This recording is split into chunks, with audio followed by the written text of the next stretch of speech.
Alright then. So, we're back to something we hadn't touched in a while. For those who have forgotten what this is, well, it's been like a year or so since I last played it, so honestly it would be understandable. This is Deep Among the Swarm, a roguelite... I guess you could call it an RTS? Yeah, RTS is probably the closest. And now, I guess, marker here. But as you can see, you got a lot of upgrade paths and such you can take advantage of. Now, the main way that this game works is, see this launcher here? The object in the middle of that is your drill. Your drill by which you will be tunneling into the depths of this planet in search of resources. As you tunnel downward, you will be picking up a variety of resources that you can't see right now, but you'll see them when we actually get... Actually, here, let me just go ahead and launch and I'll explain all of that. But first, here's what the actual synopsis here is. The swarm is thriving deep below the planet's surface, depleting our planet of resources. You must fight back against this infestation. Drill through layer after layer until the source of the swarm has been purged. Unfortunately, your drill will alert the swarm to your presence and they will hunt you down. Fuel your drill with radium to escape and dig deeper. Can you succeed where so many others have failed? Yeah, the planet's kind of infested. Kinda gotta do something about that. Yeah, as you go, you'll find these 4 resources. Parts, swarm essence, swarm cores, and forge cores. Some of this is new to me as well, because this was added in updates that happened since the last time I played, which, like I said, it had been about a year. They have apparently updated a decent amount since then, so there's a few things that are going to be weird to me and a little bit different. So don't be surprised if some of my information, as I'm speaking right off the top, isn't going to be 100% accurate, but we'll figure that out all out as we go.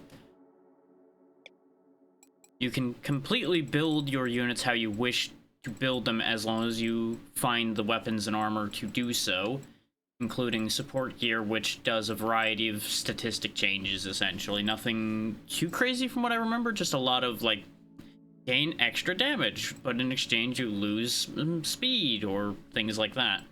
You can also change their outfits and names and such. I'm not going to worry about that, because these are reproduced clone troopers, essentially. They're not really going to be something I'm too concerned about.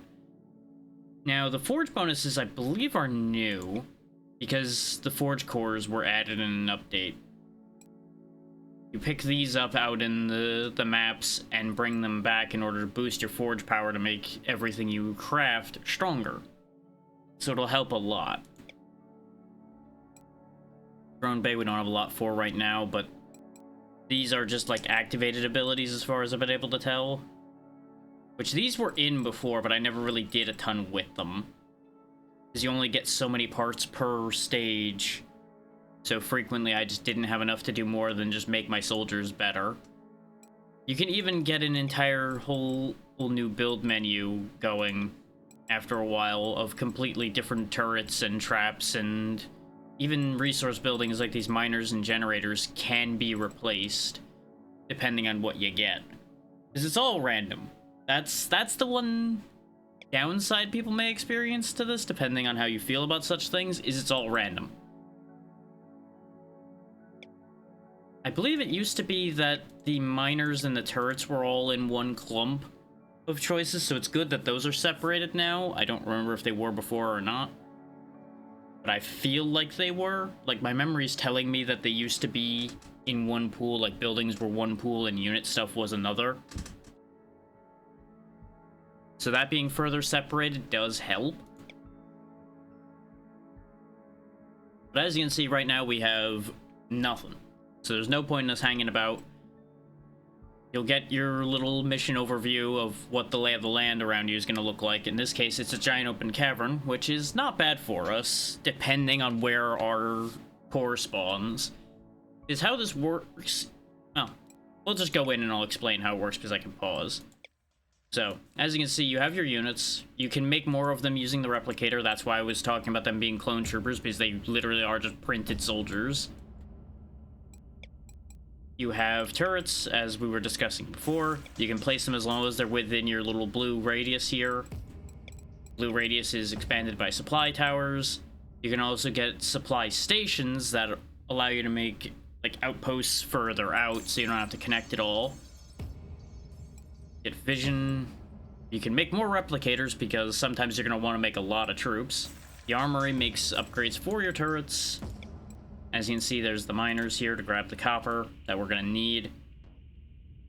Titanium, we're going to want more, but as you can see, there's no titanium here. You almost always have to extend out somewhere to find titanium, which is why you'll notice, if we go to the replicator, that Natalie here takes titanium to make because they have heavy armor and a better weapon.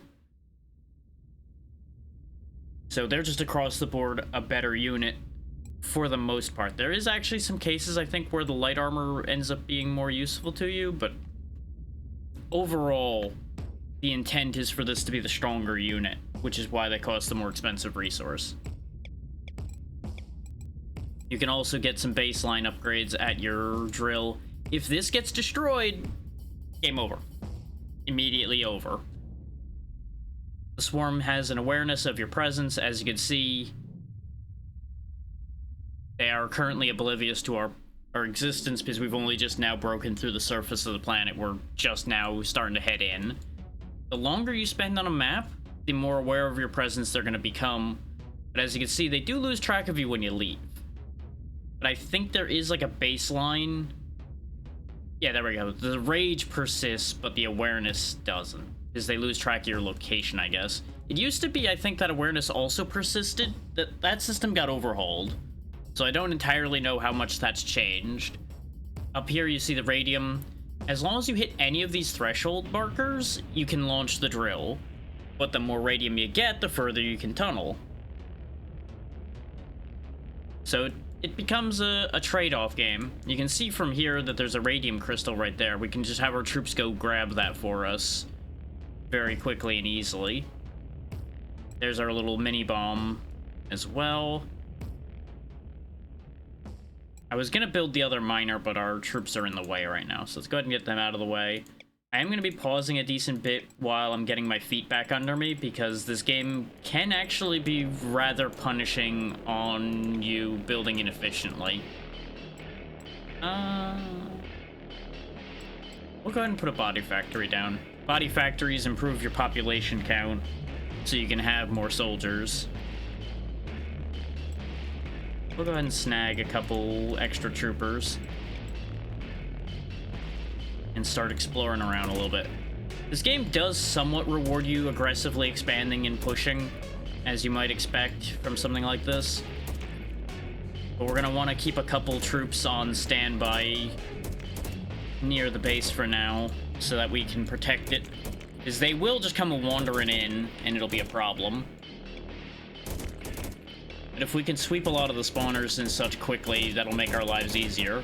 Is those purple dots you see are nests, which are the small types of spawners. There are larger ones around as well. And that's one of the things you want to go out here for, is those wrecks. So you can get parts, get blueprints, get all that good stuff. His blueprints allow you to make other things without having to randomly get them through crafting. So like we might get another turret, we might get any number of things out of that. Okay, we pushed this back a bit. The thing is, you do have to kind of multitask, which I'm not usually a good RTS player in terms of actions per minute. I'm usually more the slow, methodical player, or the I'm going to just hit you with a hammer and hope for the best type. Those are my two methods. Which is why I don't play these kind of things competitively or at any significant level, because I will just lose.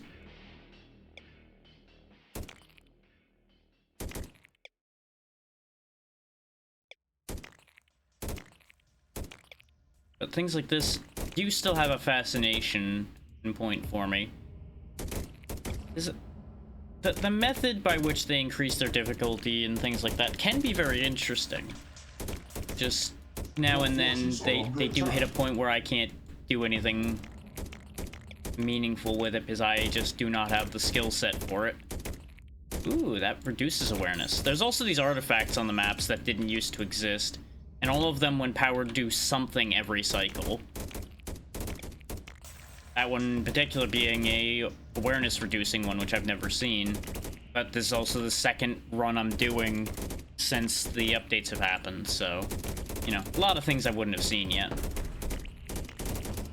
A lot of wrecks here, so that's fantastic news for us. Let's go ahead and scoop all of these up. Get us all that essence, all that knowledge. Knowledge is your meta progression. That's what you use on all of those progression menus I showed you before we got in here. There's one of your forge cores. You want to grab those before you start the engine, because once the engine starts, the forge cores just kind of die for some reason. There's a radium artifact. We want that spawner dead, so it stops making more swarm. There we go. Just keep clearing them out. A lot of nests over here, so it's good that I came over here. Otherwise, this was going to get spawned to hell and gone and been a problem. Would not have done anybody any good for it to just keep getting heavier and heavier amounts of swarm around. We are getting full on resources, though, so I really should be spending some of it. Let's go ahead and push out a little bit. Let's get us a vision tower in here as well, though, so I don't have to rely on my soldiers being nearby for me to be able to see out a little bit more. Because your vision will just immediately recede as soon as there's not something actively giving you vision there. Yeah, we already have all of this tapped out. It wouldn't be bad to grab that coal, but I don't need it. I want that copper over there more. So honestly, on this first map here, I don't really need to go too wild. Obviously, it would be to our benefit to go a bit wild. Just for, you know, the benefit of the future, really. And periodically that'll happen. There's a set of spawners like this purple one you see here that will spawn large waves occasionally. Kind of like how something like They Are Billions or anything like that would work, if y'all are familiar with that one.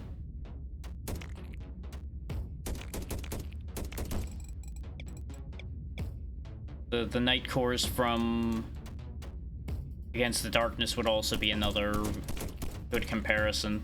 Let's just get a basic Bastion layout going here. Just to keep the worst of it from just charging right through. We have to leave a gap, though, otherwise our troops can't come and go. Train up some more troops while we're here. I usually hole up with my troops whenever there's a big wave, just to keep them from getting immediately mauled because I'm busy dealing with something else and they just happen to get jumped. Okay.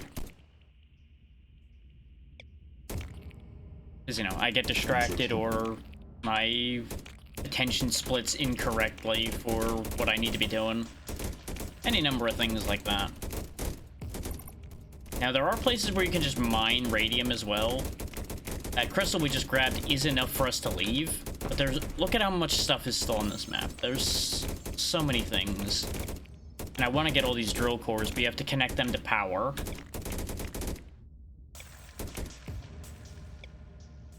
You can't just have your troopers pick them up. I guess they're, like, really heavy or something, because they are, like, larger than our soldiers are, so they must be decently big. Oh, very funny thing that happened. One of these layers was actually in such a spot that the enemies were just constantly spawning stuck on the test map I just did earlier. It was very funny. It's a shame that I didn't hang on to that so you guys could see that, because it was, like I said, funny. Incoming. And I've never seen that happen in all the times I had played with this game before. Let's go ahead and get my troops some upgrades while they're on the move here. We do have a big wave coming soon. Yeah, here they come now, in fact. Since we're nearby, we'll go ahead and duck in.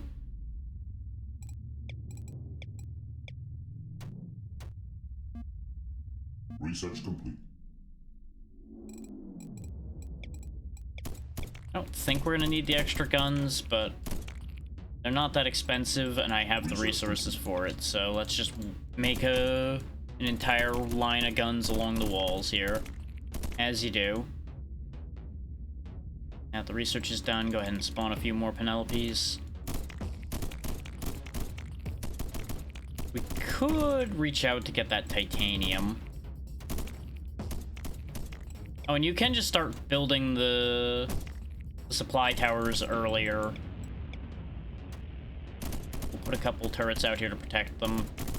Yeah, see, this is exactly the thing.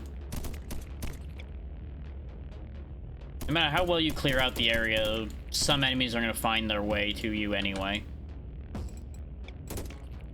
We are going to lose this miner, like, immediately if bad things happen, but this way, at the very least, we start getting some titanium in, and we can grab some of the titanium upgrades. Not that we're going to need them here, like I said. It's irrelevant on this map, but it's good practice. Oh, there's a big radium artifact there. A big part of why it's worth doing that right now, though, is because I need to expand out this way anyway to go grab this forge core. What I'm going to do for that is I'm just going to assign a handful of my troopers to each leg of this journey here. Keep the supply towers safe. Though, actually, nope, I can just skip over the wall here, so that's even easier. We won't need the supply towers after we grab that forge core, we just need them long enough to grab it.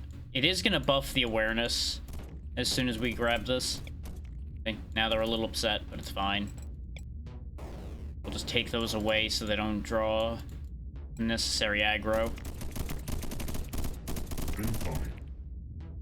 And I think there is support for, like, making unit groups and such. I don't get into that level of micromanagement. I will micro the units themselves, but I don't tend to get into the hotkey management and such, because I just can never remember the hotkeys well enough for something like that to work for me. I will invariably just end up hitting the wrong hotkey and getting my units killed in a different way, so I would rather just do it the way I do it. But for those that are better at such things, that option, I'm pretty sure, does exist for you. Yeah, you can't build close to the swarm. That also happens if you build too close to them, as they start just making a beeline for the nearest thing. What I'm going to do is expand the wall out this way a little bit.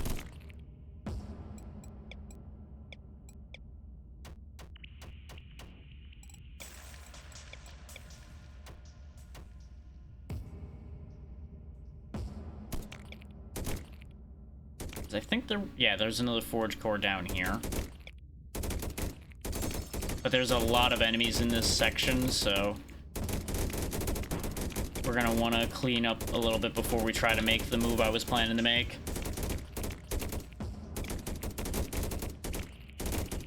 Now, ordinarily, your new units would not be this powerful right off the top, by the way. This is the result of a bunch of meta progression upgrades, or initially, I think your units are still pretty capable, but they are way stronger because I put a lot of points into making my units strong. This is why this is so crowded down here. There's a hive down here, which is where you get the swarm cores from. Typically. They're not the only way to get swarm cores, I do believe, but they're the primary way you get them. You can just make more troops.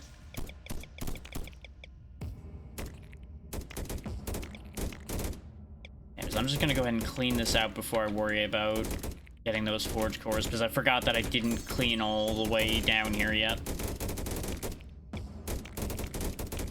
Hives are also great for more knowledge.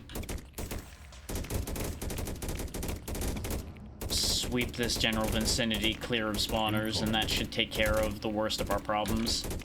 And you can just build a wall around the spawners, by the way. Just bear in mind, they will eat those walls, so you want to be a bit careful how you go about doing nonsense like that. Here they come again. This is part of why I had the extra units made, because I wanted a little bit of extra assurance. Thankfully, again, this is just stage 1 and they're only on aggressive rather than, like, super high amounts of mad. So, it'll be okay. Okay, same deal as before. Split the force up a little bit so that we have coverage. You do have the power to set them on patrols and such as well. which makes doing a job like this a bit easier as long as you're willing to trust the units to do their job.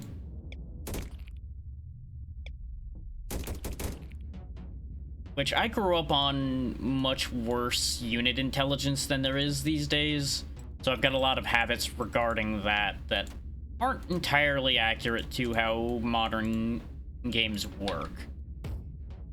But the habits remain. Grab that.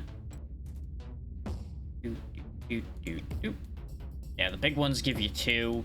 Bear in mind what it said there, though. Every single one of those I pick up does make it take longer for us to boot up the engine and get out of here. Because we are going to have to defend our base until the engine finishes booting. And they get real mad when you start booting that engine. Because, as you might imagine, big old drill, real loud. Gets the attention of everything in the galaxy pretty well. Go ahead and snag us a improved trooper so you see the difference. As you can see, Natalie here is slower, but 22 damage versus 18. Higher fire rate by a little bit. Like, it's not a major difference, but it does make a difference. I seem to recall that being a larger difference in the past. Yeah, we also have a sizable amount of troops, though, so we should be okay. I'm just gonna button up things here. Oh, somebody was left behind. Yep, somebody... Oh, no, it's the towers that were left behind. That's fine. Let's go ahead and, like I said, bottle up and get our gun and barriers ready to go. And then we'll get the drill started. We don't have maxed out radium, but that's fine.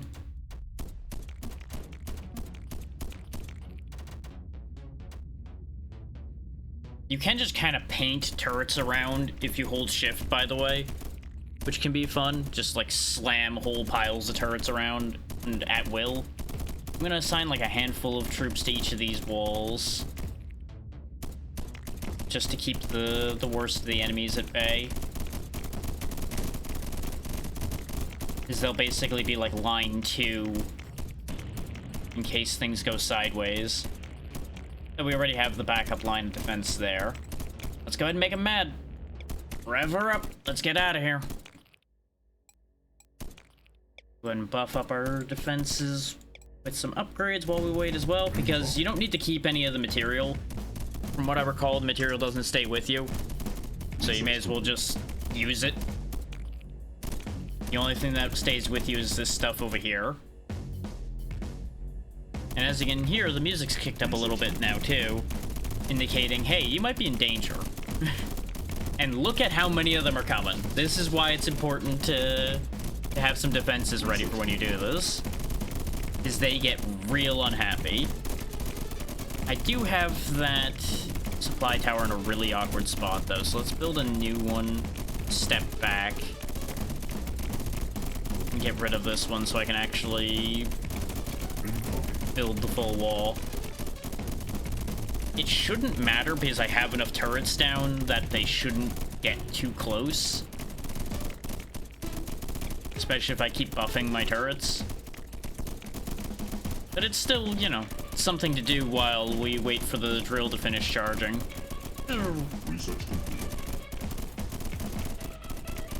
And you'll notice the drones do actively launch from your drill. They will also launch from the armory if the armory is closer to your target. Choo!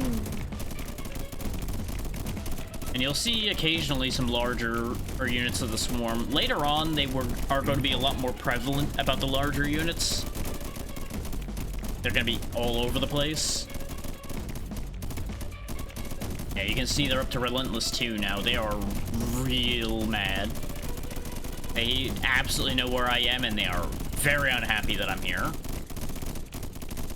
Oh yeah, troops are also great for standing on places where you can't place turrets, like coal spots and such.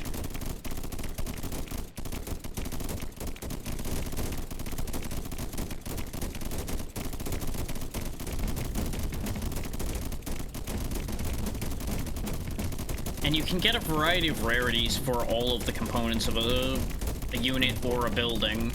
Like, you can get legendary rifles, uncommon armors, things like that, and they all have different stat lines. So if you really want to get into the nitty-gritty of your numbers, you can. Like, you could absolutely turn this into, like, Spreadsheet Simulator if you really, really want to.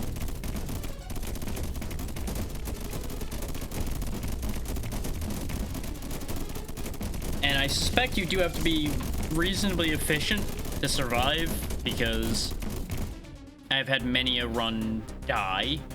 Yeah, we lost a bunch of buildings because I just kind of chucked supply beacons out there that got eaten.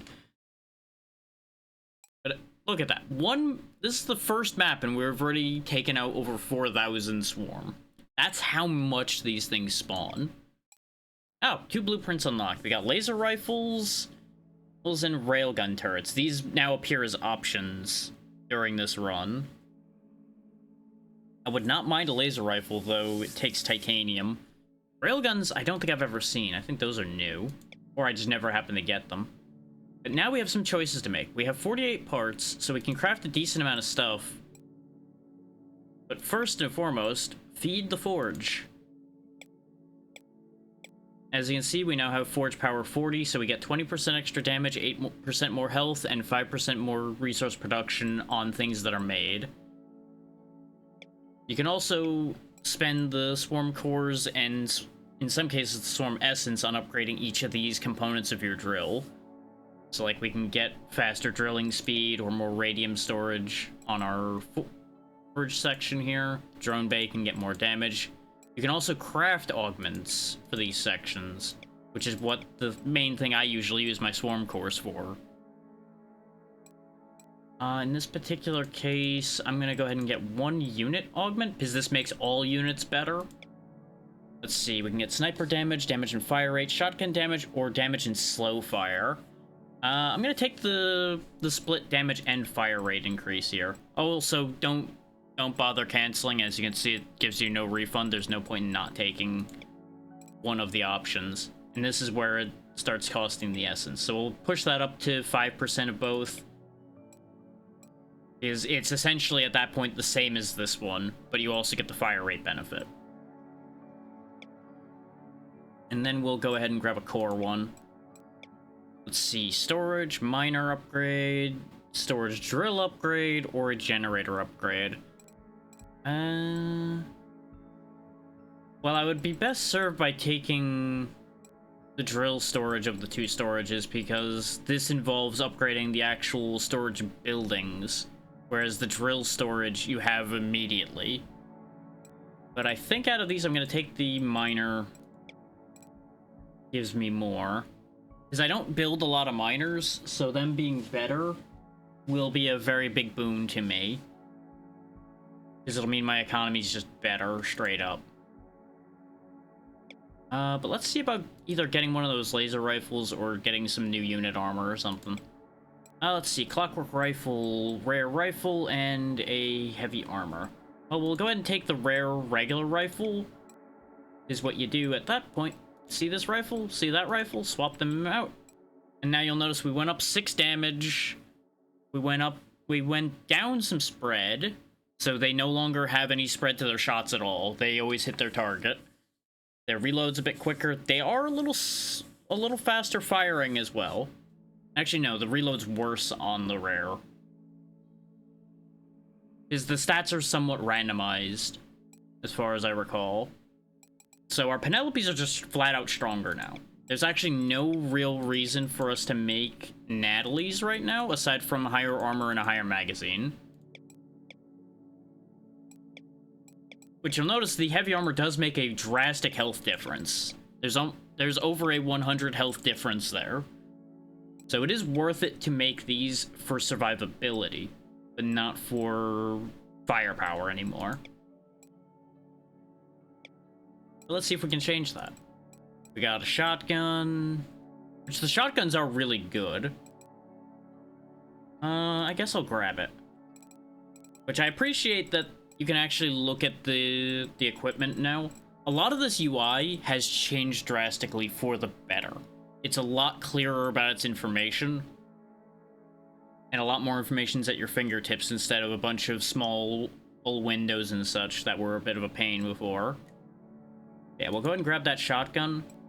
And we can actually make a whole new unit. Like, you see William's just kind of hanging out here. He's got nothing to work with right now. So we'll slap a shotgun in his hands. We just need to get William some armor now, and he'll be ready for service. Let's see what we got. Legendary medical gun or a epic radiant rifle. Ooh, those are both really good. I need armor for the shotgunner, but I'm taking that radiant rifle because we'll replace the clockwork rifle with that. There we go, epic light armor.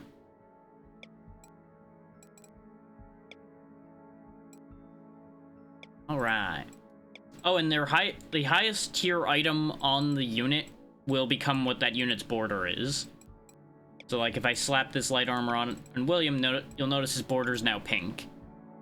Same thing's going to happen here with Natalie. Natalie's border's now pink. Is the unit's rarity overall becomes what their highest rarity item is. And we can go ahead and scrap these for parts, because we don't need them anymore. But you'll notice we have a 5 pellet shotgun that does 55. Magazine on it kind of sucks, but he'll be okay. He's got more health than Penelope does. That's why I gave him the better armor, is because the shotgunners are going to be at some more risk because their range is shorter. Let's demonstrate a support item right quick. Let's see, Plasma Surge. You'll notice this increases the cost of the unit. That's the dangerous part about these, is you have to be careful not to buy an augment and put it on something without checking the cost. Because I've ended up making all of my units cost titanium that way before, which rendered me completely incapable. Yeah, we'll grab the ammo here that just is 15% more damage, because that just makes the energy cost higher. That's honestly not bad. And we'll go ahead and slap that on Penelope, because the reason why I end up putting a lot of my stuff on the first unit is the first unit's the one that spawns with you as part of your default squad. And since I have some upgrades for how many units I get in my default squad, I can just get a bunch of very powerful free units right off the top. I don't think you can... Like, technically I could swap the Radiant Rifles onto the Penelopes and, like, just basically swap the gear between these two, and I'd start with a bunch of free Radiant Rifles. But these are fine. Hey, ABC. Yeah, I think we're good on our units now. Let me try to get another building. That'll be fun to have. Laser turrets, sniper turrets, and just a junk gun turret. Let's go ahead and take the sniper turrets because they don't cost titanium. They'll be useful to have. We just slap that in our open slot down here. Because you can only have these slots. Unfortunately, you can't just have however many you want. There is the classic limitation of you can only have however many the game allows you to have. Damage bonus, AoE bonus, better damage. That then. And we'll go ahead and give that to our regular gun turrets, which is going to make them cost more, but that's fine. Oh, equipment. Oh, I didn't read well enough. This is only for lightning towers, which we don't have. You know, I wish I knew that one, ABC. They really keep making questionable decisions when they put me in charge of their military.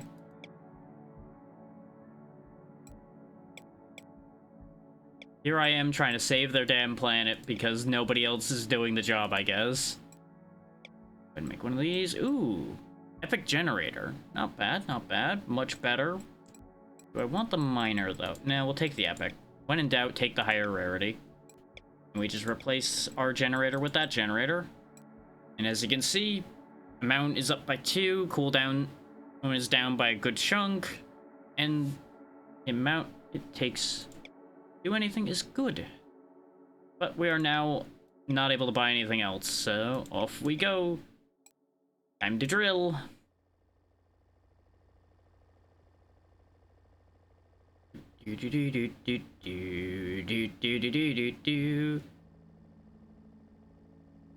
Oh, neat. The ground suddenly provides no resistance. Your drill is falling. The drill crashes into the ground. Checking your gauges, you've fallen 20 meters. So we just gained 20 extra distance. But since we fell into an actual area, we now have a dangerous situation here. Sounds good. Always keep up with your studies. Okay, so there's a lot of hives in here, which is gonna be good. I think, yeah, since I'm not out of radium, I could just tunnel away from here. But since there's several hives here, I think I'm gonna go for it because we can get a lot of swarm cores that way. Wow, there was an enemy just right there immediately. Okay, get out on the outer fringes here, kids. Just defend the line here while I figure out what I'm doing.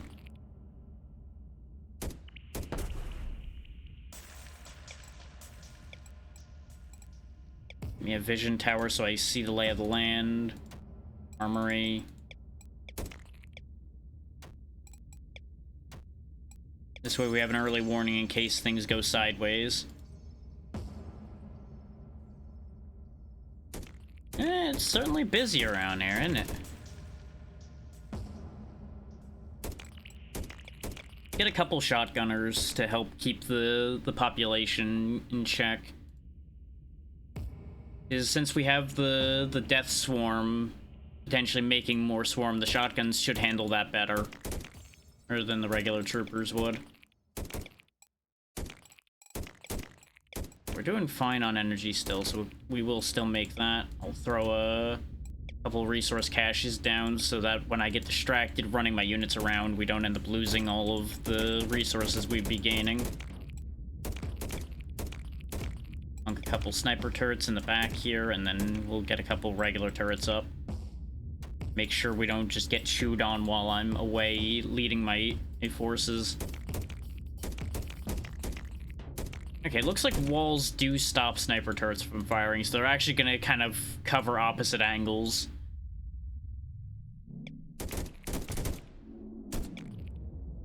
So I guess it's a good thing that walls stop your turrets from firing, because otherwise you just put like a sniper turret here and shoot at things on the opposite side there, which would be funny but not really fair. Okay, we're gonna want to bottle this up since it's so close to our core. Just make sure they can't get too much going on from that. There's actually a lot of layers nearby. I don't like that. We technically could just leave immediately, though. We have enough radion to move.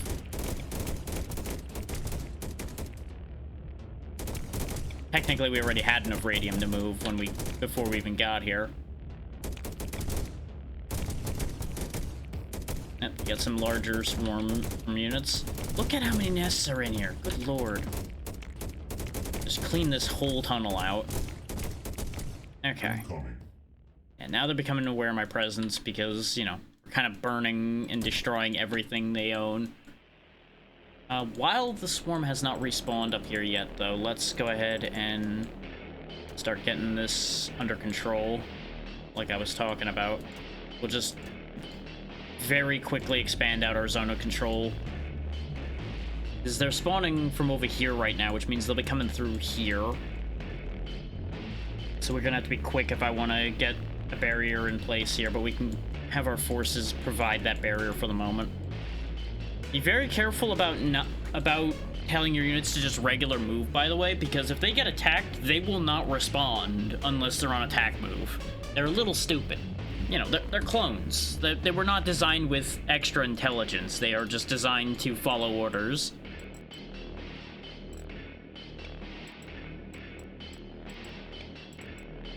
Speaking of, let's get some more of them.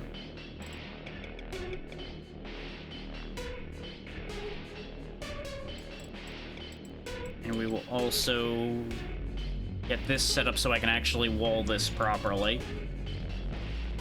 Not sure why there's an X there. It's a little bit of an odd one.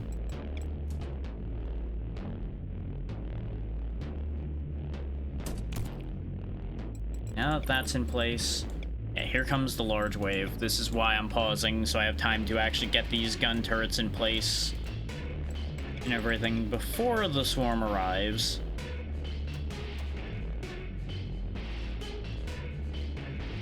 You two help on the line there so we can clear enough space to do the thing. Because I don't know which end they're coming from, so that's why I'm preparing. Because I don't know how the layout of the tunnels ends up right now. I'm pretty confident they'll be coming from over here, but those turrets on the other end Your are... forces are under attack. Oh, some stuff spawned from there too. You know what, I should have expected that. Because they don't all only come from the labeled spot.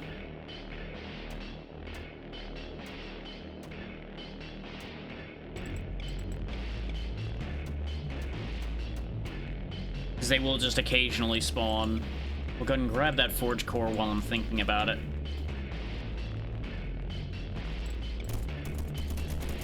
You guys go ahead and fall back behind the defenses that will soon exist here.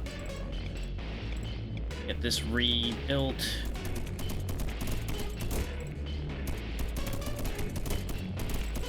I need to clear enough space so I can actually get this wall finished.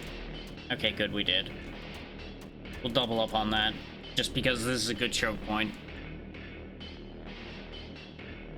I am going to want to expand out from there, but that'll do for the second. One of those one problem at a time type deals, you know? Okay, yeah, you can't build as close to the edge as you used to. So we'll just wall off, like, in here. And then we'll just fill this with turrets to keep the layer under control. This way we actually have a good amount of available space to us. Do that just so it's filled out.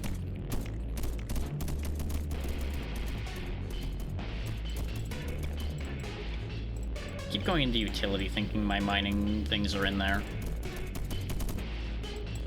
We're gonna have way more power generation than I need. So we'll split it between body factories and generators. Why bodies are made from coal in this world, I don't know, but we take it. That's what matters. We accept these charges. Okay, let's get rid of those spawners that are nearby here. Now that we're starting to establish our foothold properly. Gather y'all up. Get the turret wall in play here.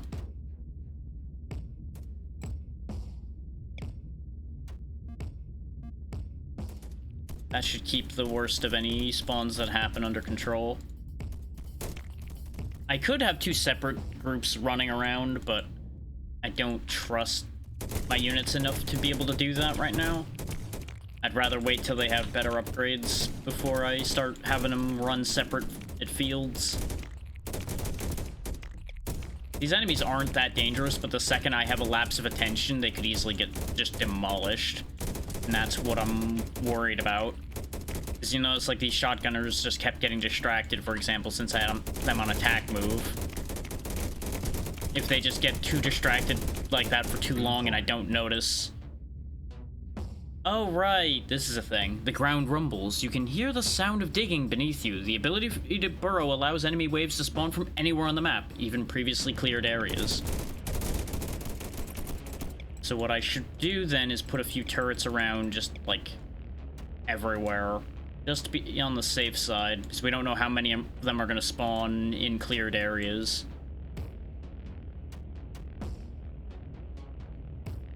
And this will keep the worst of the surprises at bay. This way, there's gun coverage everywhere. I could also have just had units patrolling the whole base, but I'd rather have my units out here doing the job. Which, since the waves are spawning, we're gonna go ahead and have them just cut this way immediately. Sweep the doorway here completely. Oh yeah, they're gonna spawn from right there. I'm glad I put the extra guns in. Go ahead and have them come home. So the burrowers apparently died instantly, so that worked out. Some unit upgrades. We do really need more mining going on here.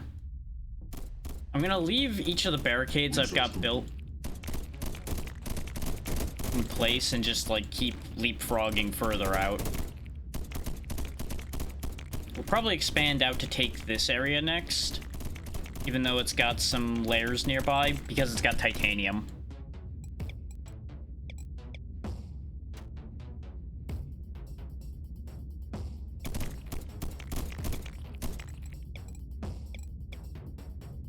Let's go ahead and conquer this ground here, because we can wall this in pretty nicely. And that should work out reasonably well. Nice early titanium.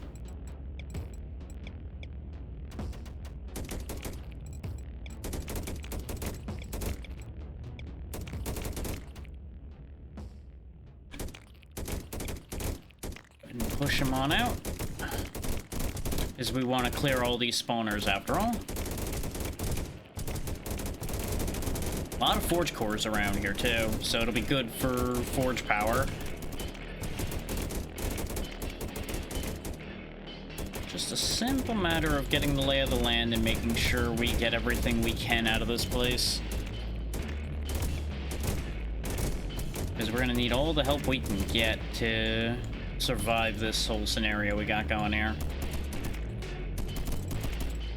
We're running out of space for resources again, so let's get some turret buffs purchased. Hey there, Sonny, how's it going? Good afternoon. Just fighting aliens in the mines.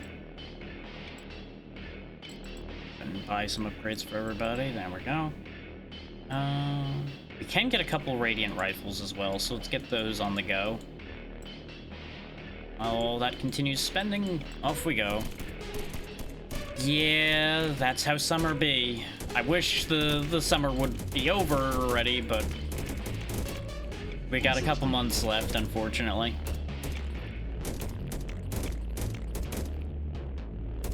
There we go. No more spawners down there, so the worst of it'll be under control on that side. Incoming. I should probably up the ante on how many guns there are here, based on the fact that that spawner's activating. I'm gonna leave that gap open so that we can come and go. But we'll put some spike traps down. Keep them from being able to go through that gap. They will still walk for it, but they shouldn't survive between all those guns and the spike traps. I'm doing that because I see all the spawning happening over there, so the majority is probably going to hit this wall. That's going to be a little spicy.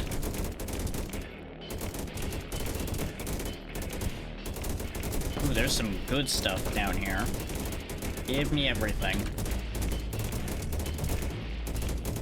Just keeping half an eye on that map. Ooh, there's one of the hives. We want that. We still hadn't cleared out any hives, even though it said there was lots of hives on this map.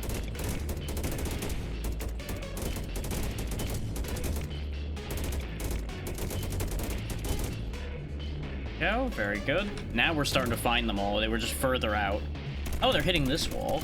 Well, what's left of that wave is hitting that wall.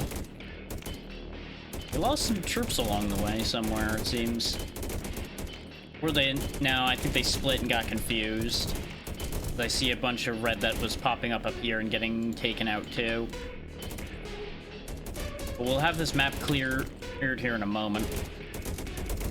And I could set up radium mining here, but we basically will have enough to fully fill the tank just off of what's on the ground, so we have no reason to do that. In fact, we don't have much reason to stick around here any longer at all, I think. We got 4 swarm cores, and we're running out of map to cover. So as soon as we clear this corner out, we'll have the troops come home and we'll just bunker down.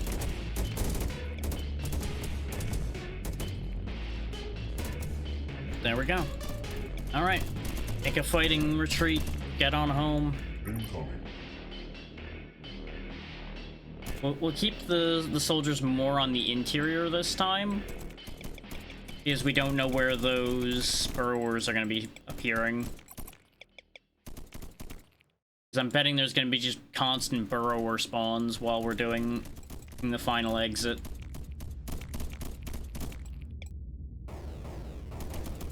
Clear those out so I can put walls in their place.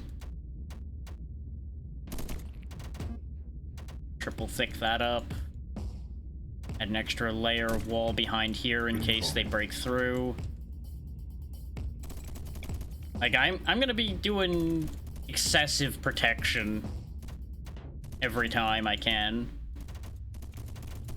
Because I've got the resources, so why wouldn't I, right?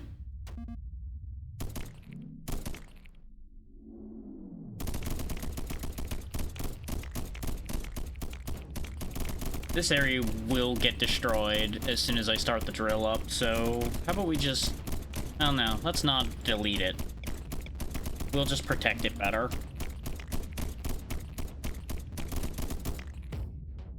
I just need to wait on resources a little bit. Problem is, we have a current large wave going, so I can't actually get the defenses fully built yet. There we go.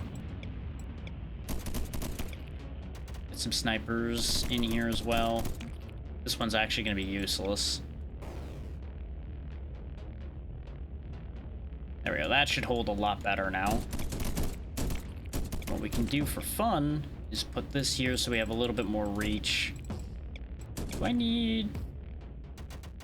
I don't think I actually need supply for these, but I'm gonna put supply where they go anyway, just for fun. Put this area in spikes as well.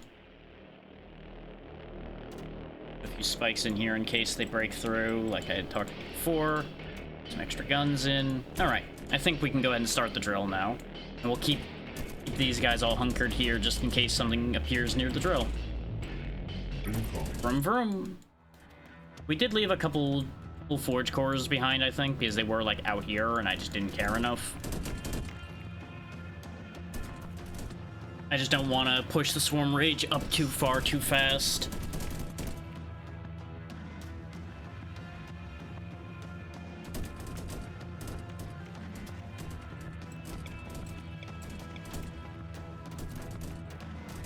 Make like little death constellations out here to protect where our supply goes.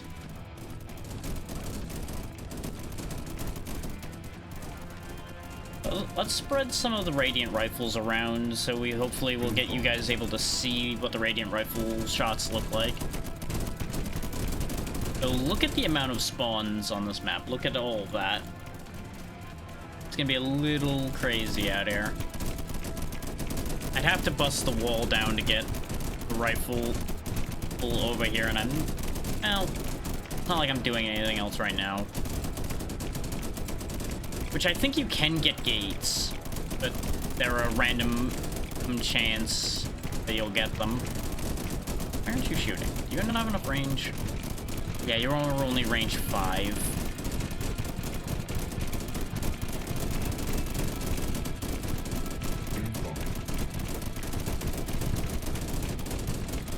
As you can see, the Radiant Rifle's not, like, special looking, but it does, I believe, AoE damage, which is why they're getting cleared so much harder suddenly once Natalie could reach. We'll just box you in. You'll be fine.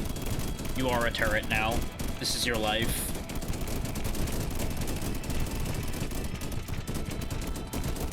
Yeah, that's why you want Radiant Rifles.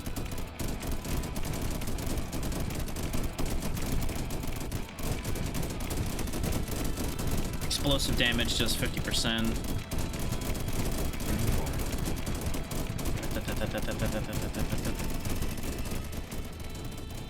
We're almost at here. 18 more seconds and we're on our way. And you do pick up knowledge pretty quick.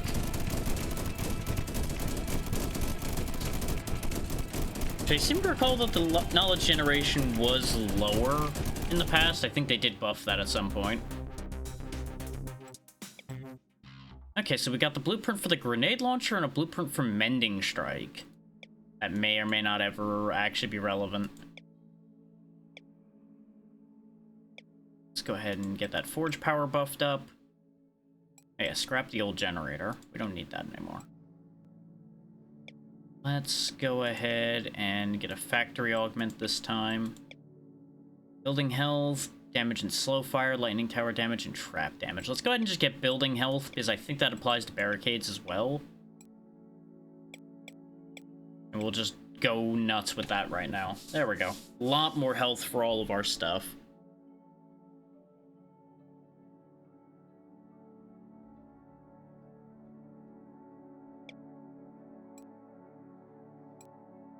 Let's see.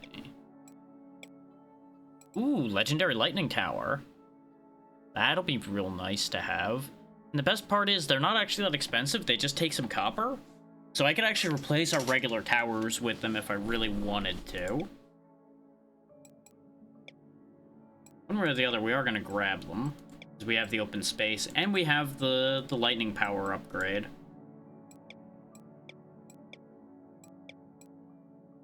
So now they do 33 explosive. As opposed to our gun turrets that do 15. But this fire rate is 3.3 on that. And the cooldown is 2.2 on that. Because it does one lightning bolt, and then it waits, and then it does a lightning bolt. It doesn't really have a fire rate per se. Not in the same way that the other one does. Grab our last barracks augment.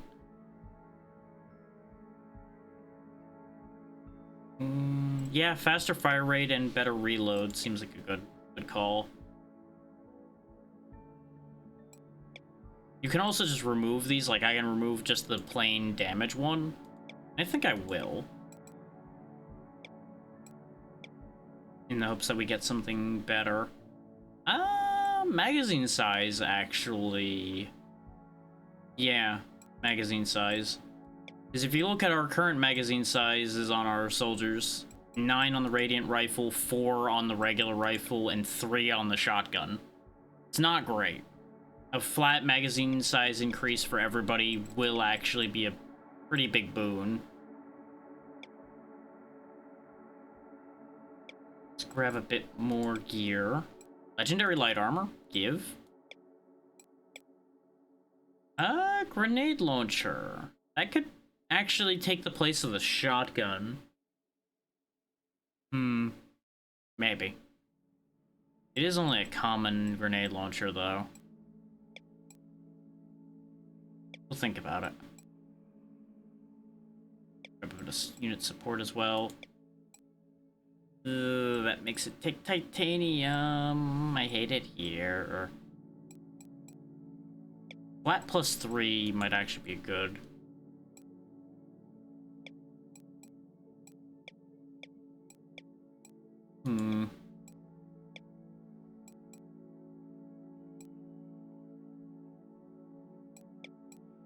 Or 48, 8x5.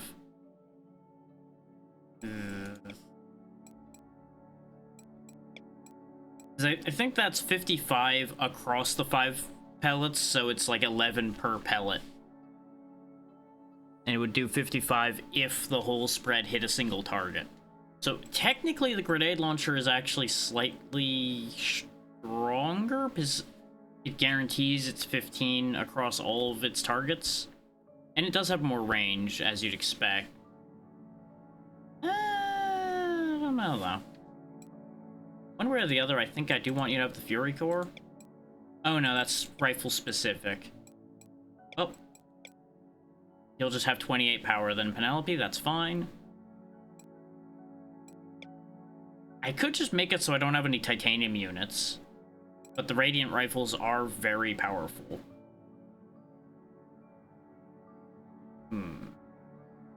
Actually, no, they would still need titanium. They just would need a teeny tiny amount of it because of the fact that they're in heavy armor. I would need to turn them to light armor as well. Which, speaking of, there's no reason not to give them the legendary light armor. It did increase their spread, which is the one downside, but it made them do more damage, shoot faster, everything better. There's a +2 to damage and a 10% is really nice. Okay, I was double checking to make sure I had put the game audio back on. As you know, I always turn it off when we go to raid out so I can check where we're going beforehand, and sometimes I forget to turn it back on. Ooh, there we go. An epic grenade launcher. That makes that decision a bit easier. Because that's basically better than the shotgun now.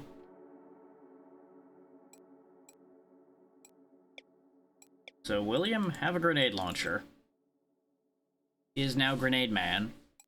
I swear you could add additional units before. But I guess they took that away? Like, you could just have however many slots you wanted. And I guess that got cumbersome, so maybe that's why it would have gotten changed. Not sure. Some building support wouldn't be the worst idea. Ooh, minor speed plus 20% or just +1. Into how much they're pulling. Let's take the 20% speed, because it's a legendary. When in doubt, rarity wins, you know?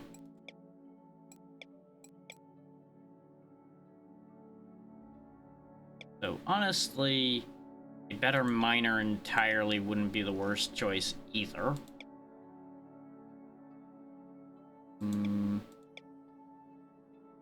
Yeah, let's fish for it. And we didn't get it.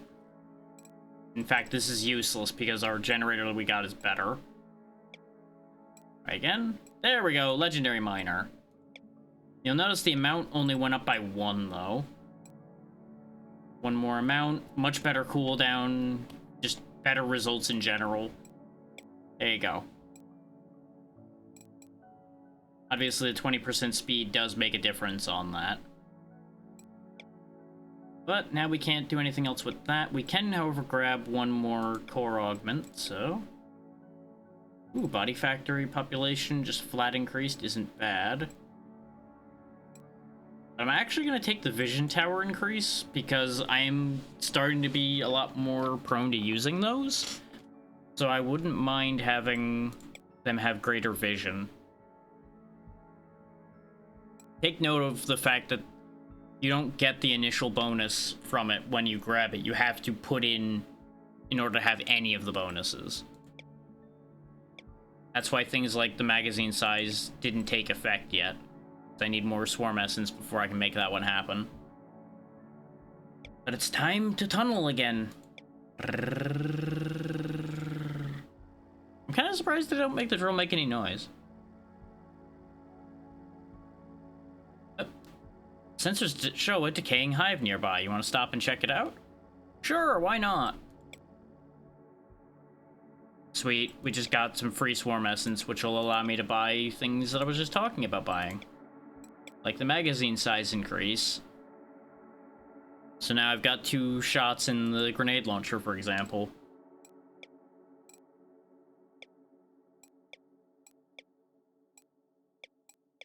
Speaking of, let's get 10% more on our mining. Which won't make a huge difference right now, but it'll add up.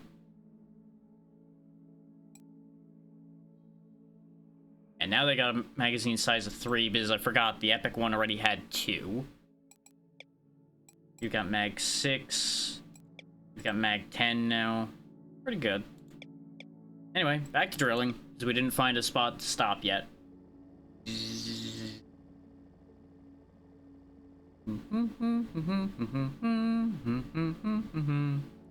I need parts in order to be able to break into the abandoned drill. So we're gonna have to leave that one behind, as much as I would have loved to have dug into that, because we probably would have gotten blueprints and stuff from it. And we are out of gas.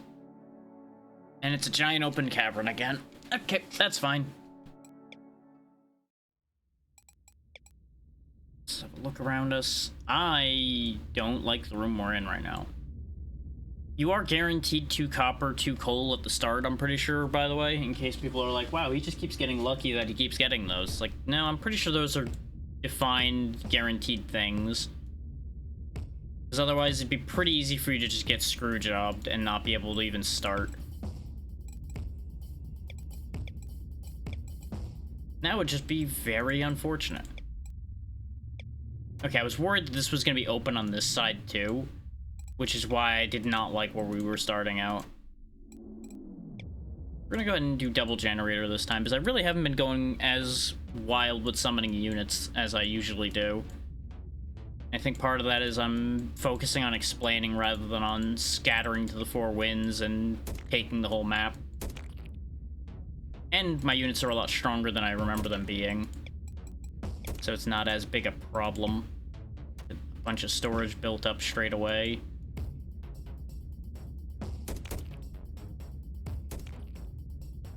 Just arrange a gun line here.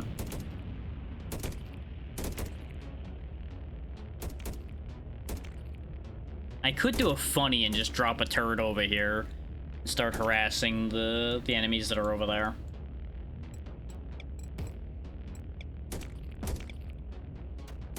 The armory down before I forget.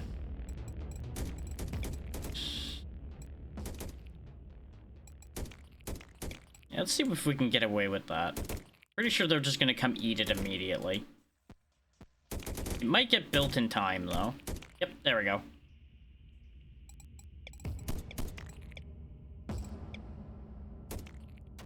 Now we do the second layer of funny and build the sniper turret so it can shoot out further.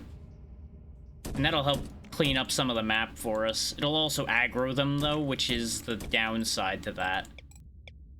Because they're smart enough to figure out where the attacks are coming from, rather than just attacking the thing that's attacking them. Because, as you might expect from a swarm, I'm pretty sure they are a hive mind situation. Like, they just tell each other, like, hey, this is what's going on, this is a problem, somebody go deal with it.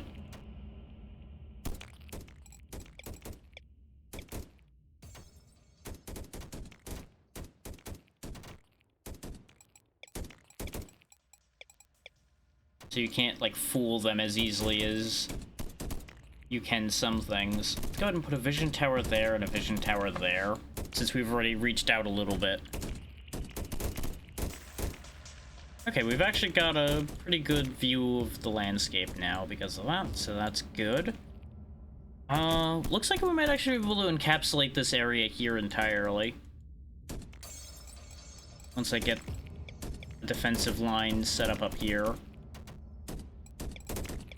We'll start working on that idea. Because there's a few too many enemies up here for me to be comfortable just wandering off immediately. We'll get a lightning tower up there so you guys get to experience that, since we have one available. Let's get some grenadiers. I don't actually remember ever using the grenade launchers, despite my nature. Let's go clean this out, and then we can take advantage of the resources that are up here. Because we can just bottle off, like, down here. Because there's no burrowers or anything on this map, so we shouldn't have to worry about anything spawning up here. Or now that it's cleared.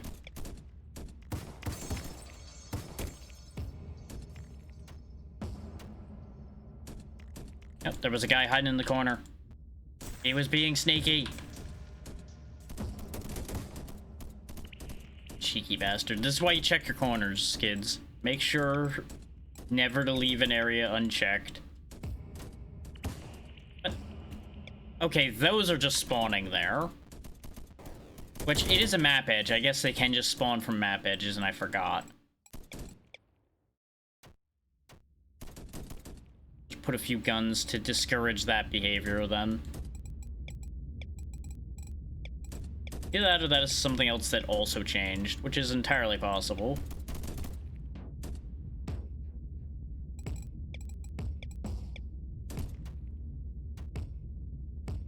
Yep, they are just spawning from the map edge. That's fair, then. Okay.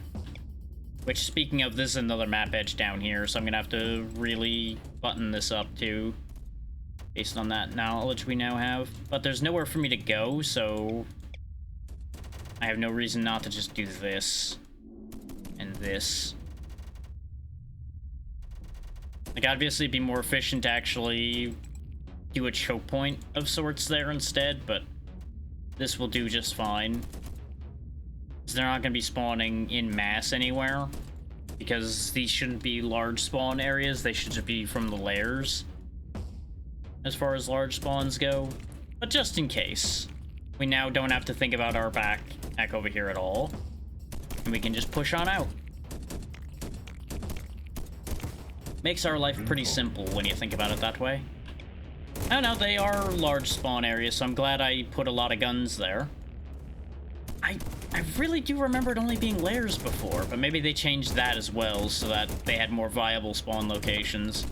Which would explain the ones that got stuck, though, because it didn't seem like there was room for a lair in that tiny little cubbyhole they were appearing from. I mean, getting stuck. So I guess at the end of the day, it all adds up. Math is, in fact, mathing this time.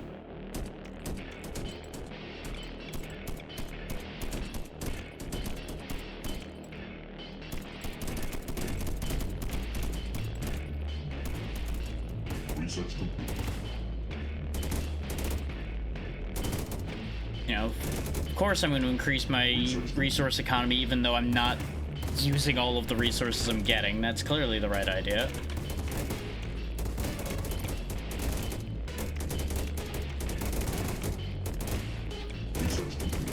Oh, there's a death nest. Oh boy. That's what death nests do, by the way. They spawn a lot of dudes as soon as they get broken. We got a bunch of shooters over there as well, so let's hold that thought and spawn more troops before we push much further in there. Yeah, we don't have any more unit space. So that amount of units is going to have to do until I can expand out further. And I could be scrolling on the edges, but I have it currently set so my mouse can leave the screen. Because, you know, streaming kind of uses that idea a bit, so it would be a little bit of a problem. Go ahead and get a full set of additional upgrades, and then we'll have this small crew here fight their way up to join the rest of the group. Because even just a handful more soldiers should make a pretty big difference, because you can see how they're just, like, chewing through these guys on their own.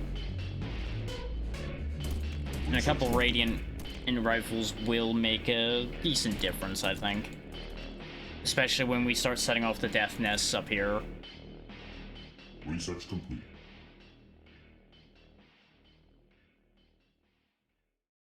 Gather them all up. Incoming. Oh, that's bad timing on those spawns.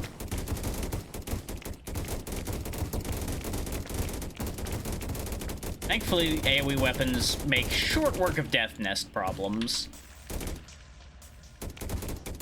Because basically the entire spawn that's appearing in that pile dies near immediately. That's a lot of red. Okay, it's not as bad as it looks, but I don't think we quite have enough weapons there for that amount. So we will throw some extra firepower there, just as an insurance policy. Since, you know, the whole cats away, mice will play scenario here.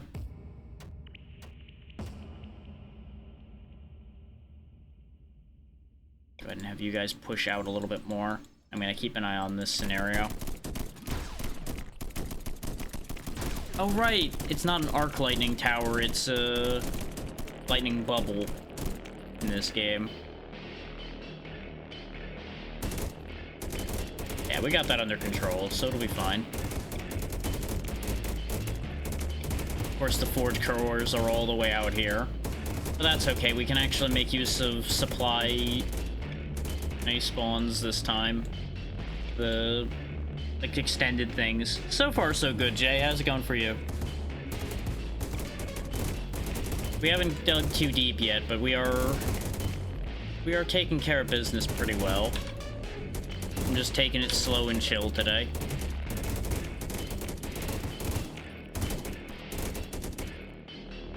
There we go. Let them go ahead and run themselves into the turrets. It'll be fine.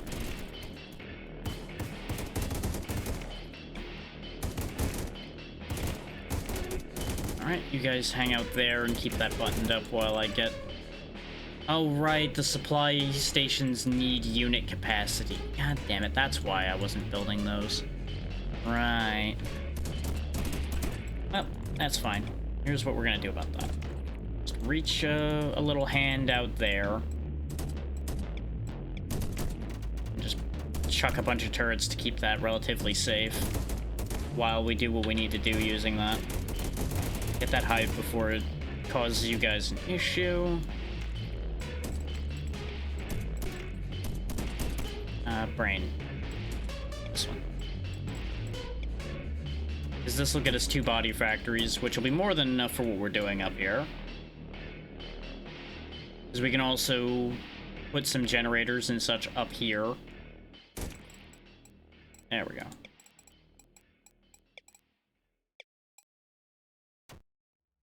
Incoming. God damn it. They did the thing again where they spawn in the darkness and piss me off. Okay, just split you guys up so I have vision of all of this. Okay, they're not spawning near where the troops up here are, so we're fine.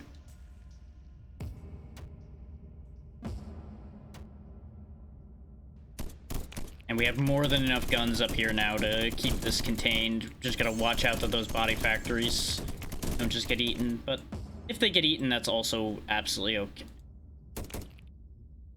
I thought those could just build on their own.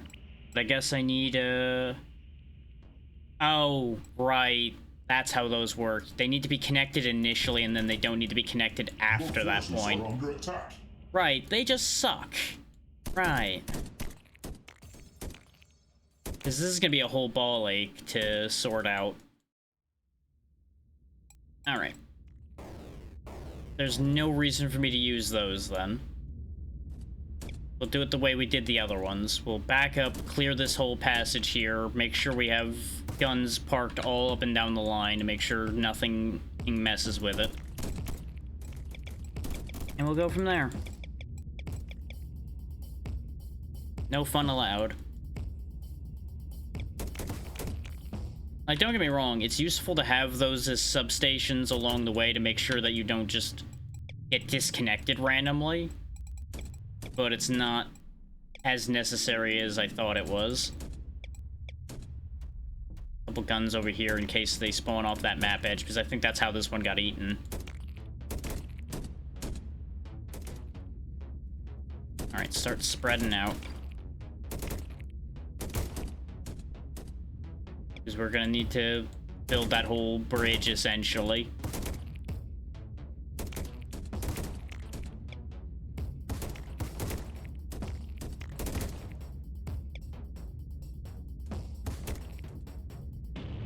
I'm probably leaving more troops in each spot than I absolutely need to, but I'm being careful. I don't want any of these little pockets of troops getting overrun and losing me a lot of resources and troops for no good reason. Incoming. And that's the other problem, is by the time I get this whole process really moving, they're gonna start spawning in mass. Hopefully that gets connected in time before they get too overrun.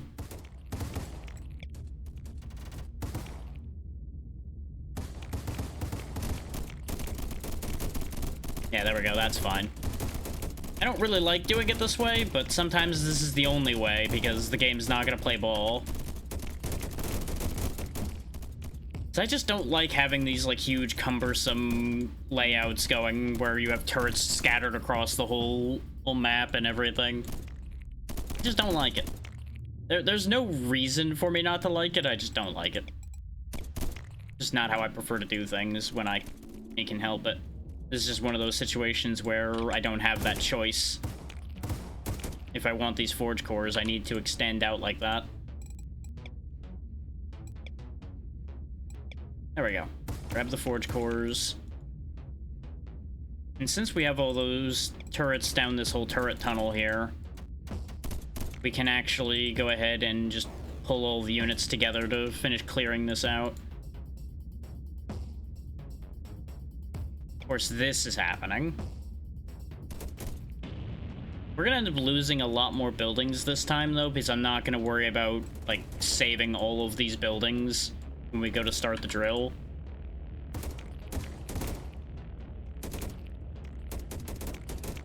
Because I really just don't care that much. If it survives, great. If it doesn't, oh well.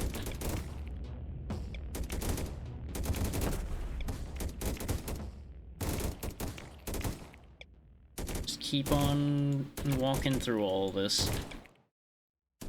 Do have a little bit more unit space left, so we can snag a few more Radiant Rifles, because we have the Titanium, we may as well.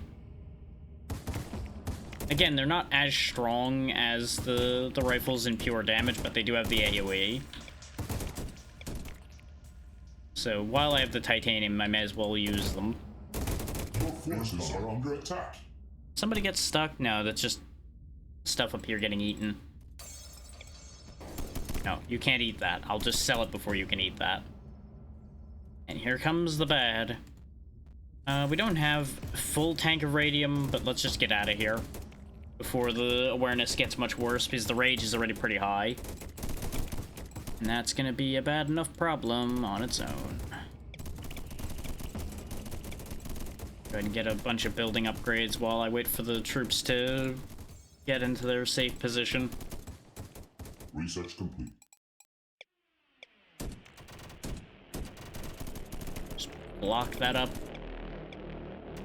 Fill this up with sniper turrets, because they're the ones who are going to be able to reach from that angle. Alright, we're all bunkered up. Let's go. Research complete. Incoming. And we'll just queue up more upgrades. Okay, yeah, they are coming in from the edges as well over there. This is why we have so many guns. Now all hell breaks loose. Research complete. And the outlying outposts are gonna get eaten. So they're holding up decently well, because we have some good turret upgrades, so Research complete. they'll be able to hold their own pretty well. I just suspect that they're going to eventually get eaten. And I absolutely don't need to save the units. I could just let them die. I did forget about these guys. Incoming. Pull them back to the turrets. But it does count your units lost on the end screen of each stage, so I'm like, let's save them just so the unit count looks better. So these 5 poor souls that got left out here are the ones who are going to die if anybody dies. In fact, here, let's pull them closer to the wall, so that they're not immediately drawing the attention of the enemies. That'll be their best chance at surviving. It's either that or I like hide them inside the bubble of turrets to the left there, like in here. Incoming. I don't care that much to do that. Yeah, this is where this whole layout over here starts to fall apart. When they just spawn a pile right next to it. Surprisingly, this is still intact. Not for long, though. They finally managed to start breaking through it, so now it just collapses. Which is the dangerous part about lines like that, is as soon as they start rolling the line up, they just roll right down the whole bit, and it's over. And there was a calming artifact in the line we grabbed, but I don't think there was any reason to worry about it. Your forces are under attack. That's fine. I'll be impressed if these 5 brave souls that I left out there actually survive. They do have 20 seconds left to survive this, so they might do.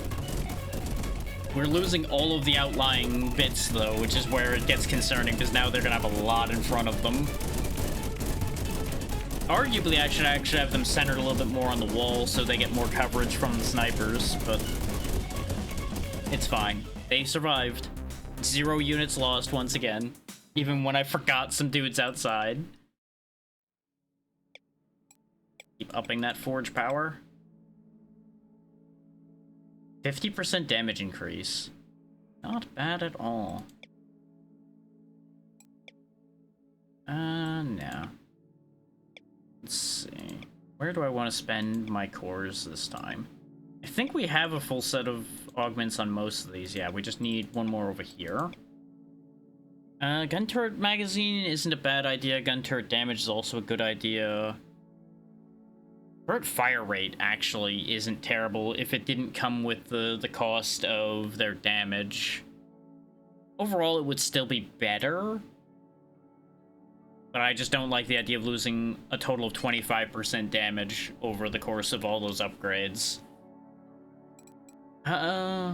Since we have the extra core, I could just cancel it and try again and get a different set. But I think we'll just take the magazine upgrade. Because if you look, our gun turrets do only have a magazine of 8. Snipers have a magazine of 3. Magazine's not relevant for lightning turrets. Which I do want better... I was gonna say better barricades, but I held back so as not to ruin that. We already have epic sniper turrets. This epic does do more damage, though. Slightly worse fire rate, better reload time, but it has spread. I don't really want medical turrets. I think we just throw this one away and try again. Mega spike trap. That's pretty fun. The difference between spike traps and mega spike traps is mega spike traps are a 4-tile instead of a 1-tile. And you can see the difference in damage right there. Larger radius, of course. Twice as long a cooldown, though. So it's a little either or. Yeah, exactly. I don't like re-rolling with this because it feels like a waste of the material. But it just is what it is. Sometimes that's just the result you have. And especially with these options, you may as well take one because it scraps for the same value anyway.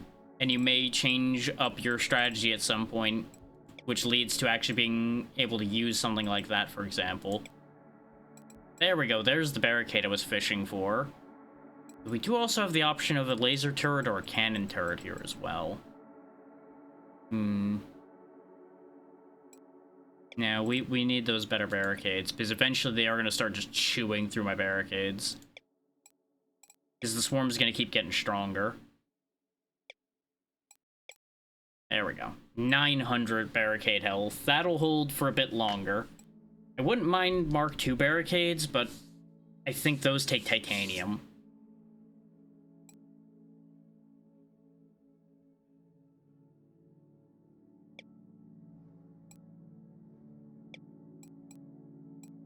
Strong spikes. Just a flat 18 extra damage for my lightning turret isn't a bad idea. I don't place very many of them, but having every single one that's placed be heavily impactful is actually a good thing. This does make them require titanium, though, is the only downside. But by the time I go to place a lightning tower, I probably am going to have titanium anyway.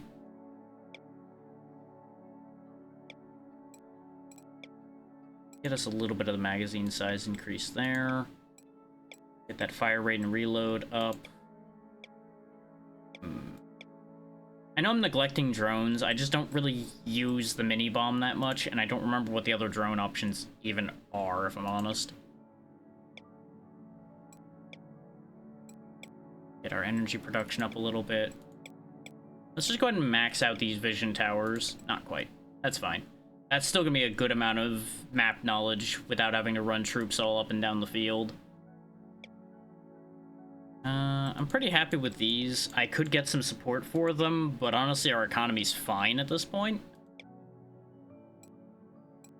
I could try fishing for a better gun turret as well, because we're still rocking Mark I gun turrets.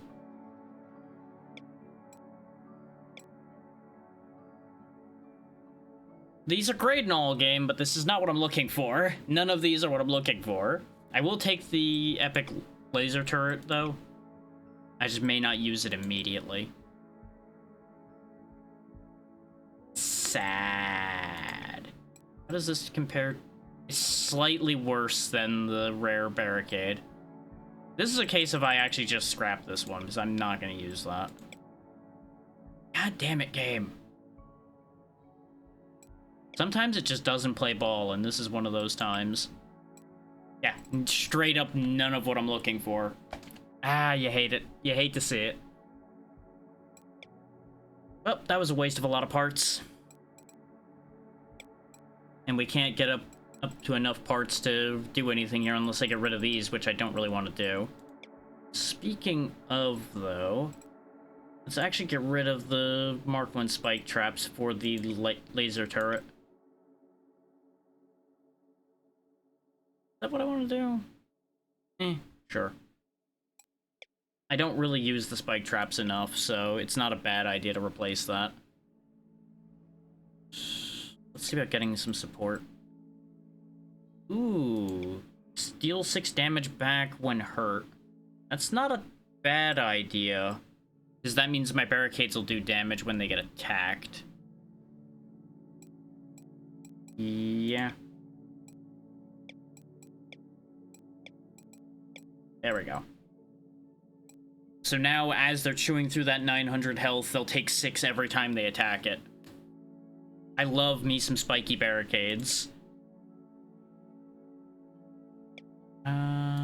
What do I do with this last swarm core? I could just get more radium storage so we can dig further, but I'm not that concerned about that. I think I will actually grab a drone upgrade now. Ooh, number of bombs could be fun. Let's just take the AoE radius, though. A larger radius means I might actually start using those bombs more. Alright. Drill, baby, drill! I really should have held on to some parts in case we ran into another abandoned drill, but it's fine. We'll go ahead and stop for the decaying hive. 2 swarm cores and some essence. Perfect. Well, now we'll go ahead and do these augments then. Faster speed, higher storage, there you go.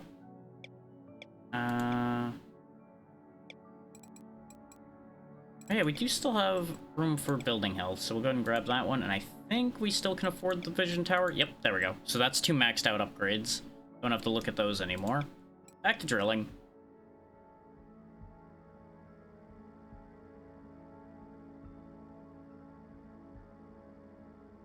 And that's all we got. Tunnels, huh? Okay.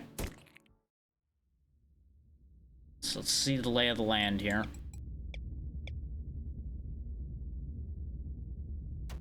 Even with the vision increases, these vision turrets do still only give you so much.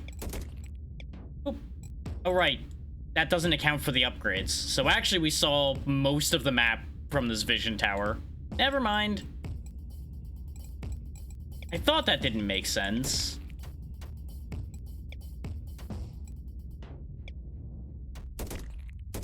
Alright, so we've got knowledge aplenty straight away, which is wonderful. So down here is actually pretty clean outable just fine, and we do want to go down there to get that big core.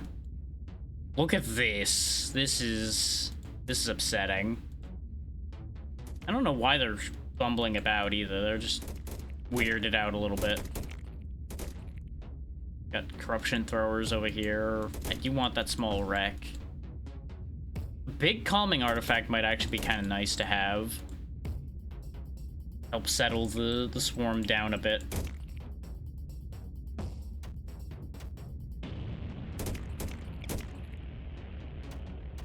Chuck a couple turrets down straight away. Can't throw a lightning tower down. Where's the titanium around here? The answer... yeah, about that. This is why I don't like having things that use titanium, because you'll notice a whole lot of no titanium anywhere in sight. Unless it's under an enemy somewhere, but I don't think so. We'd be seeing some blue peeking out under them. So that really, really sucks. Get our turret damage up and start just pumping out some units. We're gonna need a fair amount of dudes to get out of this mess. Research complete. We'll start by sweeping this whole bit over here out, just because that should be pretty convenient to clear. And then we'll work our way out that way.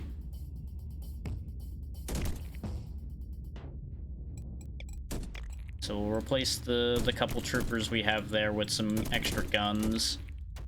Just to make sure we don't have any of this get aggroed at a bad time and decide to come tromping over all of my things.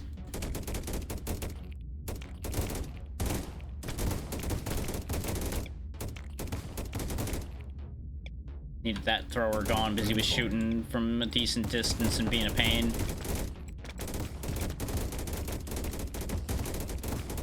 The guns should be able to handle those handful of guys. Oh, there are death nests in here.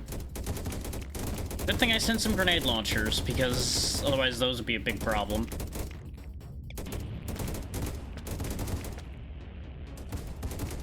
I dislike how bad your troops are at responding to corruption throwers sometimes. Okay, this area is clear. There's some titanium there. So we're gonna need to connect up to this area, which is gonna be a little sketchy because of this mess over here, but we can get an extra bit of titanium if we just push out to here or so, depending on the lay of the land further up. Though I don't want to encompass too many map edges, because that's just gonna keep opening me up more and more. So we'll probably just tunnel full block there and call it good.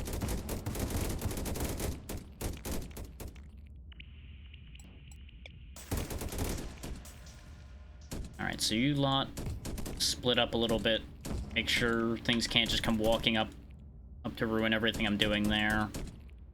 You guys there, you guys over here, in case something somehow just walks through everything.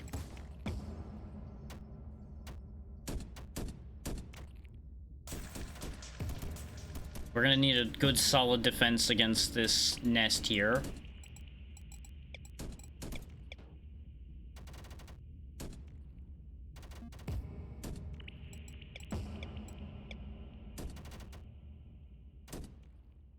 That should hold well enough for the time being. And then we can solve all of our problems, basically, because we also have a bunch of copper spots here. So we're never going to need for resources ever again. They just gather up here so I can continue doing my thing. Since we're gonna have the miner here, we can't actually choke point here completely. We'll have to, like, build a shell out instead. Unless I just let the miner get destroyed, which, at that point, you just start wasting resources rebuilding the thing over and over again, and I'm not here for that.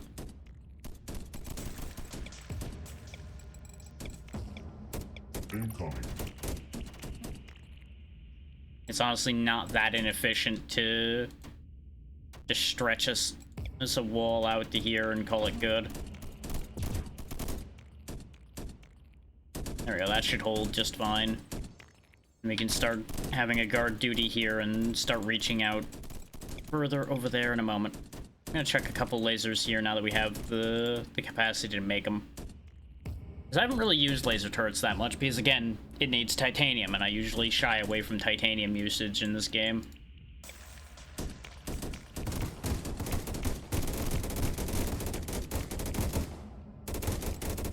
Let's get some titanium-based troopers, though, because we have the titanium. And they are going to be handy for all those death nests and such. Whoa, get a load of that juggernaut. They're sending some real nasty stuff out here, but we are at nearly 100% rage, so it makes sense they're throwing big-ticket items our way now.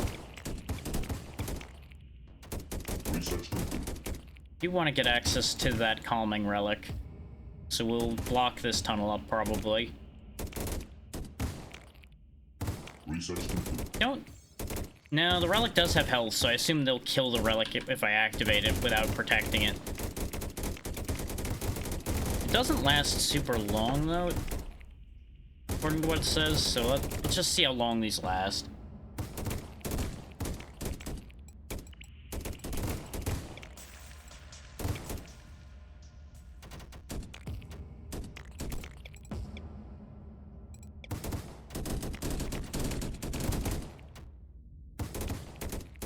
It's not giving me an indication of when it'll disappear, but it is holding the awareness back pretty well.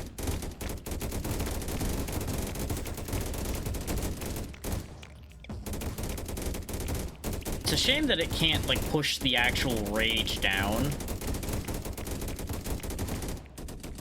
But it looks like it might actually knock them down an awareness tier if it wasn't being actively pushed up by me pushing back out with my troops. Nope, it disappeared. It did a decent job of holding the awareness back while I did my thing, though, so not too bad. Probably would have been more effective, like I said, if I wasn't actively fighting at the time I was doing that. This is basically me sitting there going, nuh-uh, I'm not really here, nuh-uh. While actively firing rockets into the air, throwing flares. Like, we can see you right there, nuh-uh. But you're standing right in front of me, nuh-uh. You totally stabbed that guy. The bloody knife is in your hand. Oh, no. No, I didn't.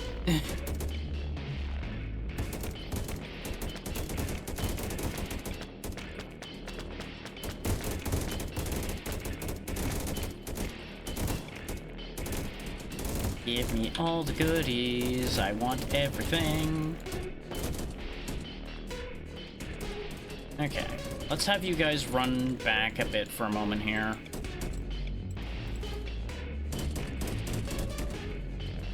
Chuck some lasers into that lineup. I think they can still squeeze through. I'm not 100% sure how diagonals work there. That might actually be an issue for them getting back. But we'll cross that bridge when we come to it. I just want a little bit more certainty that that's not going to just get broken through while I'm busy.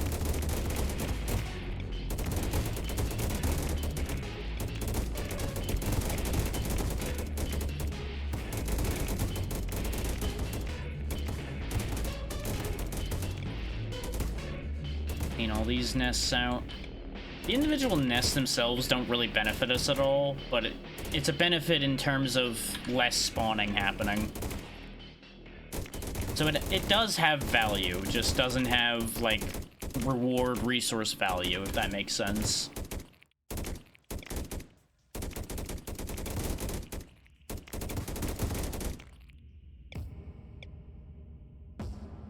There we go. Everything up here is now cleared out. Obviously, they're gonna still spawn occasionally and wander in and everything, but the majority of that's cleaned out. There's not just, like, thousands of them just chilling out of my vision. Speaking of thousands of them just chilling, there's lots of them within my vision right there that I should probably do something about. Especially while the large wave is coming from the other end. This gets my troops out of the way, but keeps them busy doing something.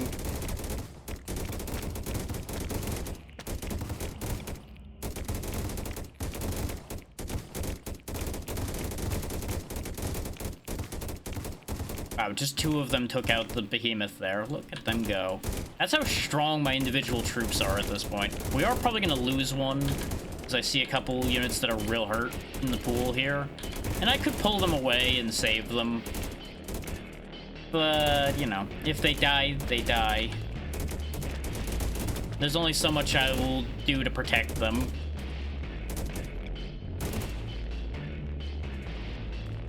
Actually, we can do a clever here and hook up to that radium mine just by hopping a supply thing over the wall.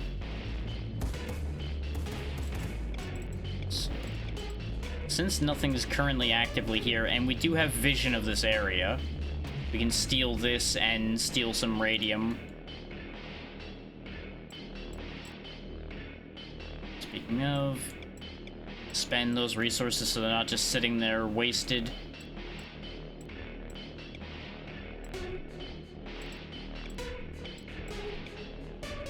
It's definitely a use them if you got them situation, you know?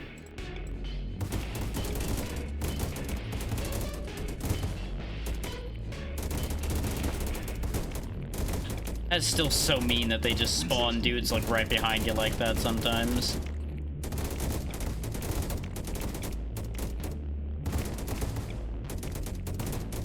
Research complete. That guy, I think, was just stuck in the wall. He was just kind of hanging out there for some reason.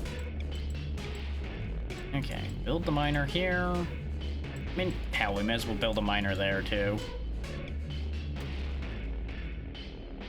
Give me that. Speaking of, where are... yeah, the other forge cores are up here. These are probably also not going to be ones I'm going to be going out of my way to defend.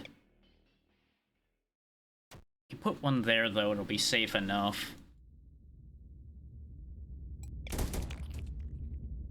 Research complete.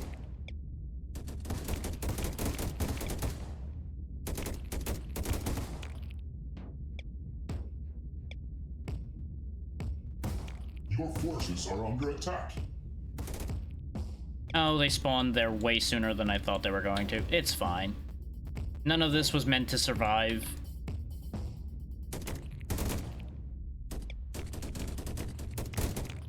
We'll have a filled up drill here in a minute, so that's the good news. We just should book our troops on up here and finish doing all that. Oh, we do have a bunch of coal in range that I just never tapped as well. So let's just go ahead and get us a ton more troops then, shall we? Incoming. You know, troops I absolutely totally need under the circumstances. Your forces are under attack. Yep, there goes that radium mine.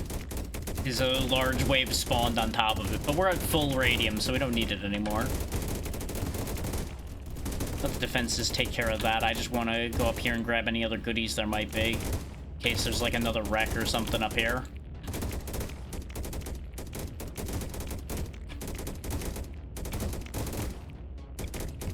Oh, you may be wondering, by the way, why suddenly I have the Live 2D back again today, but I was a PNG yesterday.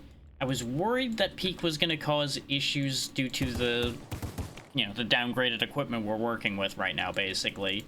And I was correct. Peak definitely was having some trouble. So that's why that decision got made. And basically, any time I'm doing something graphically demanding, I will be using that PNG or another one I'll make for that purpose. Because PNGs are nice and quick to make. I am still planning on rolling back entirely to PNG tubing soon. Just, this kind of got expedited because of the graphics card issues.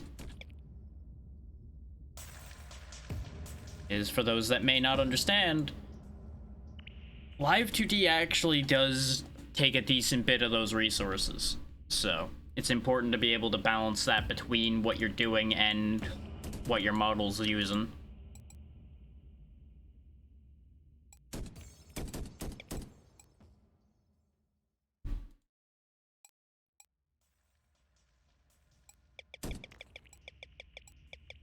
Research complete. Get a bunch more troops ready to go. And we'll get the walls into a better position, and then we will activate the drill. Research complete. I could obviously just activate the drill now, because I have enough troops to protect this place. Research complete. You know, there's no kill like overkill.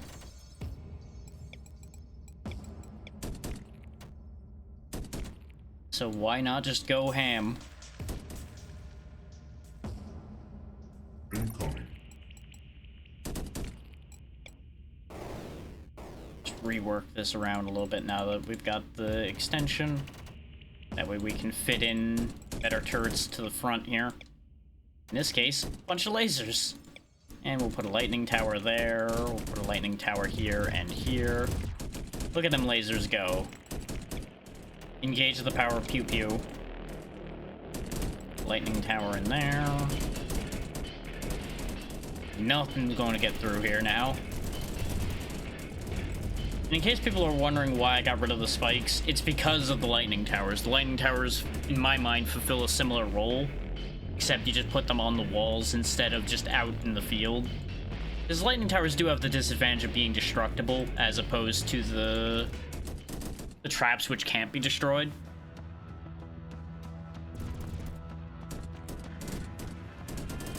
Yeah, that swarm rage, though, is getting real high.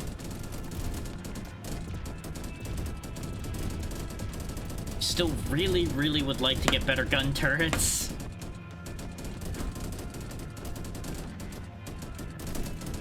I will say, unless this run takes a nosedive, we probably are only going to do the one run today.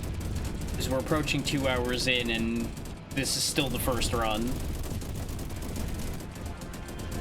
That's the somewhat downside to this game, is that it does take a while to do a run.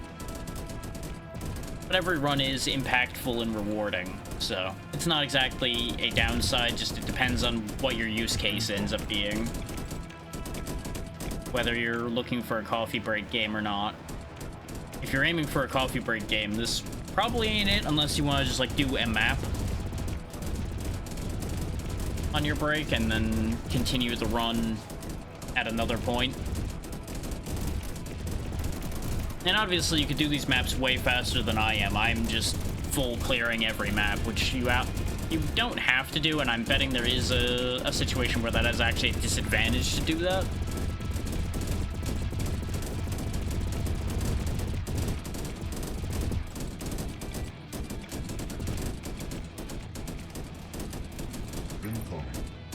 Just keep on upgrading. Look at how fast those lasers shoot as I just keep getting their attack speed up higher and higher. That's why they're so expensive. They're just so good.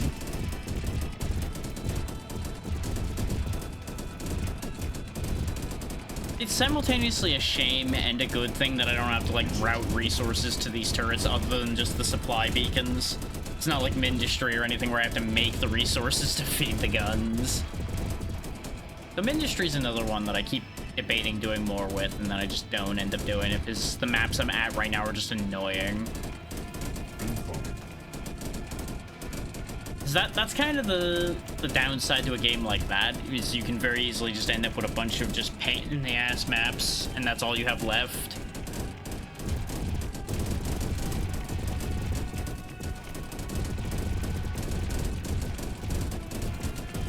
And when I say pain in the ass maps, I mean points where they just rush you really fast.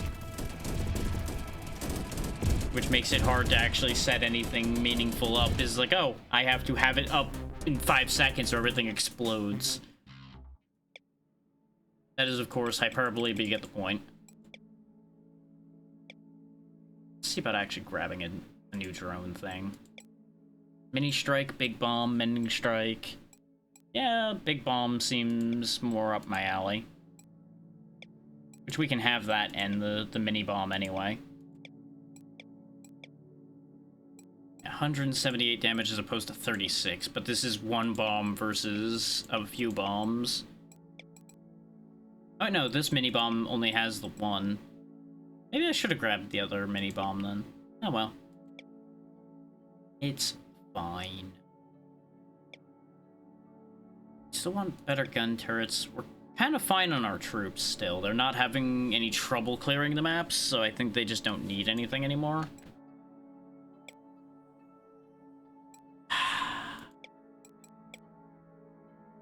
There we go. Epic barricade. Not really what I was fishing for, but I'll take it. Sake. Where are the gun turrets, game? I will take a rare cannon turret. I might replace the snipers with that. There's titanium barricades. Worth considering. Gonna have to move stuff around if I want that, though. Our snipers are already epic, so we don't need that. Yeah, I'm just not allowed to have better gun turrets, apparently. Just not gonna be a thing. I really like my lightning turrets, which I do like my lightning turrets too, but I would have been happy with some things that upgraded my gun turrets.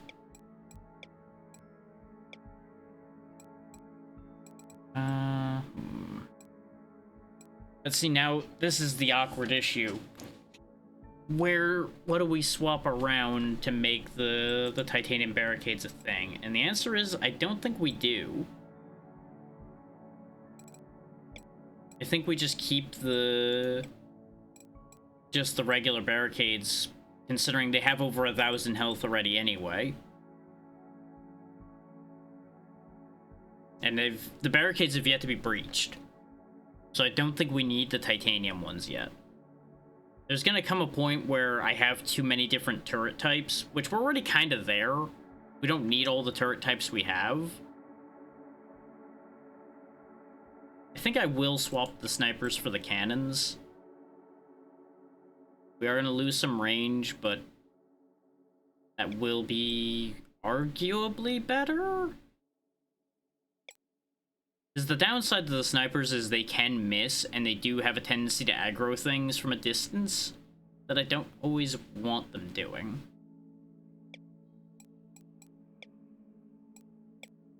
Magazine size. We're kind of fine as far as that goes at the moment. Again, our economy doesn't really need the upgrade, but I'm going to upgrade it a little bit anyway. Just so it doesn't end up falling behind. Get you guys some more mag size. Like, arguably, none of these upgrades are necessary at the moment, but I may as well spend it, you know? It's otherwise just gonna sit there. We'll just get lots of radium efficiency so we can get some real distance tunneled. Off we go. Again, should have held some parts. Didn't count properly. Ooh. Sensors have detected nearby caves. Do you want to stop and explore any of these? Widespread wrecks and widespread hives, but lots of sneak attacks and death swarms and heavy. Ooh. I think it'll be fun, though, to do a real hard map, because we've been just kind of steamrolling so far. And that's going to be really good for resources. And we'll be able to pull out, if necessary, pretty quickly, because we can literally just start the engine at any time. So I think it'll be okay.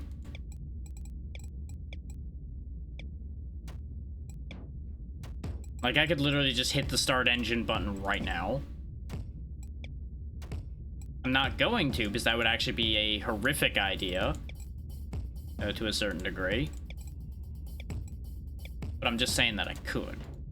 Let's get us vision before I start making plans and moves here. Yeah, because of the sneak attacks and such, I'm gonna have to make sure that I've got some backline defense here and there.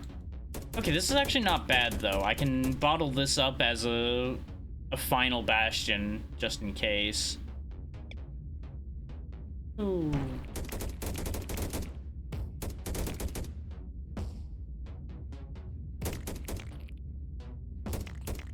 I do want to expand out to get some stuff. Ooh, knowledge, though. Neat.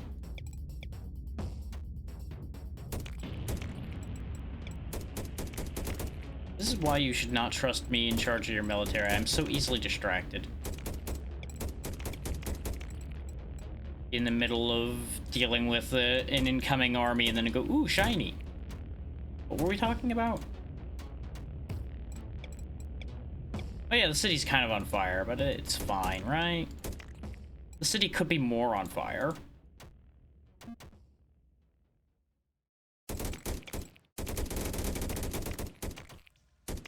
But that should do to keep the core safe, even when we get sneak attacked. At least for now. Obviously, we're gonna need more over time, but one problem at a time and all that.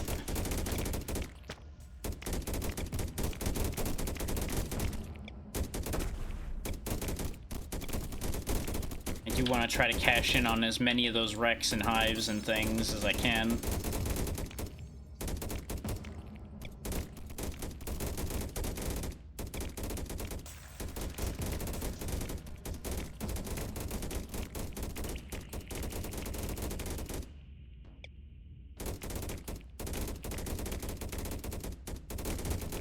Okay. Oh, they're finally getting through my troops, though.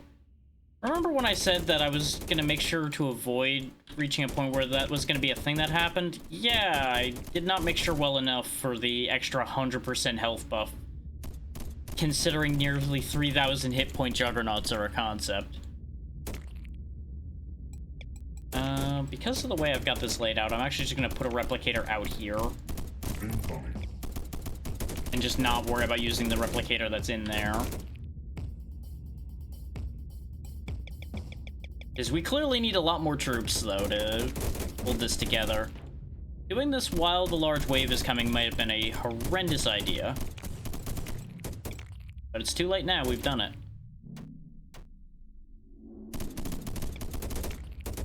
This might be one of the maps where we actually have, like, a lot of casualties.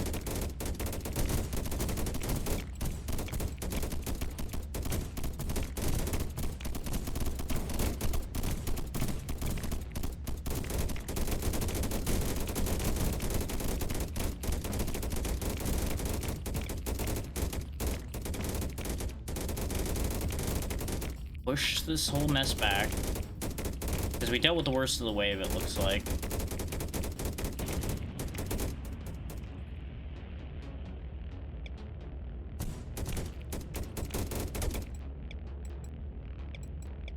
Get this finished being set up.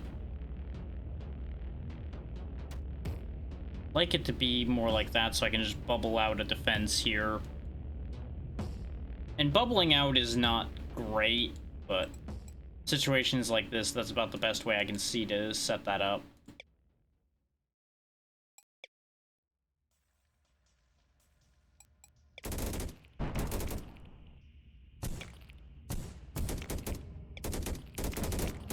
Just lowering them in so I have a good opportunity to deal with them rather than leaving them wandering. Because as soon as I start doing this, they're gonna get real grumpy real fast. Guys, spread out along this until the guns are ready. Yeah, because that's what's gonna happen, is they're just gonna immediately get shot. There we go. That'll hold that side for a bit.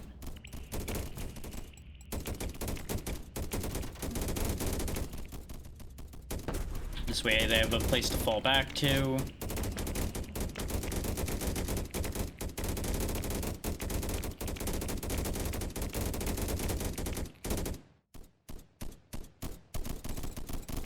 The bright side to having two of the replicators is one can sit there and make research while the other one makes units.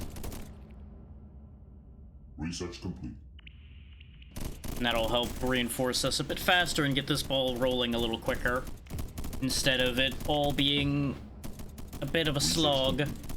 I did lean over a little too far. You might not have been able to hear me too well over there. Research complete.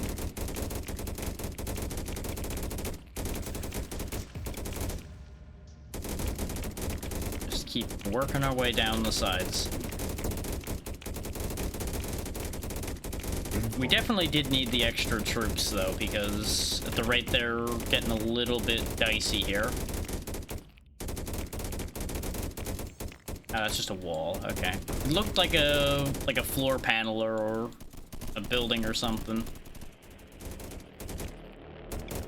Something I do like is you may notice on the minimap my buildings are turning yellow and such. That's showing you what buildings are firing at any given time without you having to actually watch them shoot. Same goes with your units turning yellow on the minimap, indicating that that particular unit is engaged with an enemy at that moment. Very handy little bits of information. Okay, now that this is all cleared, we should have them turn around.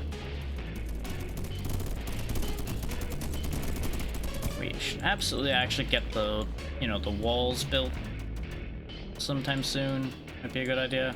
Oh, you can build over coal and such. I did not realize that. I just assumed you couldn't. Well, the more you know.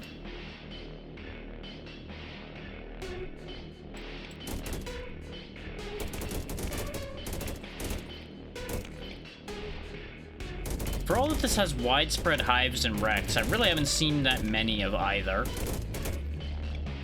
We did get a couple blueprints, which is nice, though.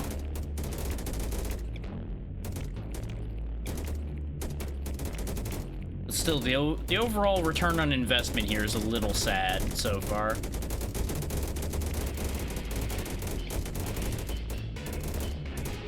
forces are under attack. Oh, those turrets are getting eaten.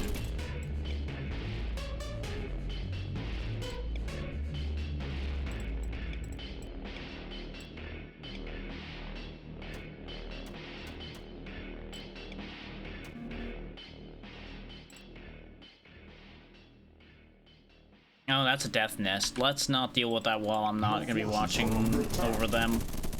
Oh, that's part of the problem. These guys spawned a lot of replacement troops as I dealt with them there. That's the problem. Okay. We've got death swarms, so they just kept spawning new dudes as they died. You guys come down here and make sure that that stops being as much of a problem, shall we? And we'll have them come up behind this force here and just clean house.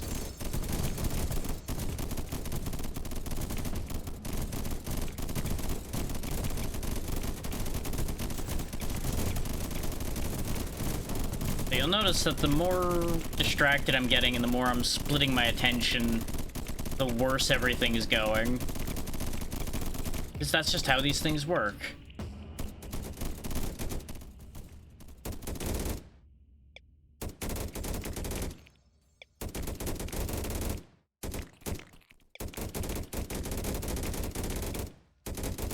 Everybody focus fire on the behemoth. There we go. There's some more wrecks. Okay. 3 blueprints now.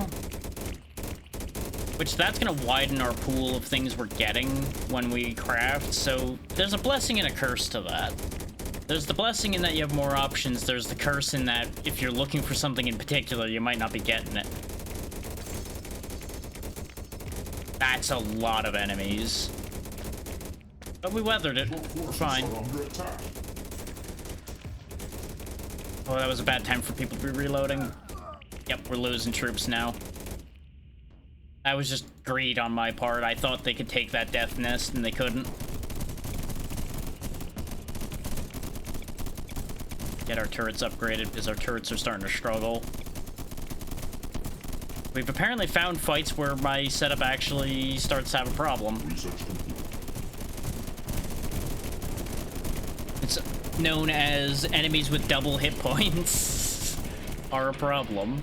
What do you know? This may come as a shock to you that buffed enemies are more dangerous. Research complete. Get the setup here rebuilt. Leave a space for troops to come and go because we have troops I want to get out there. Specifically get some grenade throwers going. Now we need titanium for those. These all need titanium. Okay.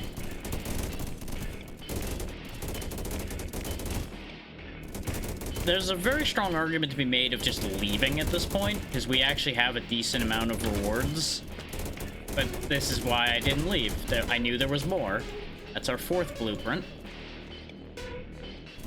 Still haven't really seen the widespread hives being proven out here yet. Throw some more cannons around, keep the chaff under control. This way, we have something clearing the weaker enemies so that the guns can focus the larger enemies as well. We really should get some titanium, though. Problem is, there's no good position to try to get titanium from. Like, this might be our best position here, because we can be a bit sneaky about it.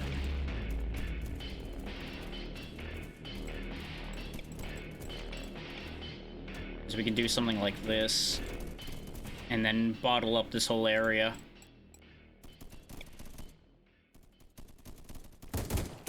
It won't last, but it'll hold long enough to get the titanium we're gonna want.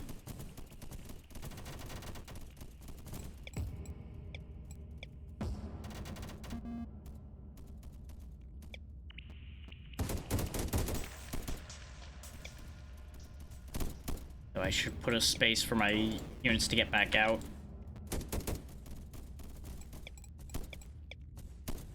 Or a couple guns outside and inside. That should be good enough to hold long enough to get me what I want. All of that just for one titanium mine, and I might add.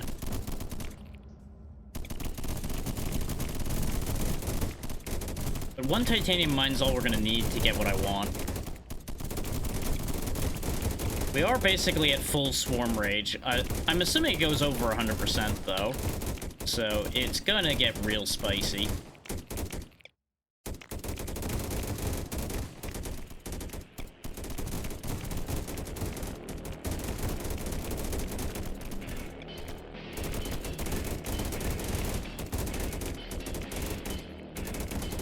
It's a real shame that we're out of radium space.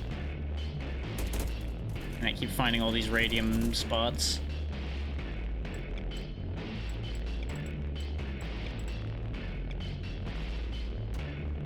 Scatter a couple lightning throwers around.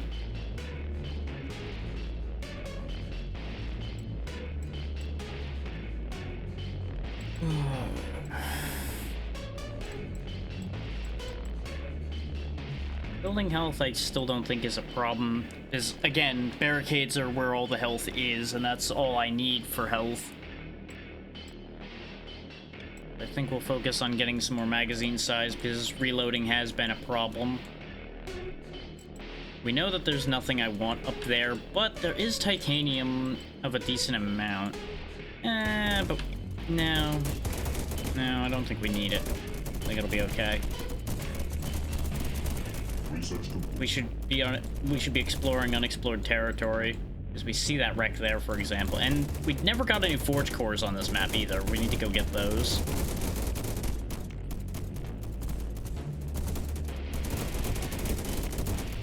The biggest holdback we have at the moment is we don't have any more unit capacity to spare. We did cover over a piece of coal somewhere, didn't we? I think one of these turrets covered over a piece of coal. Or not. It might be a barricade that's over the coal. But I could have swore there was a bit of coal up there somewhere. Oh boy. That's bad spawn timing, huh? Wait, there's a hive. Swarm core get. Yeah, we can't fit through there, so that's a shame.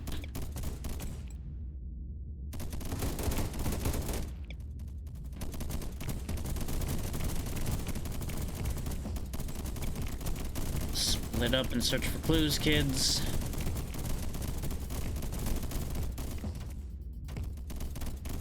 Your forces are under attack. I'm gonna have to be a little bit risky to get this forge core out of there.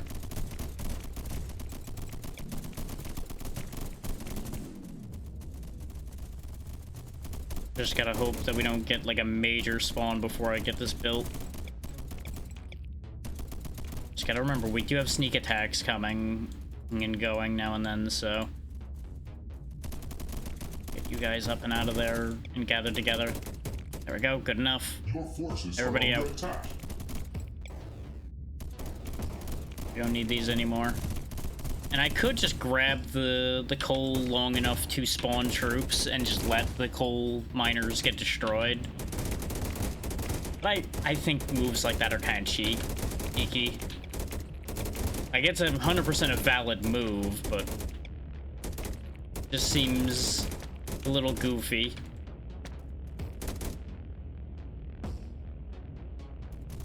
Okay, we're gonna have to make a chain again here. Get a radiant rifle. I mean, we may as well grab this, though, because this is a temporary thing anyway.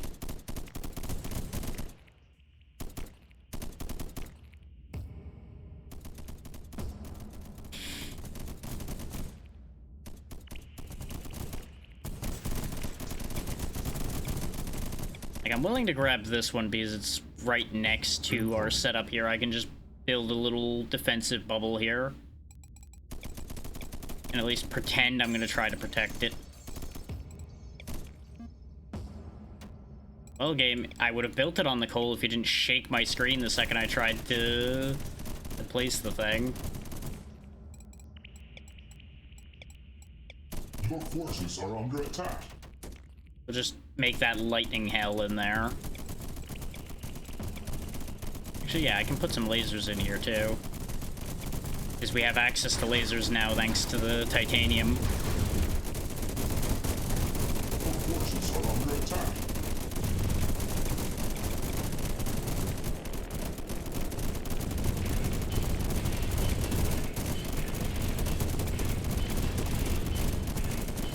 I immediately lost the thing over here while I was trying to do everything else at once.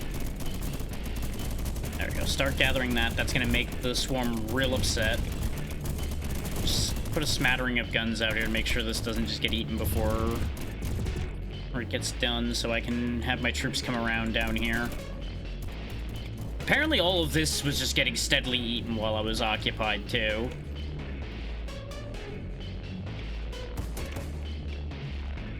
Like, they just cracked the egg at some point and just went wild.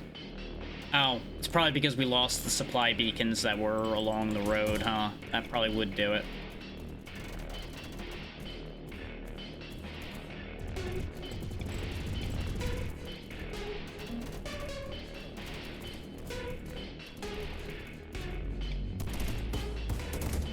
So I'm pretty sure as soon as the turrets were disconnected from supply, they didn't actually shoot anymore. And that would, of course, ruin everything. Your forces are under attack. That's fine, it got all of the knowledge it was supposed to, so that's fine to get destroyed now. Yeah, there's a couple wrecks down here and a hive that I can see, so we'll grab that. And then we'll button up and get ready to get out of here. Your forces are under attack.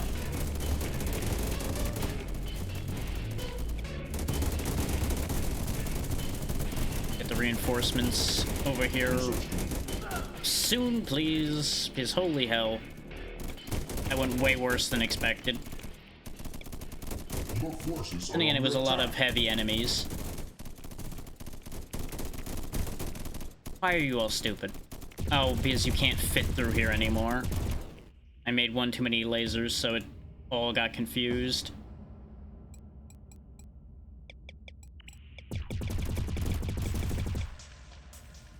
Just make a ton of Penelopes, it'll be fine. Yeah, based on how that little skirmish there went, I'm gonna bring the reinforcements around before I have them continue onward, because we were starting to get some casualties. And I'd rather not have the unit loss look too bad, you know?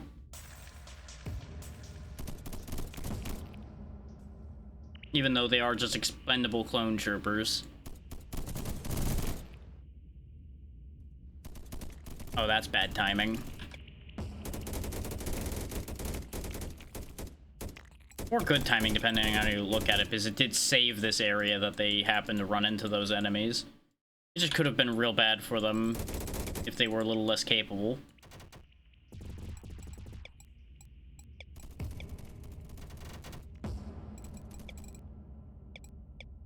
Get the defenses back in play. Incoming. Oh, there is so much bad on its way again.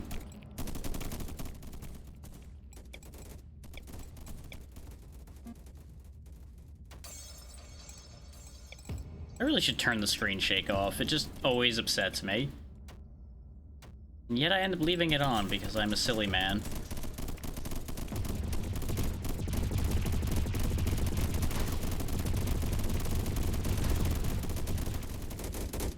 Those lasers really do make quite a difference. Your forces are under attack. This is still going to become a bit of an issue, but it's under control. Well, thanks to the laser. Except up here. Up here is falling apart again.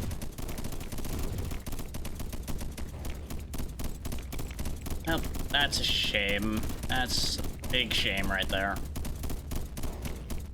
This is why I don't build setups like this that are fast and half-assed, because we always have a problem.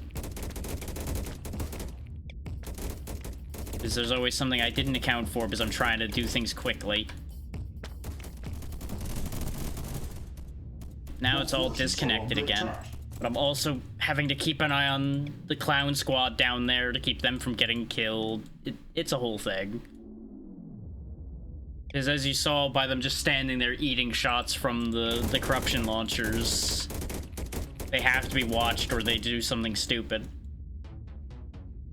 Okay, now we got all the things that particularly matter. Like, I can grab that last forge core right quick, which I definitely will do. But then we'll be ready to get the hell out of here.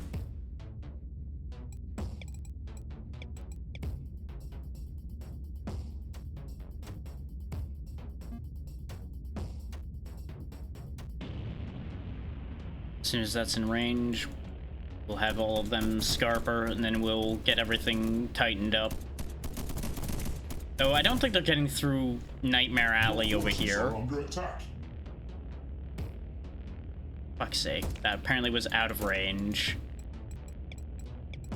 So again, I'm starting to get distracted now because I keep seeing things popping up all over the minimap. I'm trying to monitor too many things at once. Okay, you guys head home. Oh, I'm trying to move the mouse along and ended up clicking. Just get rid of all of this. It's just gonna get destroyed anyway. Oh, right, you guys don't have a way home right now. There we go.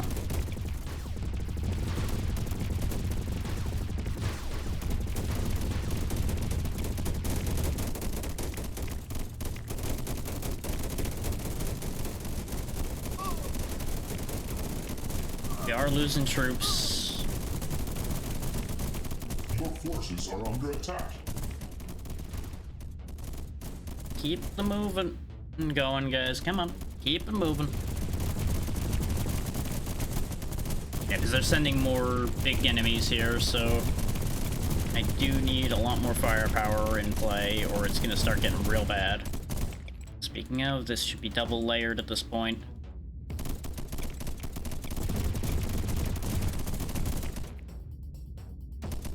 Expand the supply over here so that we can expand the walls. Fill this all in. Which the extra layers are probably why these things don't tend to fall. Is, you know, it's over 2,000 hit points that they have to chew through to get anywhere.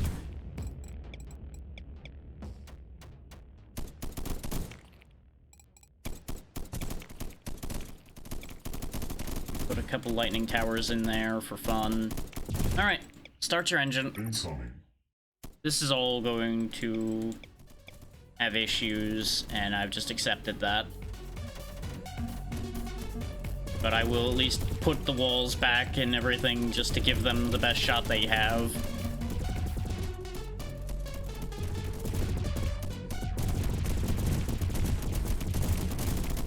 Alright, now we just see how it goes. Worst case, we still have the final fallback position there.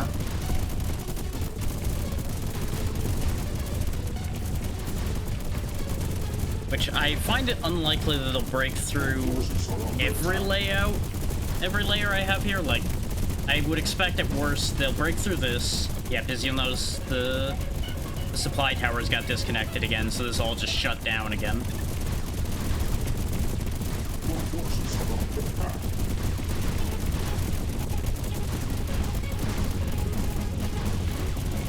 I don't think the music's supposed to be doing that. The music seems to be tripping out a little bit, I think because of all the sound effects. Yep, there it goes. Yeah, see, as soon as I paused it, music started going back to normal again.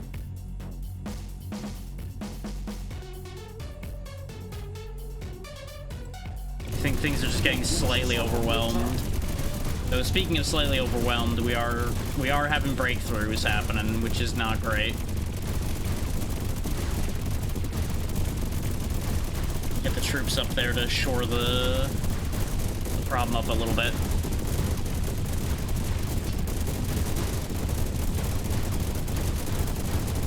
So that is definitely falling. Pull them back so they don't just all get massacred immediately.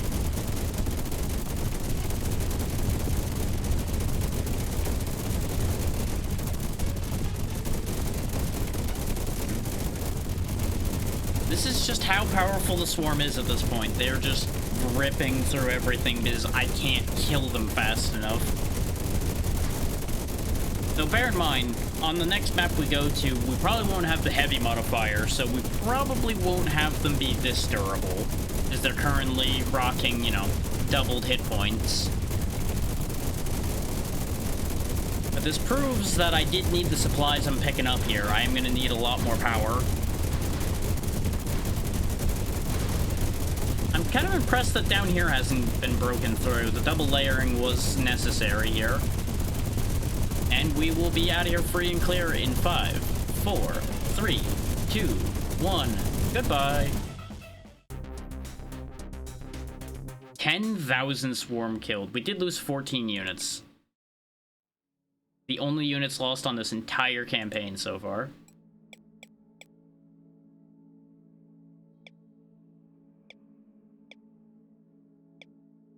Okay, so what do I want? That's the better question of the day. The cannons were helpful. I almost feel like I should just replace the gun turrets with the sniper turrets. But the gun turrets do so much work on their own, even just as Mark 1s.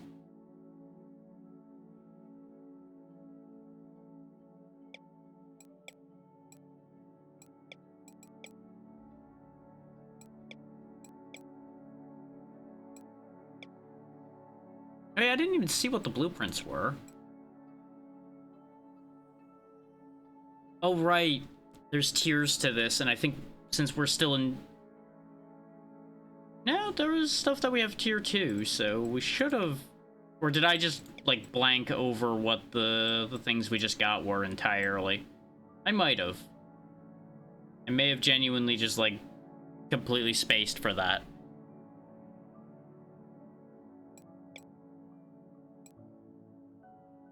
And always get what you want. Just try sometimes. Get what you need. There we go. Finally a gun turret upgrade. Jesus.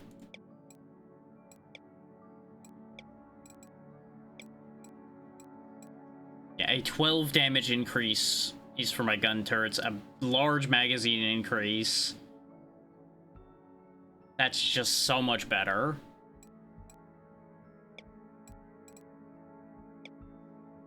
But our individual troops need some help too. Let's get some unit support going.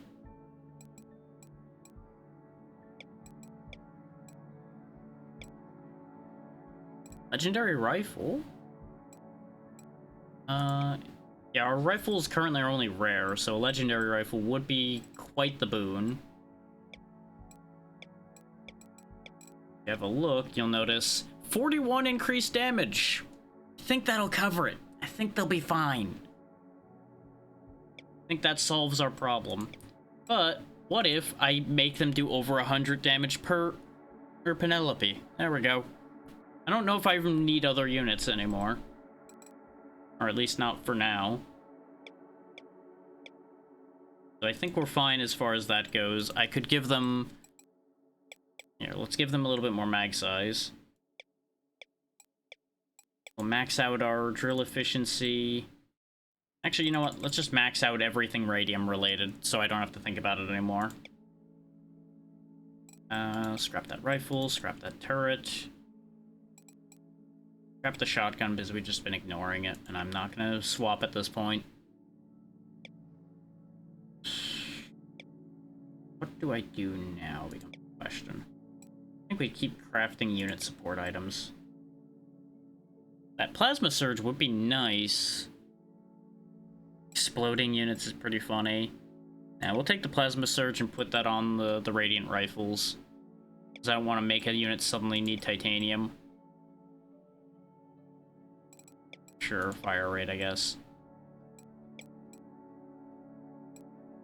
40 extra health, that'll do. At this point, I don't think you need the +3 damage. I think you'd be better served having the 40 extra health to make up for the fact that you don't have any real armor. Which, speaking of, we still have not gotten any better heavy armor. But these heavy units have been just kind of forgotten, if I'm honest. Give you the fire rate and the +3 damage. Oh no, right, that's rifle support. So you get that and the plasma surge, which brings you up to 77 on your radiant rifle. We definitely need a better setup for these to make them worth adding.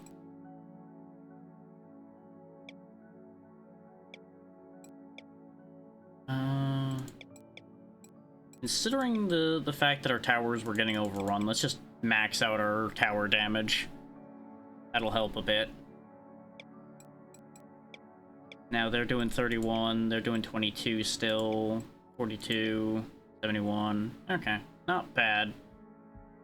Oh yeah, we never did put the lightning radius on. There we go. We are very much lacking for power support as well.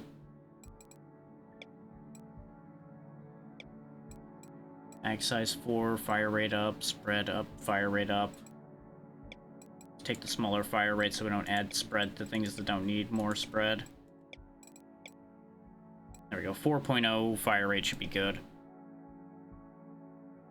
I am probably going to lower the sound effects a bit now. Because they are starting to get a little overwhelming now that we have a lot more firing happening.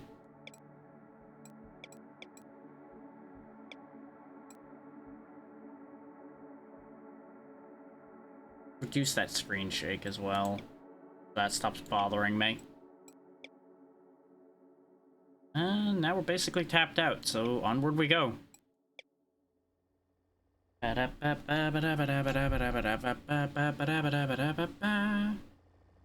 Decaying hive, sure. And snag that. Yep, that hive was not dead. Rip. I wondered if there was ever going to be a downside to that. Turns out, yes. Yes, there is in fact a downside. And we fell 92 meters. Into a place with some death nests. Our units do extra damage here, though, so that's nifty.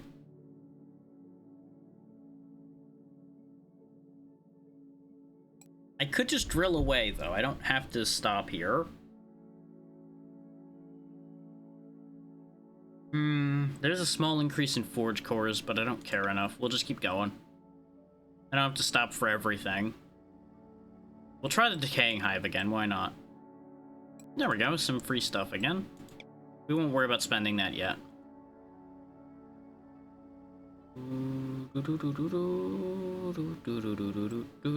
Oh! I think this is the first time I've seen this message. Your drill and forces have made good progress in your journey traveling towards the Earth's center, while fighting off the seemingly endless swarm. During your journey, your forces have recovered swarm essence while salvaging useful parts from old wrecks of previous lost expeditions. Now the sensors are indicating that you are approaching a new layer to drill through, mostly ice and snowy caverns. Suddenly your drill violently stops, refusing to start up again. Upon investigation, the crystal that powers the drill's core is behaving erratically and causing power surges that stop the drill's engine. Something is mysteriously preventing you from drilling further. Looking out the hatch, there appears to be a cave similar to before, but the air is thicker, and there is an ominous presence coming from within the cave. You must investigate and vanquish the source of this presence that has disrupted your drill's crystals so you may continue your journey.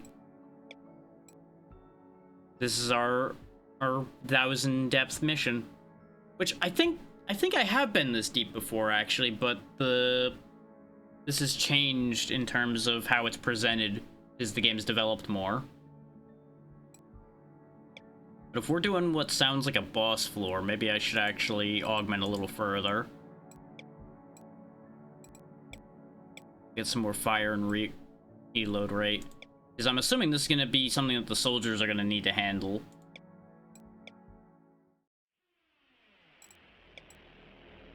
Okay, we're on the bottom left corner.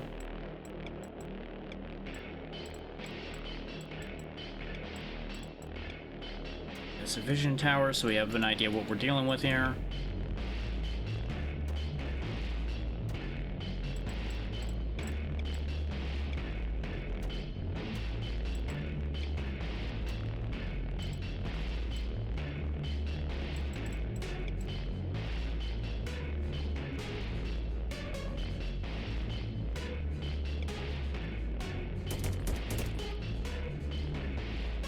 If you go kill these nests by yourself, you'll be fine. They're just empty nests.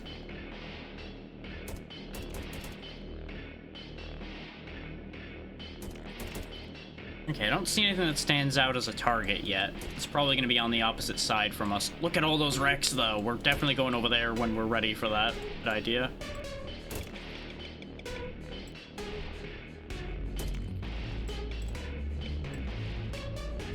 There's just going to be so many goodies. A couple guns here because it's an edge of map. Looks like this might dead end out down here, which would actually be ideal.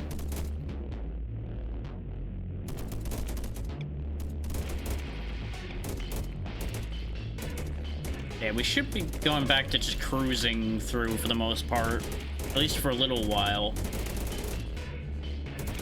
Because of the fact that we don't have that doubled health issue to worry about. No, this is a map edge over here, so we will have to defend this somewhat. But let us expand throughout here, because this will be useful to me.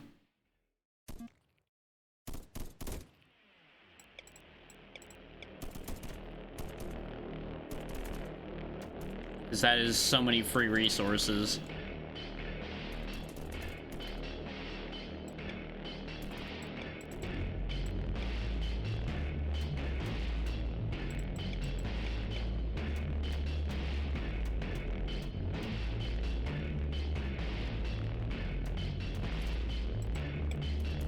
The lightning tower in the middle there. Oop. Thought I heard something explode, so I got concerned for a second.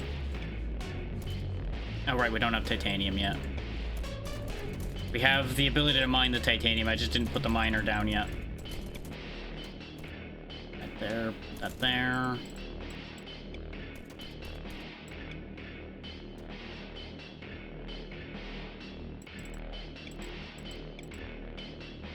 There we go. That should keep that from becoming an issue at any point and anytime soon. We'll get this blocked up so we don't have to worry about that.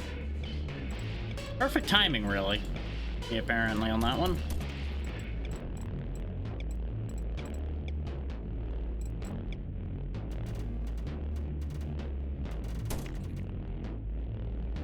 There we go. Double. Well, got room. Triple layer the fucking thing.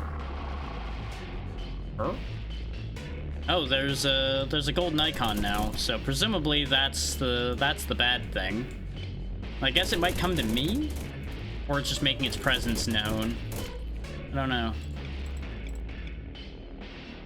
We'll find out soon enough, I'm sure. Because we'll either end up where it is, or it'll come to me.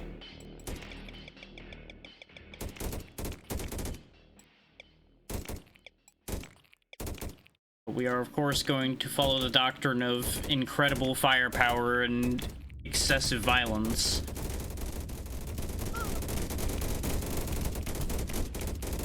What the fuck is that thing? It's a queen? Oh, that's the target. It's the queen. It just ran in, attacked us, and fucked off. Interesting. That certainly is a move.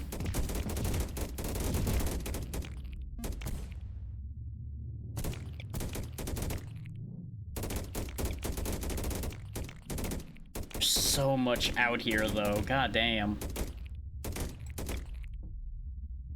Let's agitate them a little bit. Now, because of where those lightning towers are, they can't get through. God damn it. It really is frustrating that your units can't just shimmy diagonally slightly.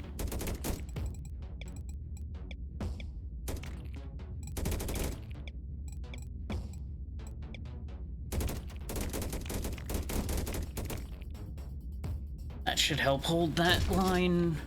Let's see what. Well, we know we want those wrecks over here, so let's go get the wrecks first. Then we'll worry about chasing the queen. Pumping out more troops. I am just gonna chase the thing down with, like, all 40 troops.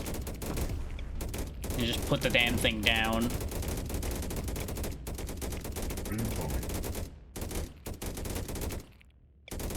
So it disappeared off the map, which is weird. I wonder if it can just, like, leave the map and then come back. So you can't just actively chase it down before the game's ready for you to be able to kill it. I wouldn't be surprised if that's a thing. There's so many wrecks on this map, which makes sense because this is definitely where a lot of people would go to die, I'm sure.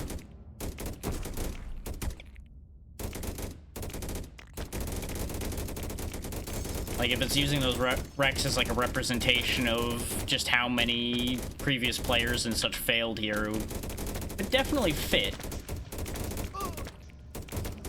Our casualty count's definitely going to be higher here because of how aggressive I'm being.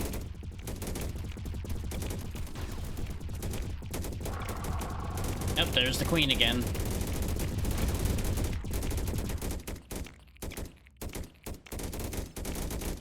We lost a couple troops, but we have a lot more to send, so get them up there.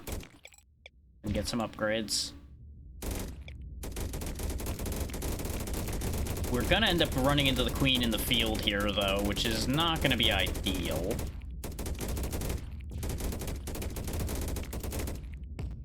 Oh, I see. That's the problem. She spawns a bunch of dudes and just apparently just runs our troops over? She has 102,000 health. Research complete. Well, that's definitely me underestimating my opponent, huh? God damn. You know what? Fair enough, game. You got me. Research complete. Yeah, that's just on me. That's entirely my own fault. Whew. Things I was not ready for 5,000. That. Like, I was not surprised by the spawns a billion units thing, but I was very much surprised by the health count.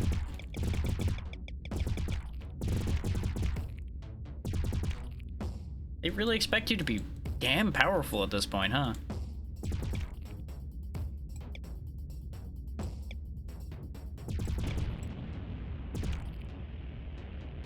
And what I'm thinking, since we don't have much room for guns to be here, we're gonna expand out another step here so we can fit more weaponry.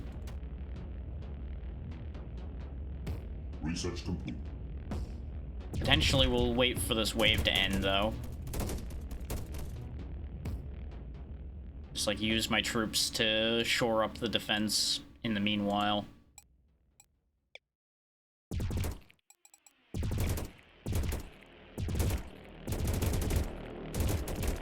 Because that is a lot more firepower just all clumped in here until then.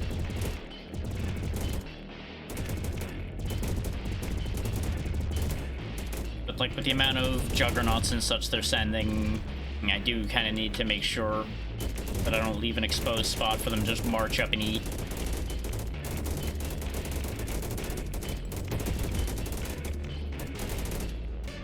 Okay, you guys should be able to hold the... Not quite that high up, boys. Come on. Back it up a little bit.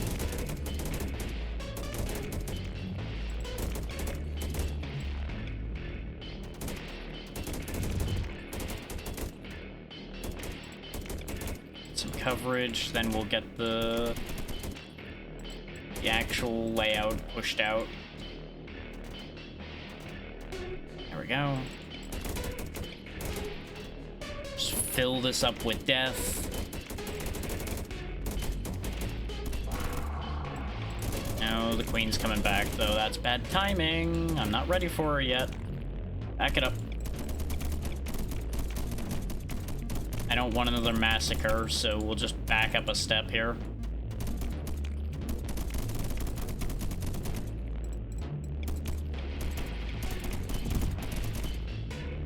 As it turns out, having like 30 troops massacred was not great. That was not helpful.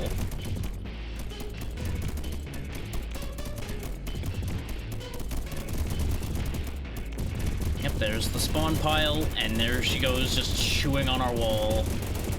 And just ripping through it. Like, that is impressive and very upsetting how she just eats the walls. 124 damage by herself. And she doesn't seem to have, like, an attack. She does, she just kind of bumps into the thing and it dies. Which is certainly something.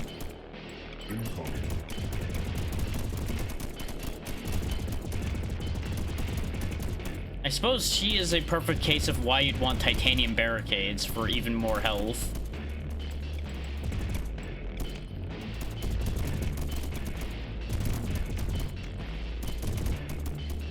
think we'll be exiting on this side because it's been a lot less of a problem.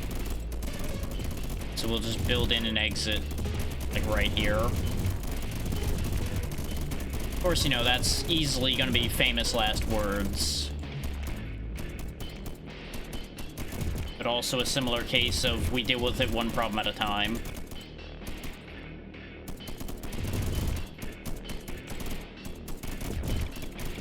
The amount of enemies will get some grenade launchers just for quantity control. Though our grenade launchers don't do as much damage, I need to keep that in mind. But they'll be good for, like, the clusters of weenie troops like these guys, because these still only have 6 hit points, for example, and these guys have 16. So the grenades can still clean those up while the rifles take care of the heavier enemies.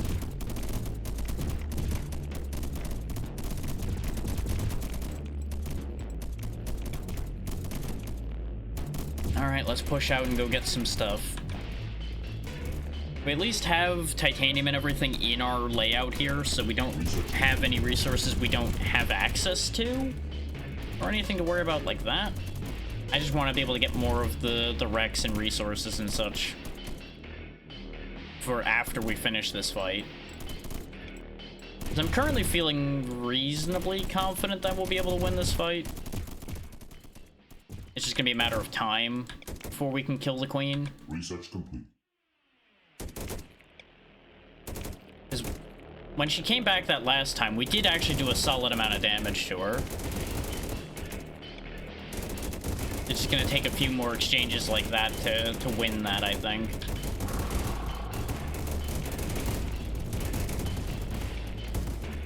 And I'm betting the queen wouldn't be as strong if the swarm rage wasn't, like, crazy high. Oh yeah, before we let her get here, let's enact my plan.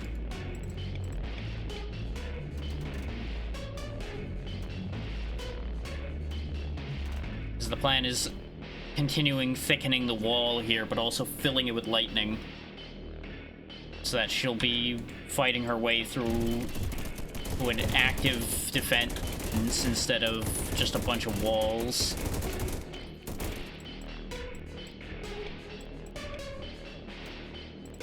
So she's gonna chew right through this and destroy those lightning towers. They'll just get some damage done before that, and obviously everything's gonna be firing.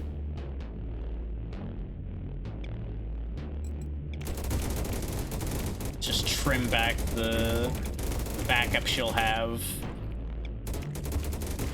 There's the queen. Back up, back up, back up, back up, so she doesn't just eat all of you.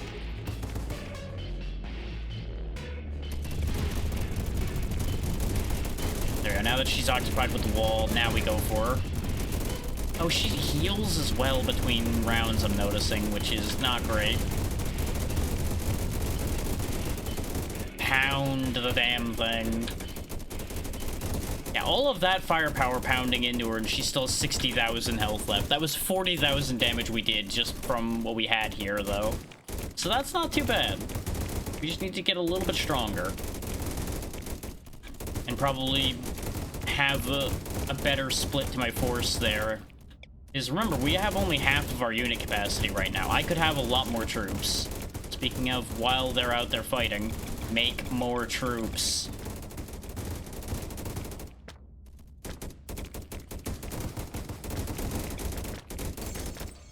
Obviously, we're making just Penelope and Mass because they do 100 per bullet each unit, so that is the correct choice.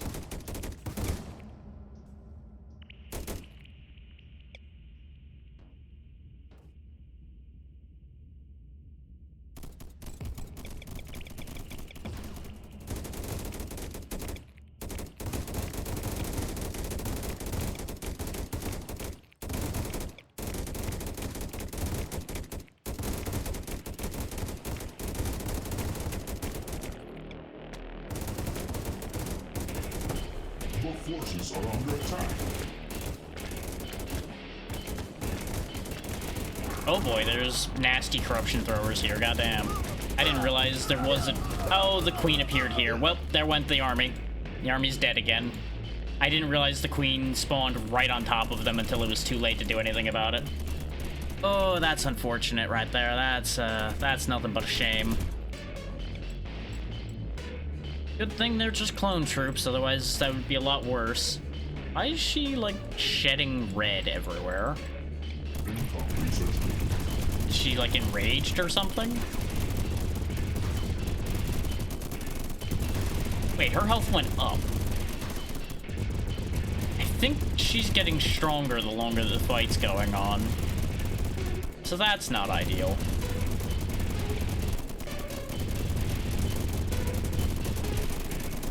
Oh, she might just be, like, committing now, actually. She's not backing down.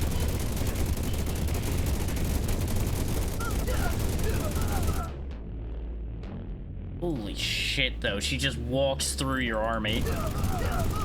That said, she walked into a trap by doing that. She's dead. Well, that plan worked. Not exactly how I intended the plan to work, but the plan worked. I threw the army forward in the hopes of finishing the job, and it worked. Just, I didn't expect her to just go charging at them. I thought she was gonna keep hitting the walls near her first. Her targeting priority was a bit different than expected. But we can start the engine and get the hell out of here. We've actually got a decent amount of rewards, so I'm happy with just getting the fuck out of here before this gets any worse. In case it, like, spawns a second queen or something ridiculous like that if I stay too long. Which, that would be very funny.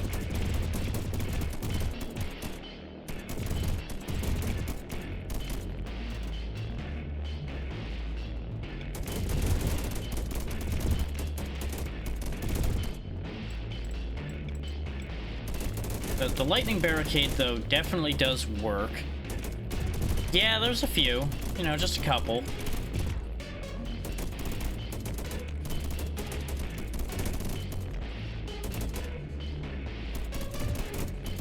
Okay, you should be able to fall back and get the turrets built. There we go. How goes, Yura? We're just getting rid of enemies that have been consuming the earth from within.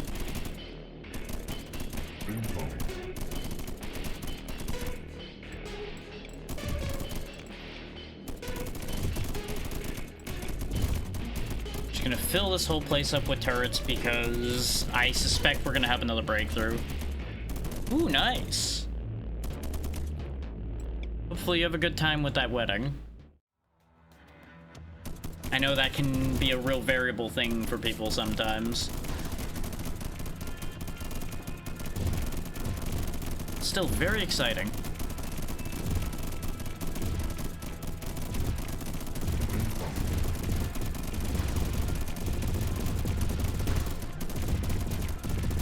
We should be able to hold. Casualty count on this map's not gonna look good. It's not gonna look good at all.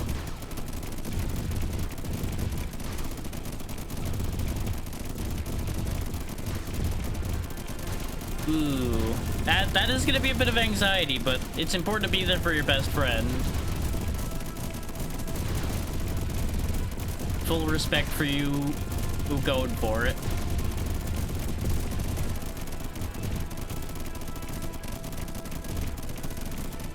Yeah.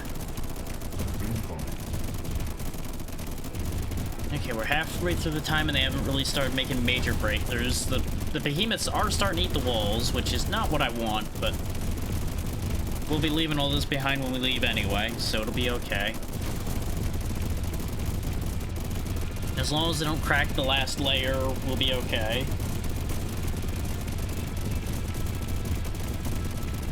Because then we'll lose even more soldiers.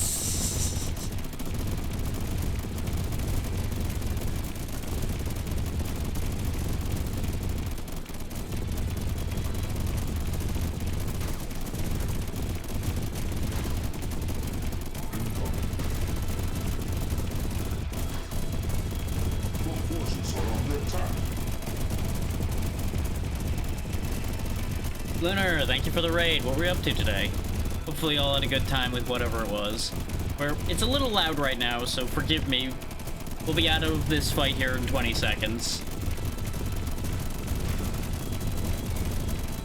But there's thankfully not much I have to actively do, so by all means, let me know what's going on, what you were up to. And thank you again for choosing to bring your people over with this raid.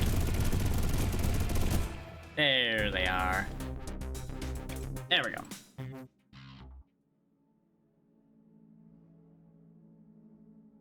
Welcome, welcome everyone.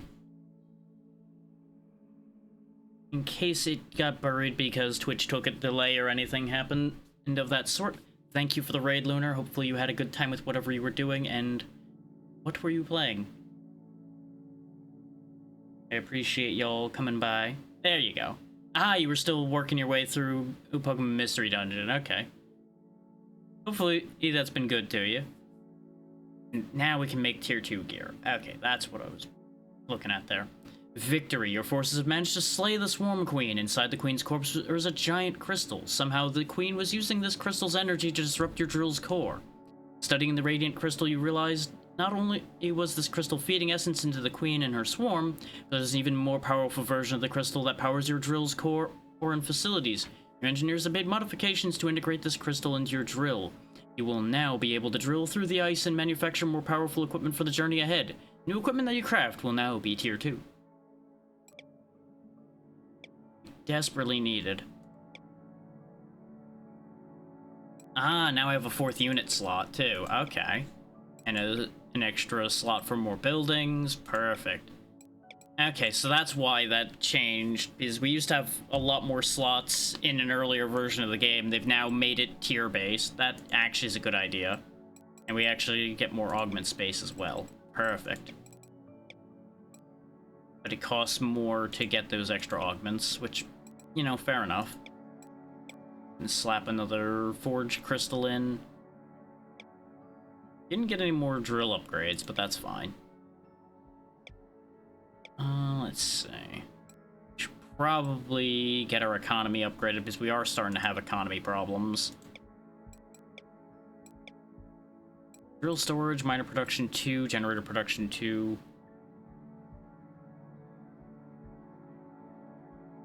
That's pretty good progress.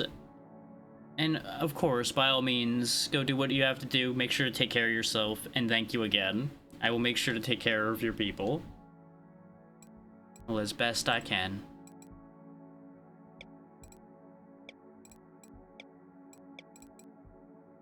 Go ahead and buff the miners a little bit. So I didn't even finish this upgrade, but at this point, this would be more beneficial for the same price, so that makes more sense. Yeah, you know, just a little bit, as a treat.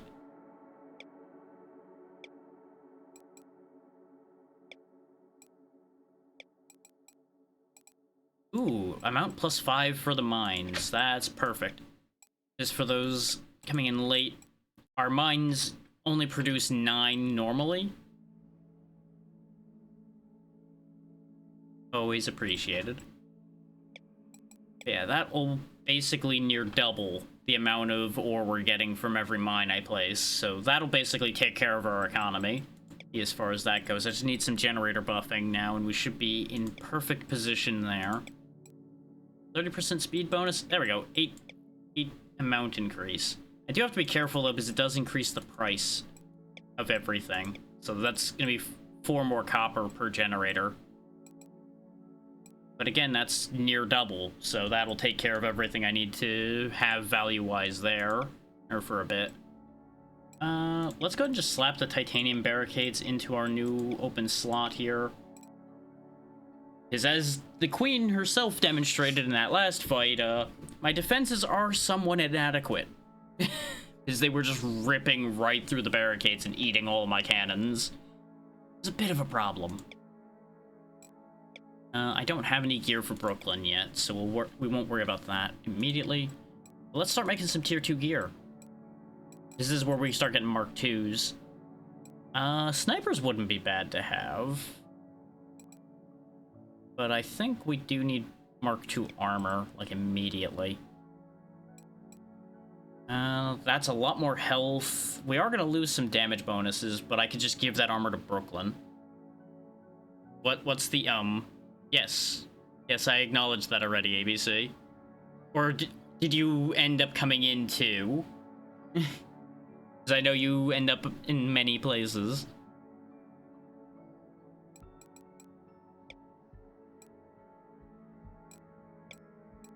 There we go, there's a rifle Mark II. Is that better than my legendary rifle?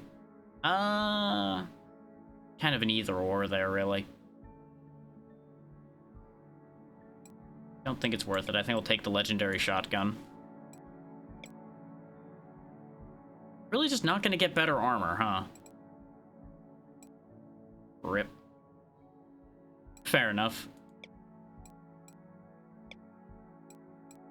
Okay, Brooklyn, here you go. Have some armor and have a shotgun. And they're purple.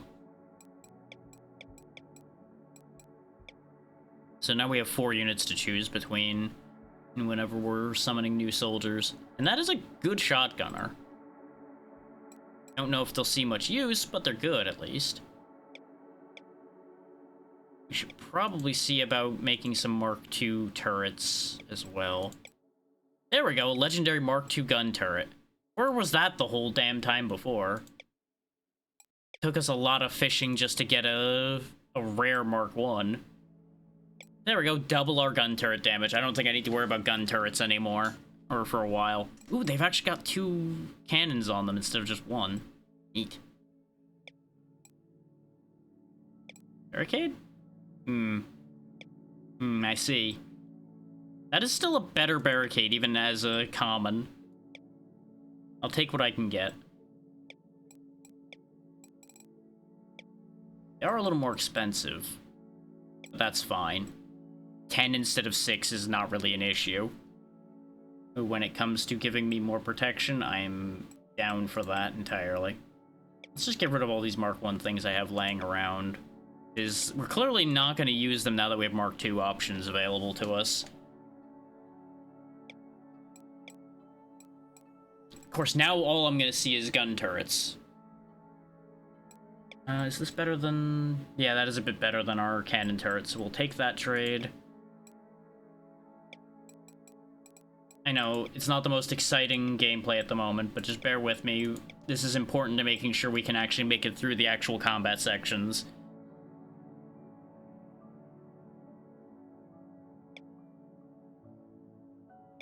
Is for those coming in later on, how this game works is there's all of this management, and then there's RTS portions whenever you're actually wherever you intended to drill to, facing off against the swarm in that particular location. So I need all my stuff to be up to par, or we're gonna have a bit of a hard time. You know, we did just get upgrades to both of these.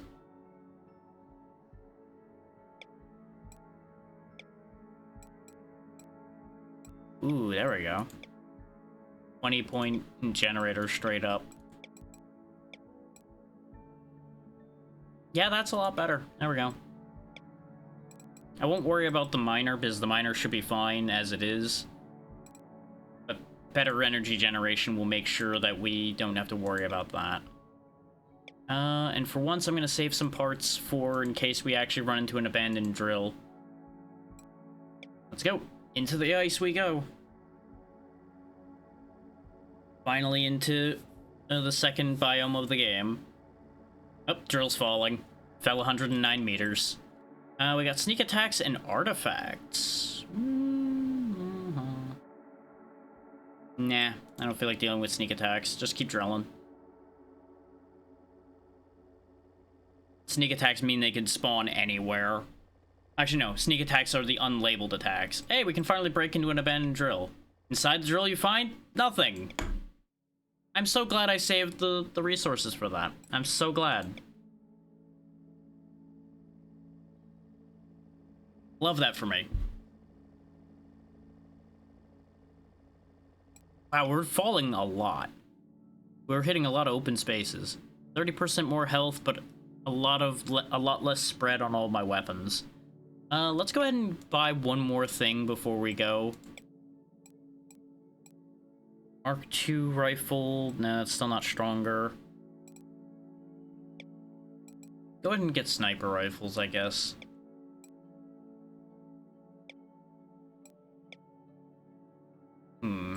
replace the Radiant Rifles with it, even though they'd lose their AoE. It would make them more relevant, because they do a lot more damage. And it would only take 5 titanium instead of 20. Or, no, I think the grenade launchers might just need to go, because they're going to be weak at this point. Yeah, we'll try that. William will be the sniper. Natalie will just continue to be left behind until I get something that's suitable for my titanium troop. Okay, we've got a nice choke point here at least, so we can block that. Oh! Well, I'm glad I kept making economy upgrades, because we now only get one of each of the things at the start, instead of guaranteed 2. Yikes.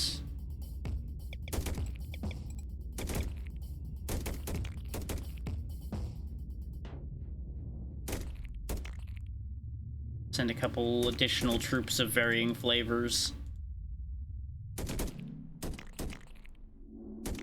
Because I can use the sniper to pull enemies to the squad as a whole without having them push too far up and potentially get into trouble. Yeah, for everybody coming in from the raid and everything, how this all works is, as you might imagine, generators make power. Power's right there. Copper and titanium come from miners. You need these supply towers in order to be able to build anything and have it function. If you lose supply to an area, they will start just taking damage until you either reconnect supply or the thing blows up.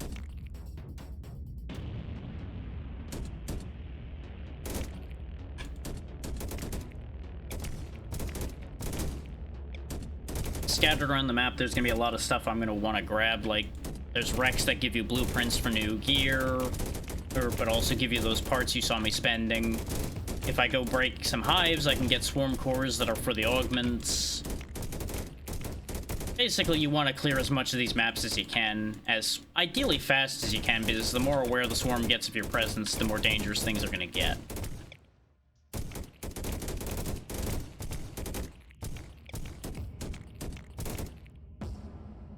We can be a bit clever because our supply does reach through the wall there. So I can do something sneaky, potentially. And that's why I put guns over there, because they will slip past my forces sometimes and just go for the core. Because if that drill gets broken, that's it. Game over. Gotta start over from scratch. Okay, let's not push too hard that way yet. I don't want to overextend. I do want to get that titanium, so we're gonna reach out a hand and grab this area here in a second. Which is part of why I'm pulling the troops back, so I have coverage to extend our influence. That purple marker you just saw up here is the large wave that's coming. Is periodically they just send big waves of swarm after us. That is their way of trying to dislodge us from this place. Okay, let me get my vision tower that I usually place down, because we have a big upgrade for our vision towers, so we can actually get some good scouting intel. Look at all that red above us.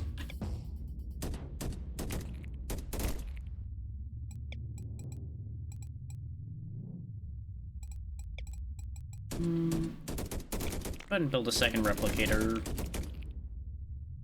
I don't usually do that, but with the way that last fight went, I think I might want one. I gotta be careful extending to these map edges as well, because enemies will spawn from the map edges. Let's see about just reaching out quick and grabbing all this before they can spawn units.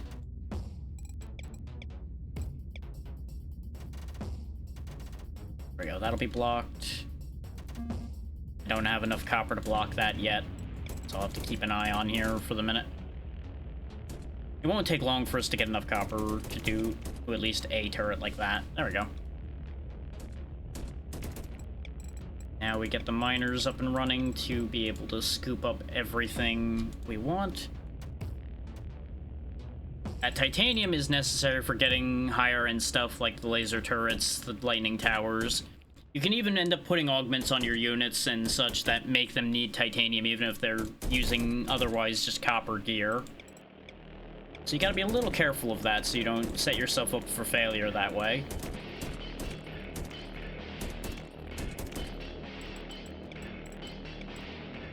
Go ahead and get a frontline defense set in motion here.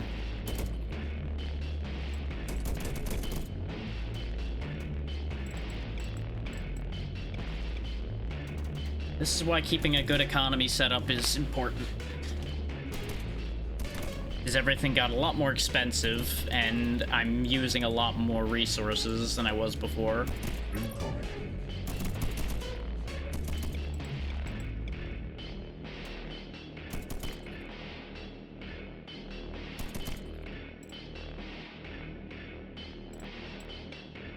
And chuck a couple armories down to get upgrades for everything else. Now, I will say there is one downside to this, and that is, you hear that music track? That's the same music track we've been hearing the whole game. I was kind of hoping Area 2 would give us a different one. No such luck there. But, you know, it is what it is.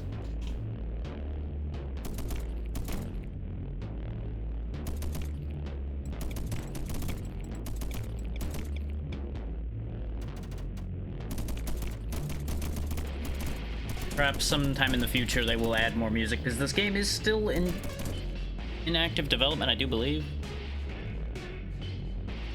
Or at the very least, it changed a lot in the year or so I hadn't played it.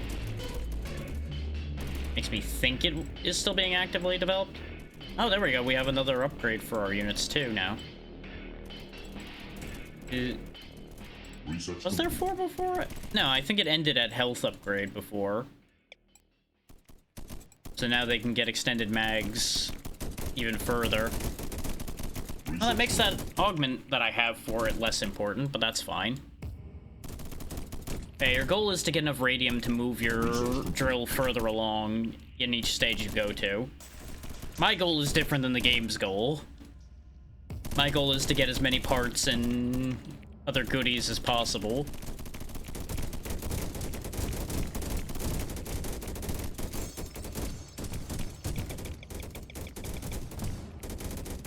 Mass produce more clone soldiers.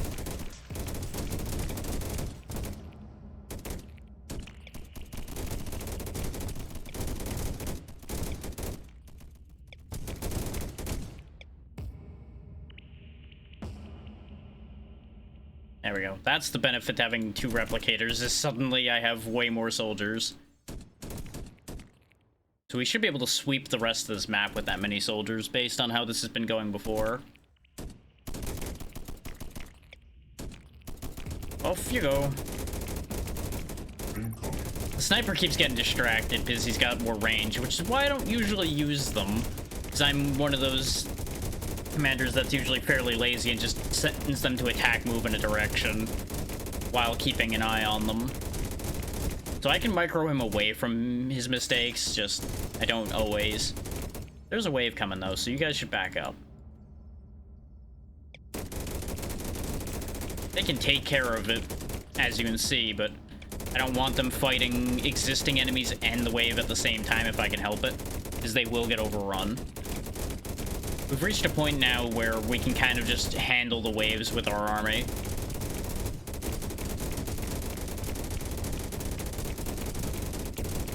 Hope you like this sound, though, because, we're gonna be hearing a lot of that sound, as you might imagine. Oh, be careful with that. That's a death nest. That spawns more dudes, just like that one over there does. Those corruptors will shoot at you, which is a problem, because your unit AI is a little dumb. They'll shoot at the thing closest to them, which is usually not the corruption throwers. So they'll just get kind of picked off if you're not keeping half an eye on them. So that is kind of a thing you would want snipers for, probably, is dealing with things like the corruption throwers. Because the sniper can reach out and hit it before it can be as big a problem.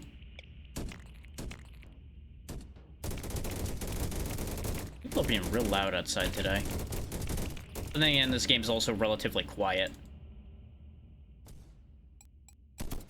Oh right, I have no unit capacity left. I was gonna spawn a bunch more shotguns and snipers, but don't have unit capacity. You need these coal spots for both for power and for unit capacity. Is you need to put body printers down on the coal plants. Why it uses coal, I still don't know. I questioned that before, and I still have not really come up with a logical thought there.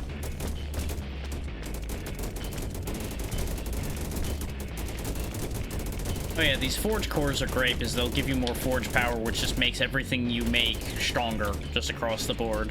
Every blueprint you spawn by using that craft option in between missions just flat out has upgraded stats.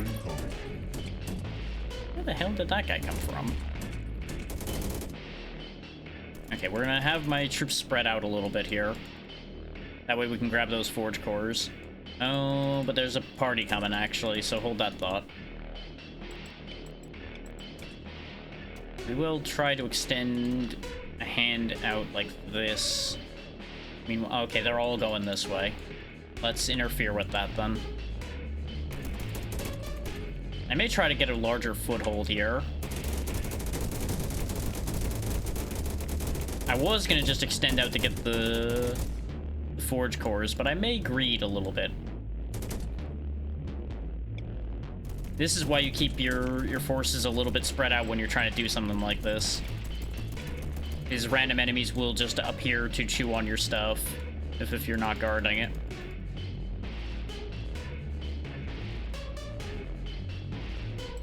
Thankfully, these are instantly grabbed. Just boop, boop.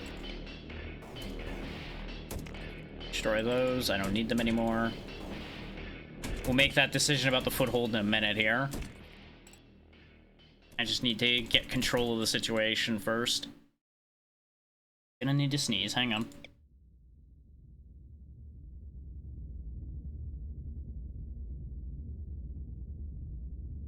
I sneeze fairly loud, so I always try to mute so you guys don't get your ears blasted out.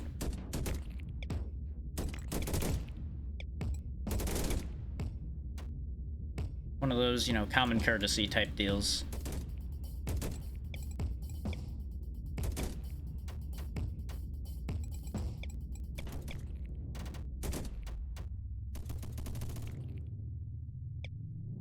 There's another forge core up here.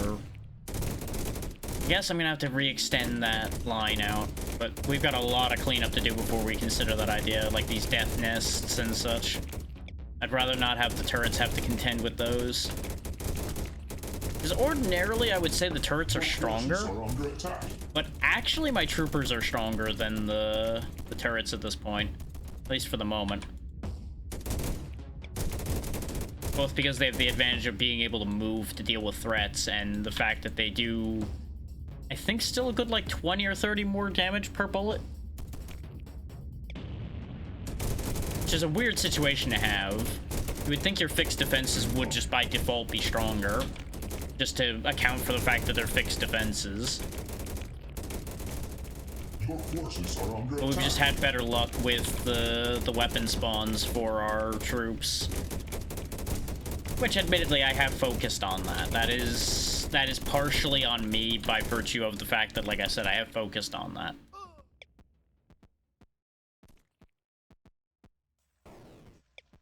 This is also a thing that happens sometimes. They walked around from over here and just chewed the power line out.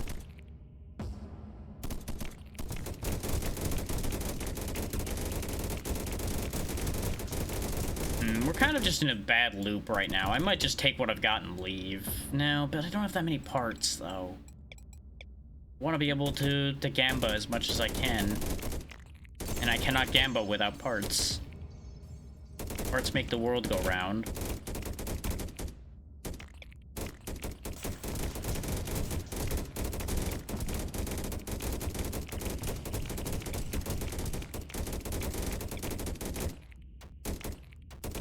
Let's move our barrier up here so we can contain more material, I guess. Just paint out a set of turrets. There we go. Like, you'll notice the fire rate on the turrets is such that they do clear arguably faster. But I think overall the troopers are still stronger at the moment.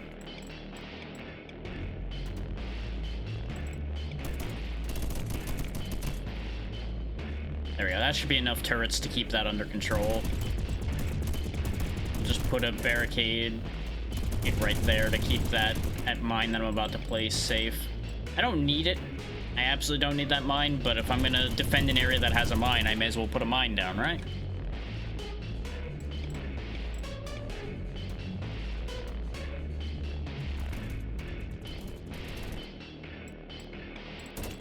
Honestly, let's just put another vision tower down over here so I stop having this line of sight issue in here. It's getting annoying. It's not like an important problem, but it was just starting to aggravate me a little bit.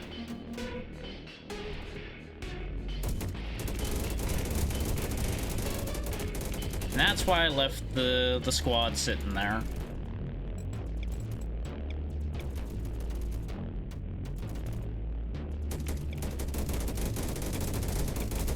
We'll have them continue cleaning up here in a second. I just want to make sure that this is protected, so we don't have another one of those incidents where I look away and then bad things happen because I'm not paying attention for 5 seconds.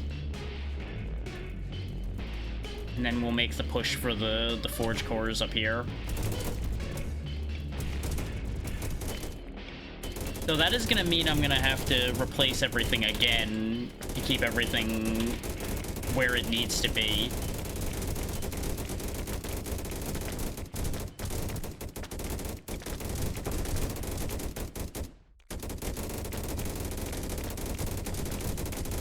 We're gonna lose some more troops because of these corruption throwers at this rate. Oh, there's also advanced corruption throwers up here. Okay, that's a problem. As the name suggests, they're just stronger corruption throwers. I think they have more range, too. But now that we've pushed all the nests and such up here back, we should be able to get away with making that reach that I'm planning to do. I just gotta be careful of the amount of layers that are around here, because they'll always spawn when the big waves spawn. And, you know, they just constantly spawn troops as well.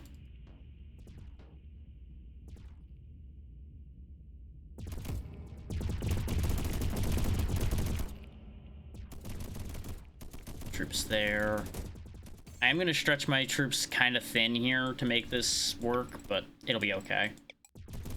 They've proven to be reasonably competent in small clumps. Oh, but there's about to be a big problem coming. He says he goes for it anyway. This will be an important test of how strong my troops are.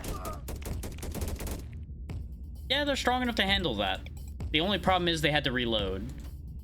They would have been fine otherwise. The downside to grabbing these forge cores is it does make our exit take longer. Not shown here so far are artifacts that will give you a bunch of varying buffs for a little while, like lowering awareness and things like that, but usually they come at a cost of raising awareness. And the more aware the swarm is, the worse things get. I do believe that is how the swarm rage is getting amplified, is they are getting more and more aware, which makes them more and more angry. Flawless victory. So far. So far. Plus or minus the one guy that died, but you know, he was standing too close to the spawn point. He didn't read the manual.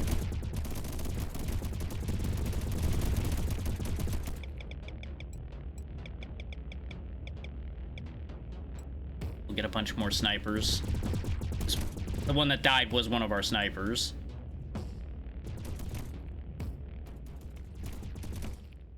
That behemoth's just a little confused. The only real place left to check that was gonna be up in here. Everywhere else has been pretty picked clean, it looks like. Here come the reinforcements. you know, just casually doubling the amount of troops we have.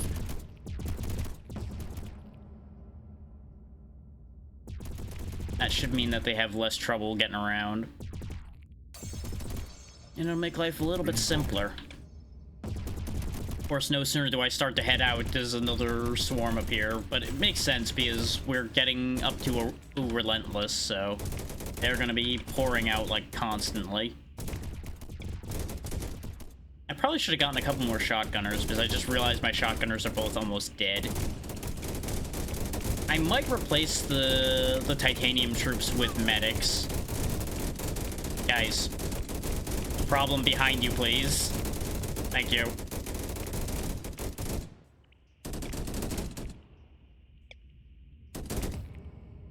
Yeah, I'm doing my best to keep them alive, but there's gonna be problems like that. There's nothing I could have done about that. As soon as they walked in range of those corruption throwers, it was over for them. Is apparently, based on how that just happened, the corruption throwers either aim for people that are already wounded, or they purposely aim for things that won't be able to reach them. Because they just purposely shot both shotgunners immediately. I watched that happen, even as I tried to direct the troops to solve that.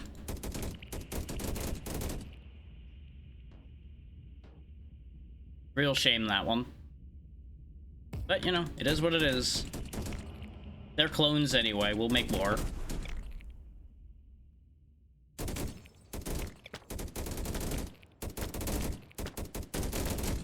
This is also why I usually don't bring shotgunners, though, is because they just get outranged and murdered.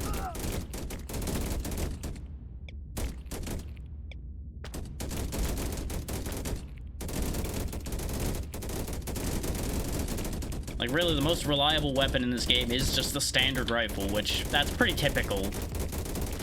Hello there. Hey there, Callista, how's it going?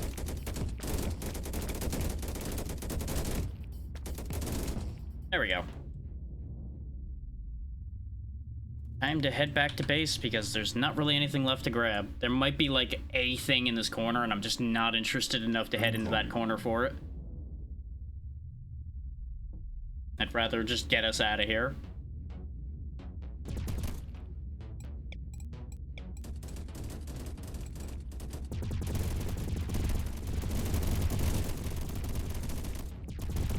I keep hearing about that game, but I don't really know anything about it. But hopefully you've been enjoying it at least. There's some titanium barricades down in front of all of the existing barricades. God damn. That may or may not be too long. Just saying, that might be too long a game if the tutorial takes that long.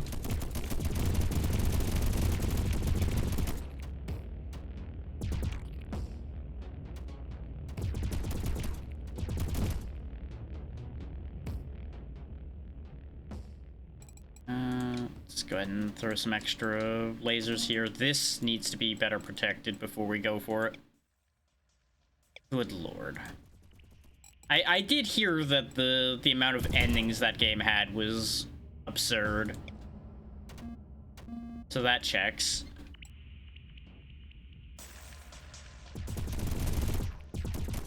I have just a decent amount of the squad hang out down here. Because this is a bad vulnerability to have. Hello there. Alright, start the drill.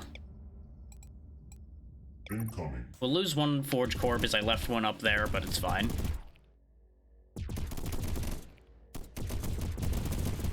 Station the troops at all of these entries.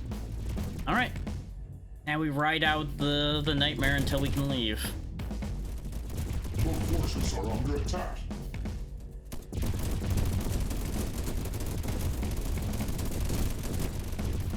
Like, yeah, no, the titanium barricades do still have more health. Okay. I wasn't sure since the regular barricades were Mark IIs now, whether they would be much of a difference there. This area's still getting chewed through, though, so that's not great.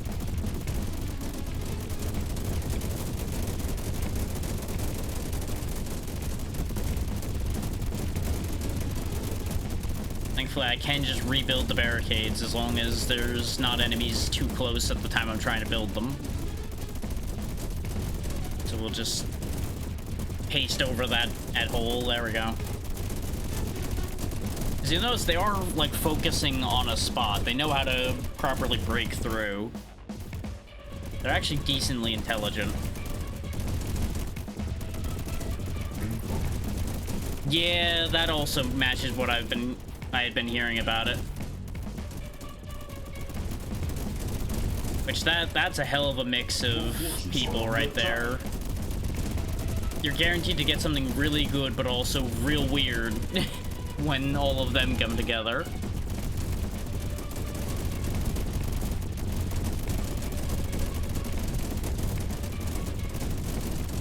There we go. Shouldn't have anything to worry about anymore, now that the troops have been reallocated to where the actual pressure points are. Now we just wait for another 70 seconds. Your forces are under attack.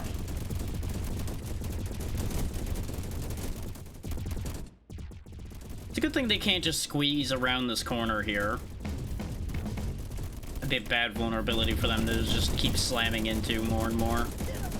Nope, speaking of vulnerabilities, they've cracked the shield. Fall back. Shit's fucked, everybody run.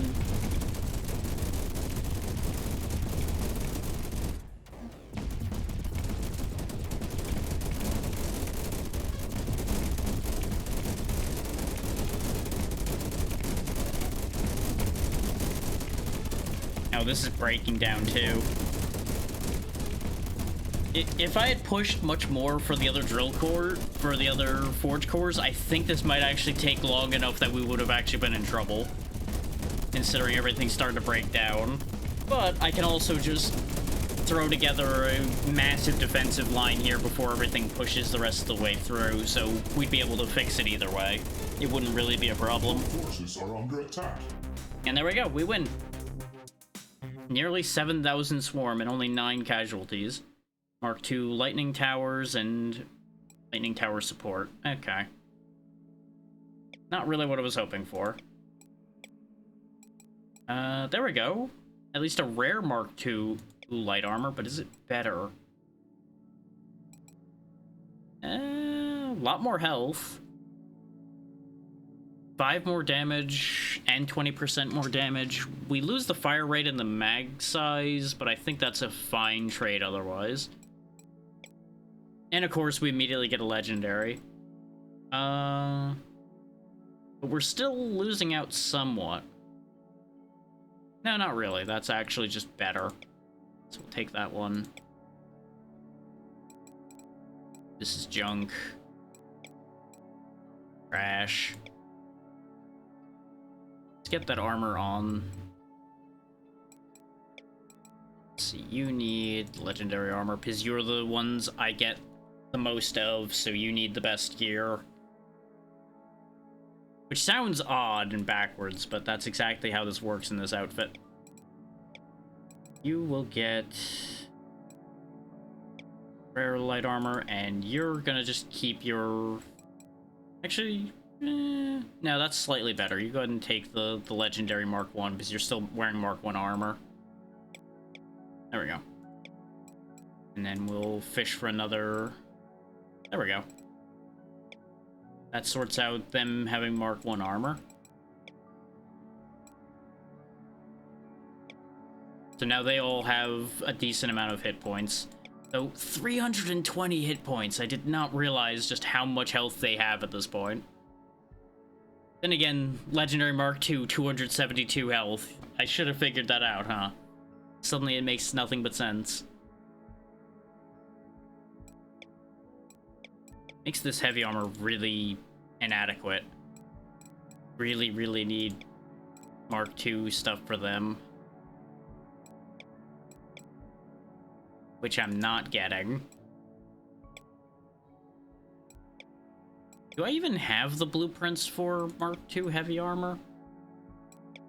I might not have Mark II heavy armor. I don't, that's why. Okay, fishing fort's useless then. This is why I decided to check, because I just don't have it. I only have Mark II shotguns, snipers, rifles, and that's it. So yeah, fishing for more unit parts actually is completely pointless right now. I could get some support items, but eh.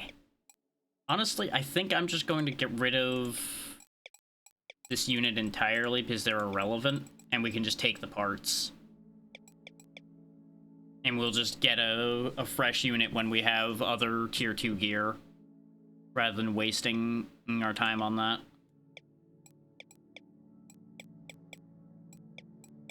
Go ahead and get that maxed out. Turret magazine size? Yeah, go ahead and grab that. This. Starting storage? Sure. Because I keep ending up wasting a lot of resources because I'm getting distracted, so we'll just boost our storage like crazy. And that'll take care of that problem just fine.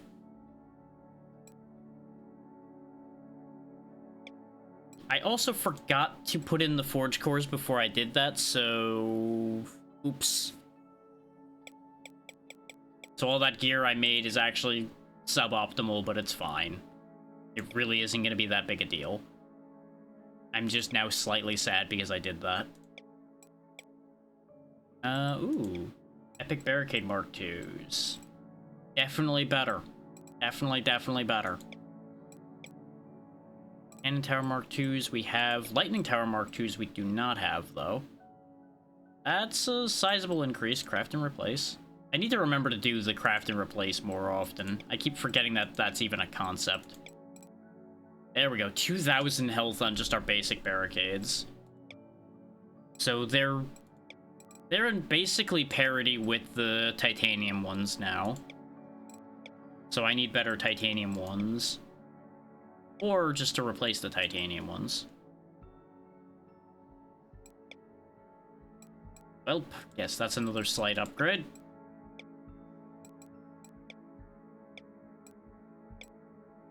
Ooh, legendary cannon Mark II.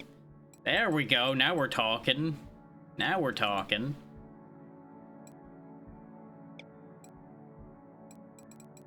I need better laser turrets, but I don't think I can get those. I think I don't have the blueprint for that.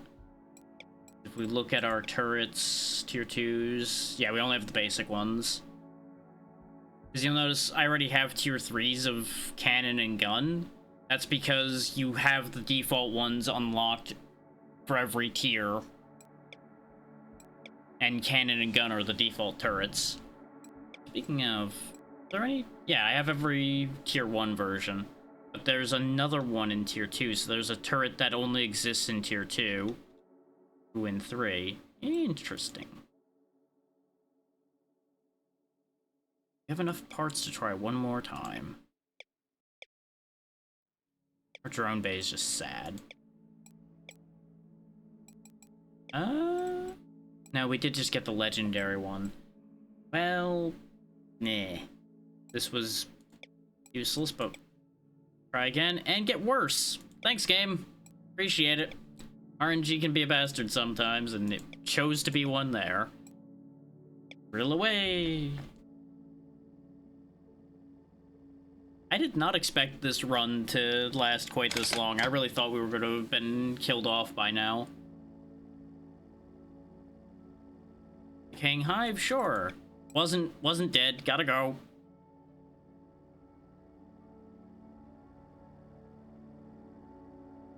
How neat. Just free Mark II armor. Real shame you didn't make good free Mark II armor, but, you know, that's fine. Good to know that there's just a random event where you can get a free item, though. That's much better. That's much, much better. Because that replaces one of the drones that are out of date at this point. We'll have a mending bomb to keep our troops alive. Go ahead and stop for the hive, which had nothing in it.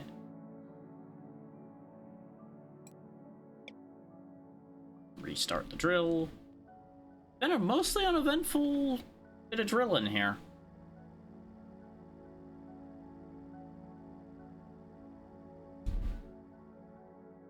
And we're out of gas. Because you are forced to stop, of course, when you run out of... Sensors are malfunctioning? Uh-oh. That's not good news, because that means we're not going to have good information about where the enemies are. As you can see there. So, no notifications of big waves coming, and you can't see anything that's in the fog of war. You can only see what you can see. Which sounds like an absurd statement, but it's just the way it works.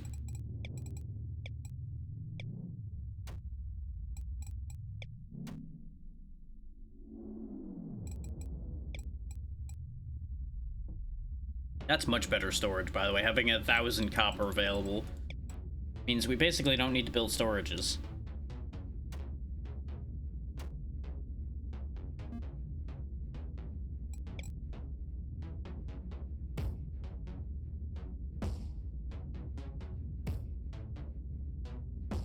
Oh, that's a dead end over there. Sweet. I literally only have one path to worry about out coming in. We'll just station the squad here until we're ready to move forward. Because they can't go diagonally through here just like we can't. I'll demonstrate by bringing this guy over, see? He just turns around and goes, nah, can't do it. We can, however, be cheeky and actually put stuff here using our expanded range. This choke point's a blessing and a curse, though, because we can't fit much in here, but they also can't fit much through here either. So if I just put a gun there, and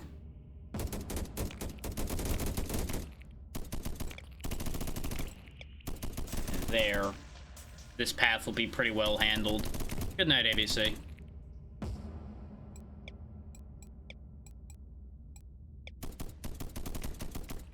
Chuck a few guns here. Protect that coal mine. There we go.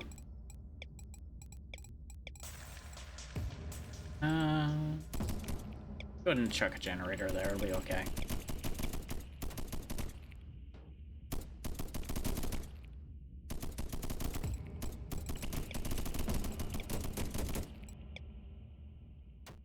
And then we'll be able to expand our influence from here a little bit to make sure this is barricaded up. And get the troops replaced. Which, with the amount of upgrades they have... Nah, not particularly. Besides, you're supposed to be going to bed.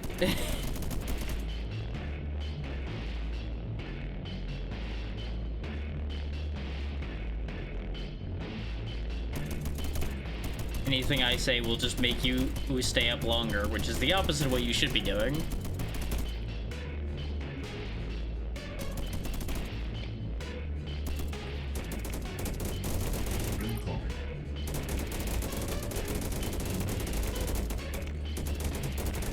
There we go. We should be able to make a good push out with the amount of troops we have. So they definitely got a lot stronger. Then again, our guns didn't get much stronger yet. We just got much better armor.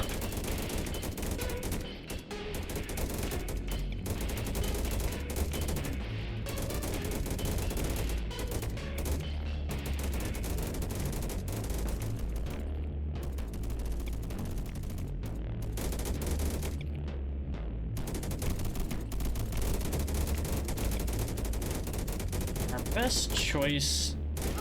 God damn it. Our best choice would be to get smarter soldiers, but we can't do that. That's just not how anything works. Failing that, our best choice would be to expand our defense out to here so we can actually get a more proper defensive position set up. Instead of this tiny little hole. Keep that so that we can't get our troops completely stuck, because that will be a big problem.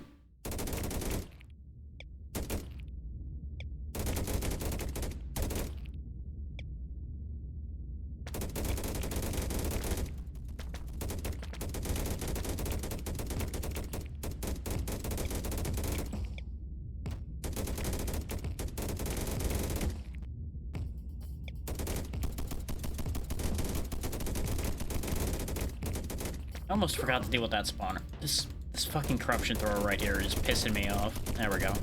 Because he's at just the right angle that if I made a move for him, the other ones were going to be a problem too. That's why I didn't make the move initially. But as I thought I could just ignore him and he wouldn't be a problem, and then he kept getting shots through the corridor at us, and it was just a whole thing.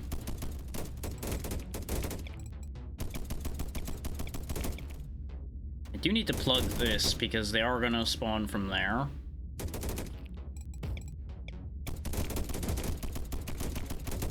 Just quickly plug that hole. And then we'll deal with the rest of this mess.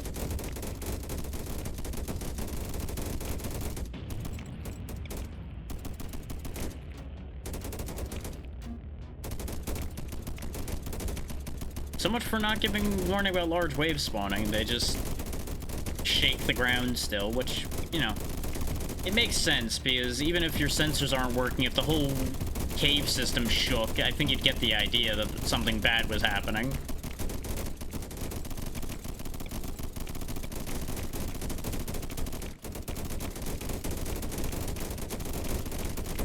I'm keeping those guys facing the other way because I don't trust the game not to send a pincer attack at me. In fact, let's just finish walling this off entirely for the moment so we can send a force up to go clean up above first, and then we'll come back down for here.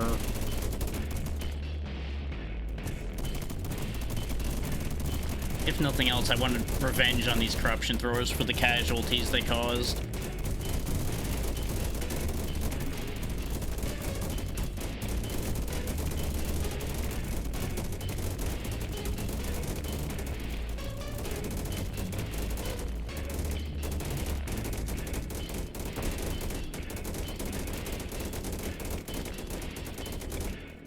Alright.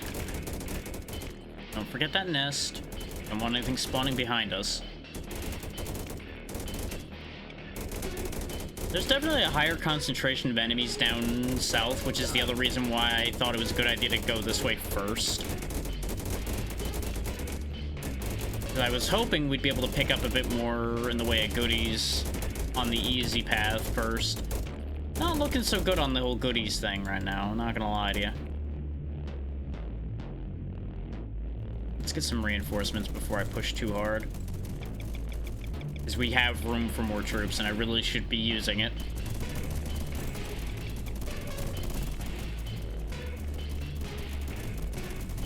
Speaking of silly man, why not make the second replicator again, then? If you've got that much troop space. We can actually, like, take over this whole section in here. Incoming. Because we can just block this whole bit in here up.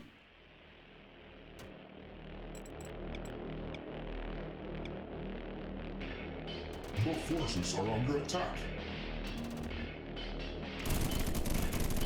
It is struggling a little bit down here, but it's under control at the moment. Keyword at the moment. They ate the barricades. Oh no, I didn't build the barricades here. They just never noticed this spot enough to make a thing of it, I guess. Oh, now it's becoming a problem. Your forces are under attack. Send the strongest troopers.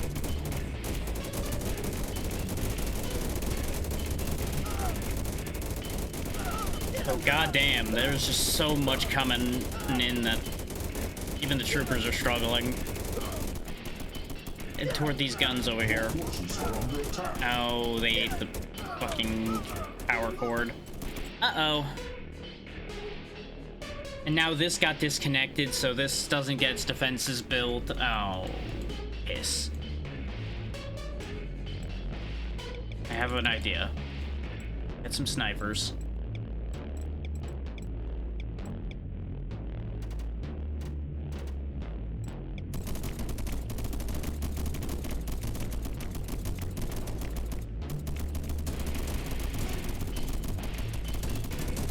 Use your superior range. Your forces are under attack.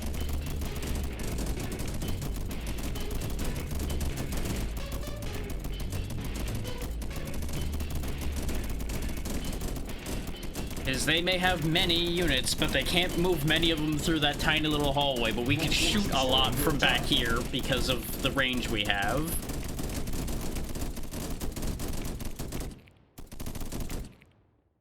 Unfortunately, this is just fucked. There's not much I can do about that, and this is now overrun. Look at this. Look at how many of them there are. Your forces are under attack. Remember how I said that I was surprised that I survived this long? We're suddenly hitting a point where we might not be surviving nearly so long anymore. Oh boy, it has taken a turn against me for the record books. Your forces are under attack. I don't know why this suddenly just got so bad. Research complete. Like, I presume part of it is, like, we hit a break point in just how long we've been around. Like, the swarm rage is too high now. Your forces are under attack.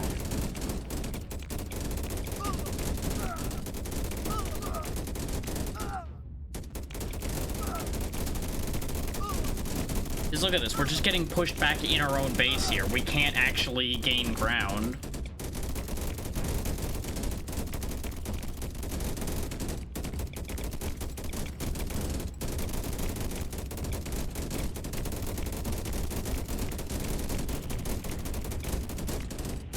And they're just sending more and more and more. The only reason we haven't been overrun yet is they can't fit. Your forces are under attack.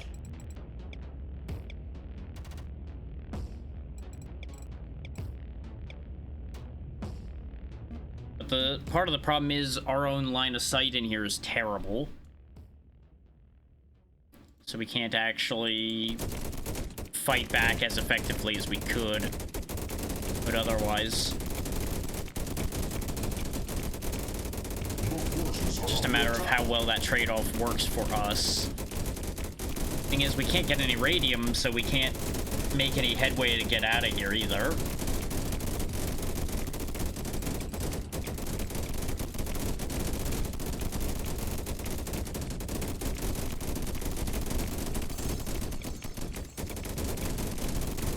Oh, I have no titanium, so I can't make any of that work. You guys back up enough that I can hopefully get a cannon in here.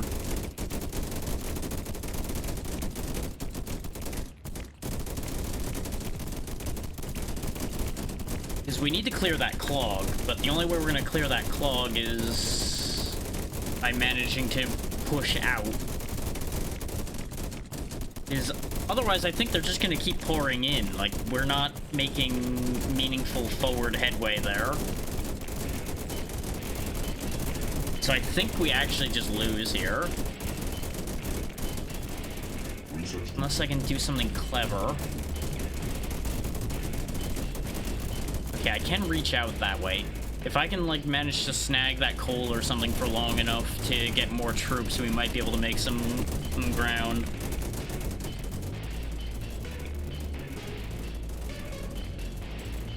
They're not aware that I'm doing this yet.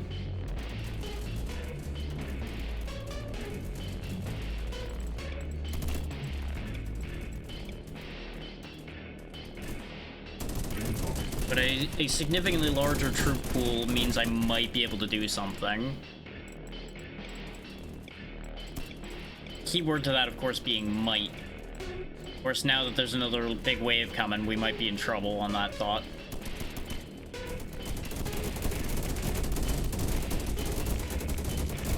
The other troops made quickly.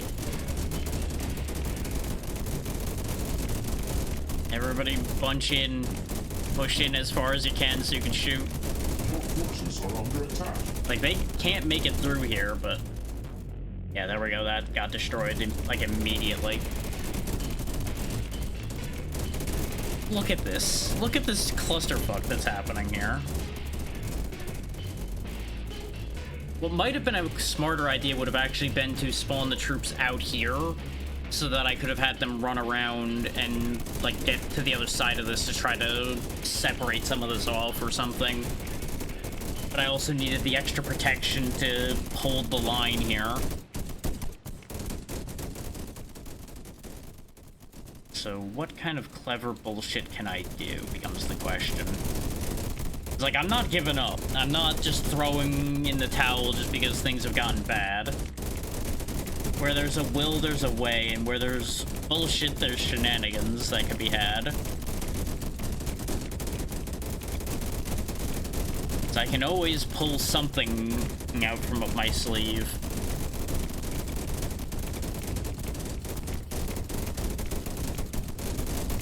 Thing is, can they buff up faster than I can pull nonsense becomes the question.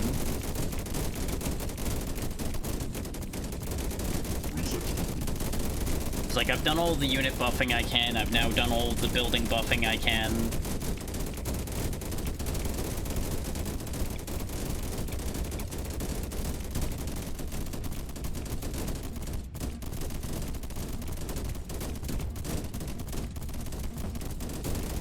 What do you mean placement too close to enemies? It's this little fucker over here, isn't it? I am aware, game. I'm kind of stuck at the moment, in case you hadn't noticed. Is this gonna build fast enough? It will. Okay, good.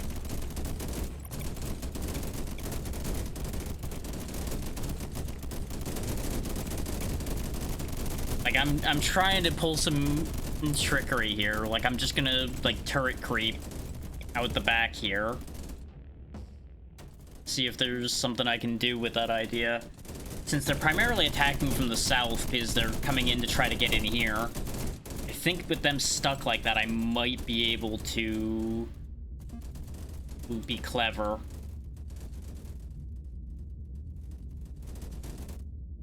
I'm just trying to find where there are more coal deposits and things that would actually help me.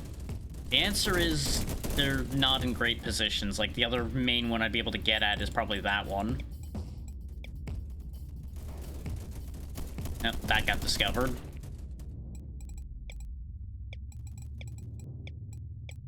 Which I do need to push this out more to be able to properly hang on to this coal deposit.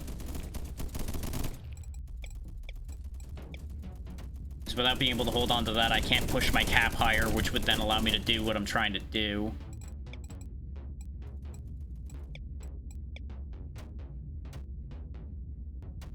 I can't believe I'm doing nonsense of this type to try to make this work. This is when unbeatable force meets immovable object, me being too stubborn to let something like this stop me.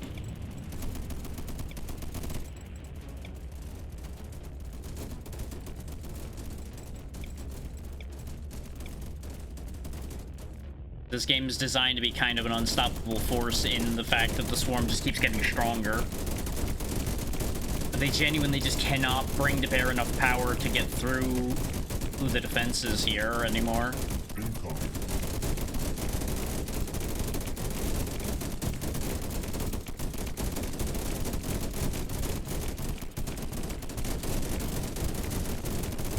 Nope, they spawned the wave up there to ruin my plans. Get these units made before the cap gets reduced.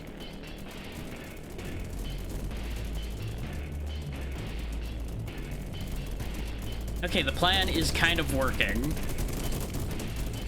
Because they didn't get around over to here to ruin the access point. So there's hope.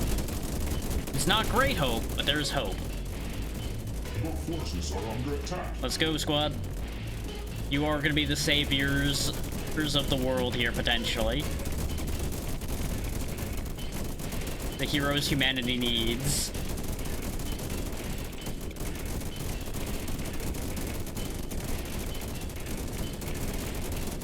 This may take enough pressure off to get a breakthrough.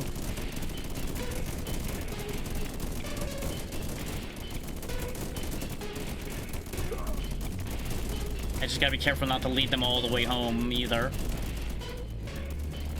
Oh, there's a big guy making his way into. Take a look at that. I've added 3 more turrets and it's still not changing the distance at which they're pushing in. Yikes, man.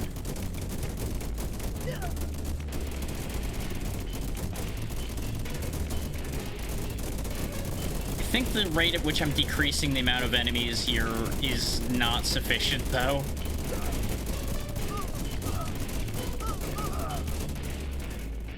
But still, it's not over. It's never fucking over.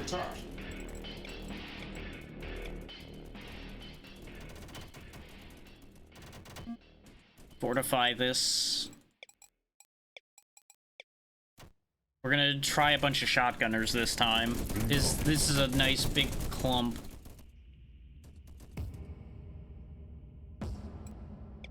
I think the shotguns would be more effective there. Oh boy. The game's had enough of my shenanigans, though, it looks like.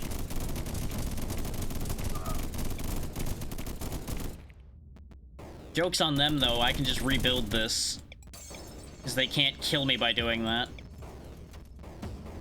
They are just gonna eat the entire investment that I made here, though.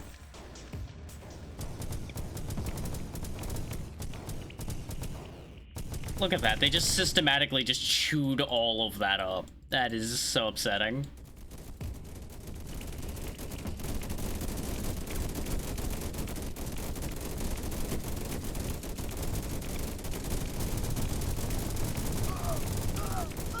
Okay, maybe the shotgunners are not more effective.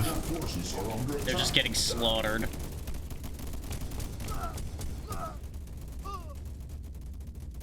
Oh, that plan didn't work either, huh? Like, there comes a point where I do have to eventually accept defeat, but as if I'm going to die graciously and quickly.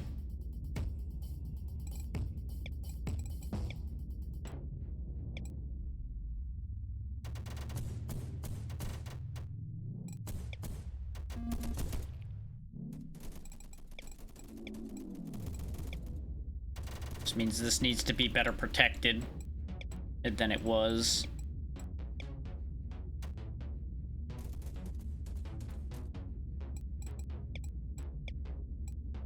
Though this does present a problem with moving the units, but that's fine. We just move where the replicator lives.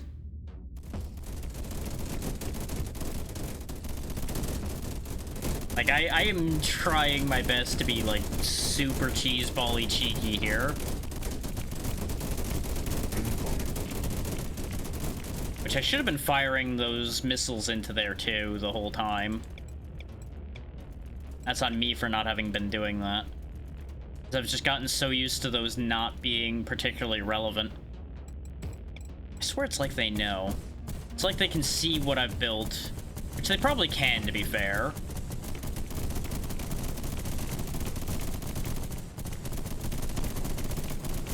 And there goes the power source again.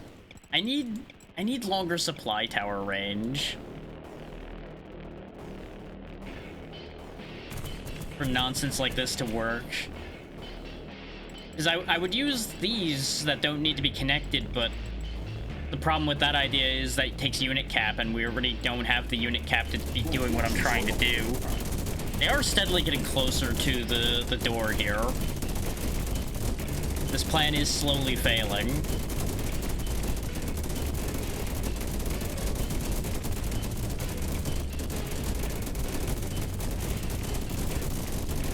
Because they just keep adding more and more pressure to this.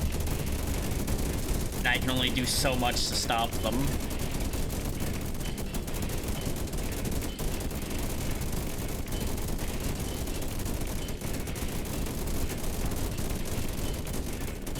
Kind of wishing I had upgraded my drones right about now. I think the drones might actually be a solution to this problem.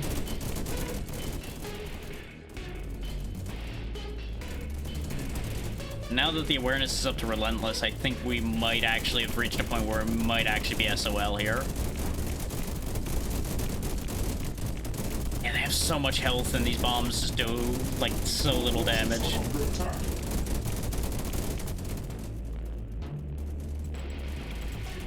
Like, the only saving grace we have is the enemy AI is a little stupid. So they don't fully seem to recognize how to stop what I'm doing.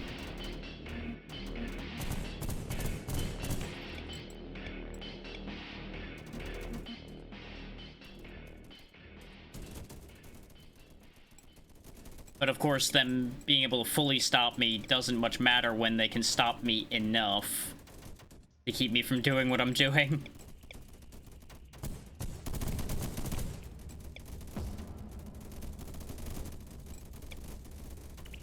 I'm mostly still continuing to do this just because I find it funny that I'm even getting away with doing this at all.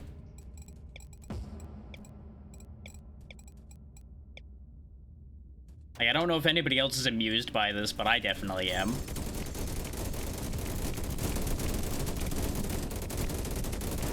But I absolutely understand if people are bored of this idea.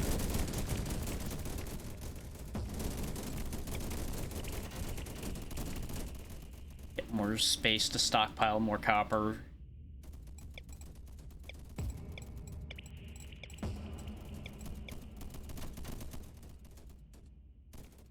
Level up the amount of replicators. So we can just spam out troops faster. This way we can kind of like replace them as they die a bit better. See if we can match them pressure for pressure.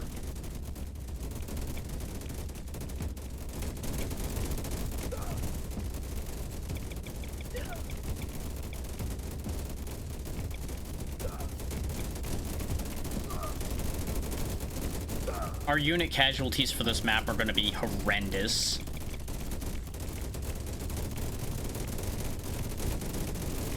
I think if I had had this plan sooner, it might have actually been viable. But at this point, it may be too late. What I can also do, though, is extend our reach down towards here and, like, turret creep them as well. I'm purposely putting multiple power cores down. Your forces are under attack. Yep, they caught on.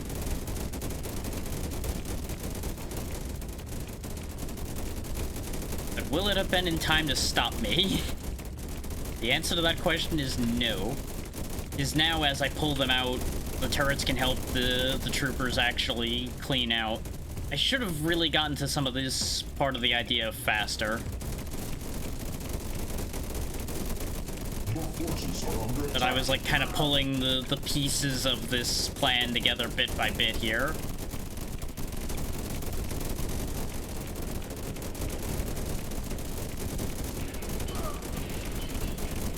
Starting to thin the herd a little bit. But that's the problem, is it's only a little bit, and they may very well just spawn the large wave right there at that door. Your forces are under attack.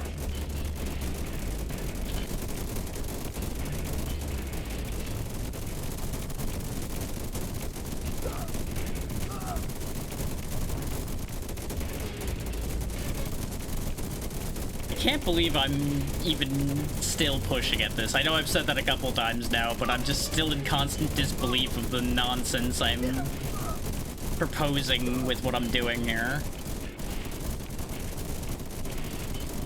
Yep, I think I've breathed a little too hard now.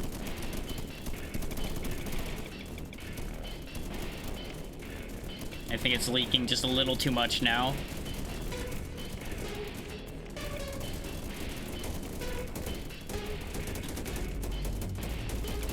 I'm trying to find ways to speed that process up.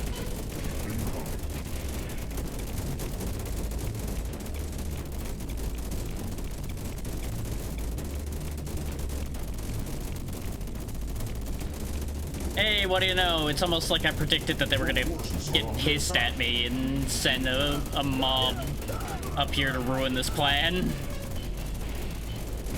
And that's why that plan wasn't gonna work, is no amount of trickery there was gonna solve that. But thankfully they're stupid, so they didn't fully commit. So I can still fix this before it gets... No, maybe I can't. If I can get those guns back online and get these spawners back online. There we go. It's not destroyed. It's just in shambles.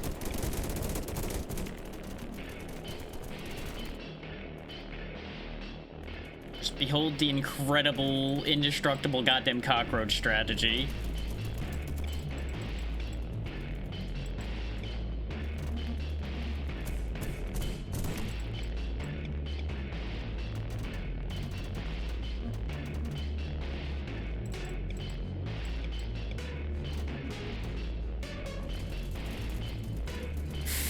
I really just need like a little bit more power, but I'm not going to be able to get it. This is basically just turning into a stress test for the game engine at this point.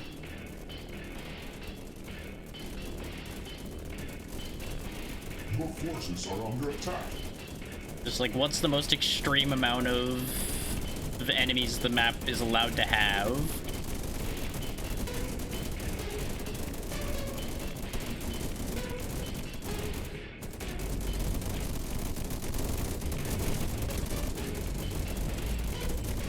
Before everything starts to just break down completely.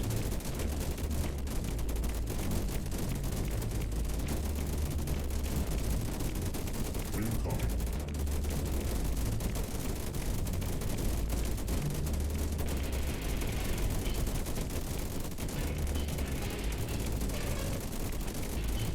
Okay, they spawn down there, that's fine. We'll just have to build a better Fort Fuckery over here.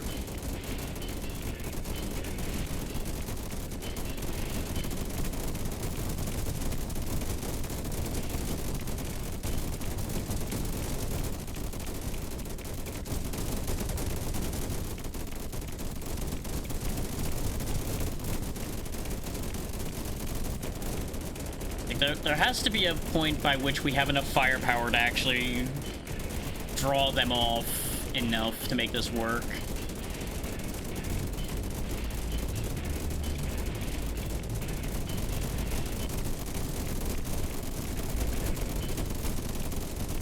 There we go. That should start trimming the herd.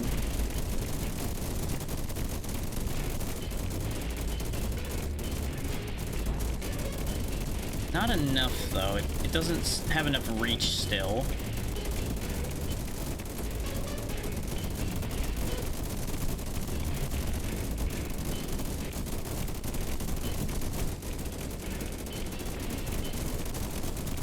Yep, that's a much more major breach. But we're holding. We're cleaning them up, we're holding. Don't you get too greedy, boys. You stay there. Oh, but speaking of breaches, they're starting to breach down here a bit. Because the slow degrade of our situation here has started to get a little too far.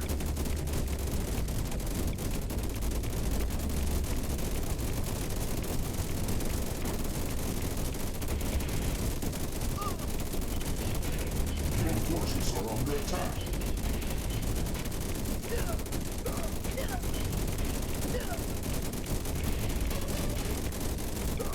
Yeah, the thing is, they're also spawning more for shooting enemies, so I think we're just... I think I was just a little too slow about trying to make that happen. Forces are under attack. So I can't get new gun turrets spawned. Though if we back up a little bit, we could put more guns in to keep this line alive. Your forces are under attack. Just like back the troopers up slightly. Your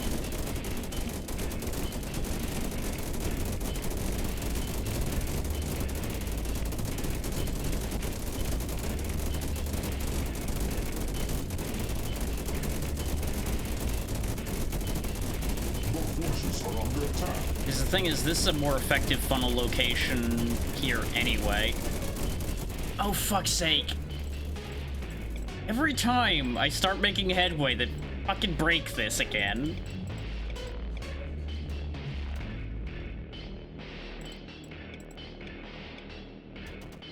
Remember what I was talking about with them being remarkably intelligent sometimes? I really do think they know exactly what the goal here is and how to stop it. Your forces are under attack.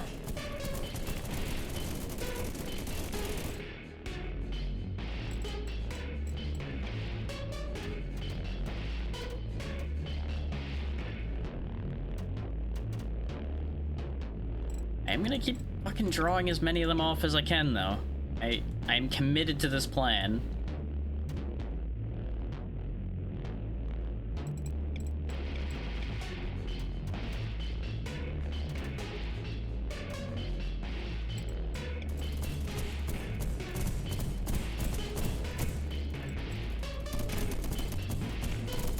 Thing is, they're spawning a lot more commonly up here, too, which is giving me a problem.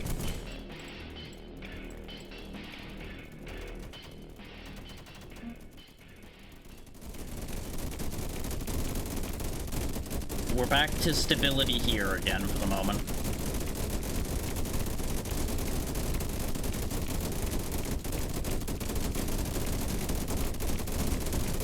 I might actually just let some more of the troops here die so I can put more troops on the other end, though.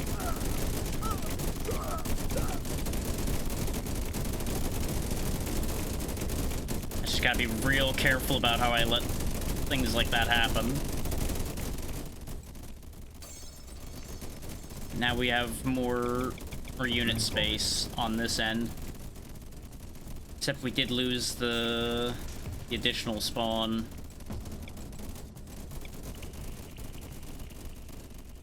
Oh, fuck me.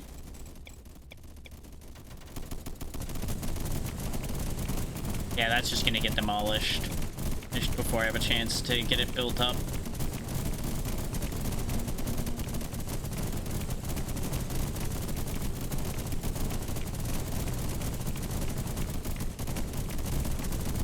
God, the individual units are just so powerful now.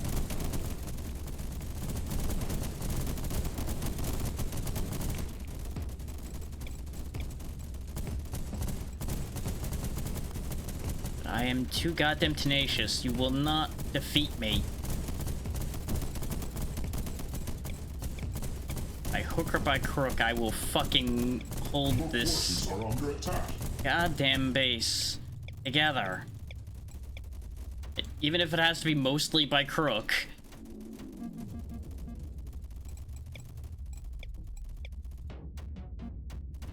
Your forces are under attack.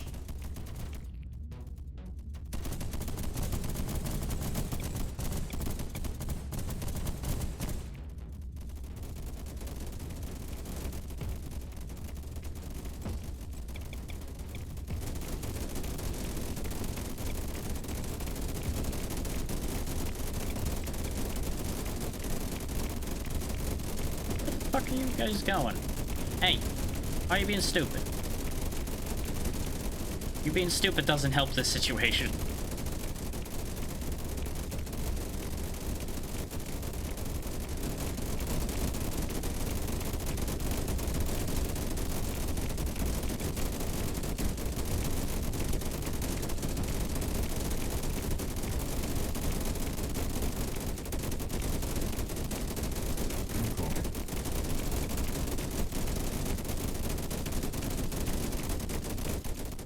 Okay, now that that's stabilized again. Problem is, it took me long enough to stabilize everything that I think we might be up the creek again. Yeah. I think I might actually be at the point where I'm gonna have to give this up because they're just too strong now. Let them in. Let's just end this. I spent the last like 20 or 30 minutes trying to fight this, but it's too far gone now. I don't have the unit capacity to try to turn this tide.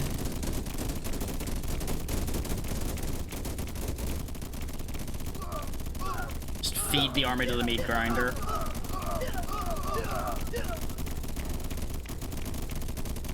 Ah, that sucks though. We almost managed to recover. We had an idea there. If I had just been quicker on the draw, I think we actually could have made something out of that. But this run ends at depth 2,249, having given us 8,000 knowledge. I'll explain to y'all about how much knowledge can help you, and then we'll go ahead and raid out, because a little over 4 hours of this I think is plenty for me for today. But as you can see, these are all the upgrades I already have. Like, my units have already gotten a lot of extra health. There's a good bit of flat rifle damage upgrades, some move speed, all kinds of damage bonuses. I actually only grabbed these right before this run started. The shotgun damage is over there. You can do just as much with your drones, which is, this is what I was lamenting, is there was a bunch of cheap drone upgrades I probably should have had. Like, we'll go ahead and grab these just to see what the future holds for them. Yeah, cooldown would have helped. All these damage upgrades, more bombs. And you'll notice my turrets actually have been getting kind of left behind. I did a lot more unit upgrade than turret and base upgrading. If I had more of this as well, obviously would have made a difference. And then of course you have your economy stuff mostly in here. You have a lot of options. Like, if I had these population increases, probably would have helped unglue that situation too. Point being, this is a game where you have to try repeatedly. It's not a you're probably going to get through it in one go type deal. So it depends on how you feel about that.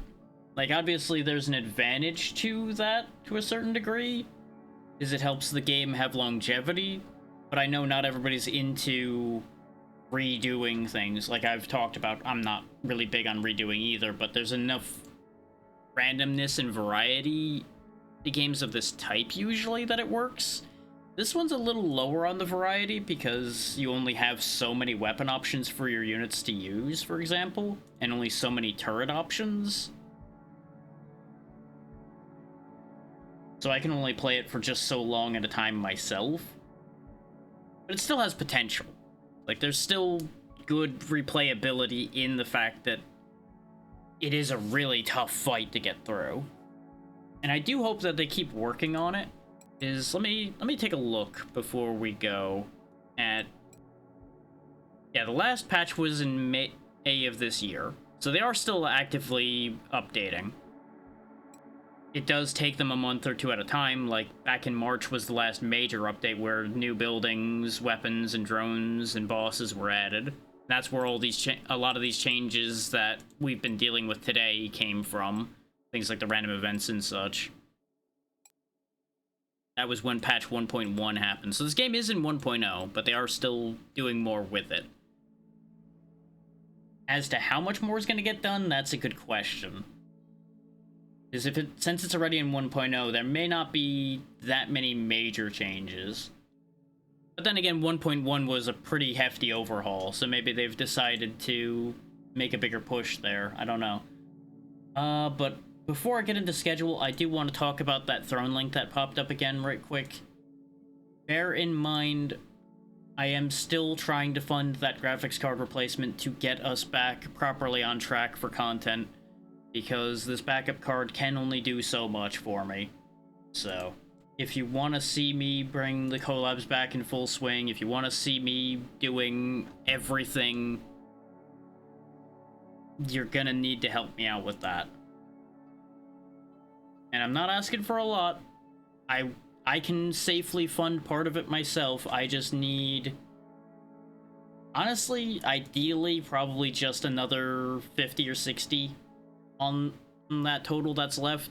I can probably do the other 130 without breaking the bank too much.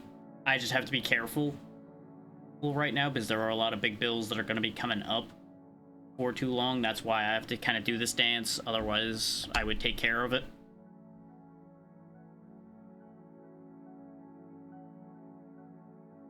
But as far as schedule goes, we'll be doing our typical short run Saturday tomorrow. It'll probably be focusing on a few of the things I did last week for the Shuffler. We'll just be doing them independently. At the very least, I know I'll be doing Samurai Pizza Cats to get that game done. And most likely anyway, unless I get other ideas in my head before then, which is entirely possible.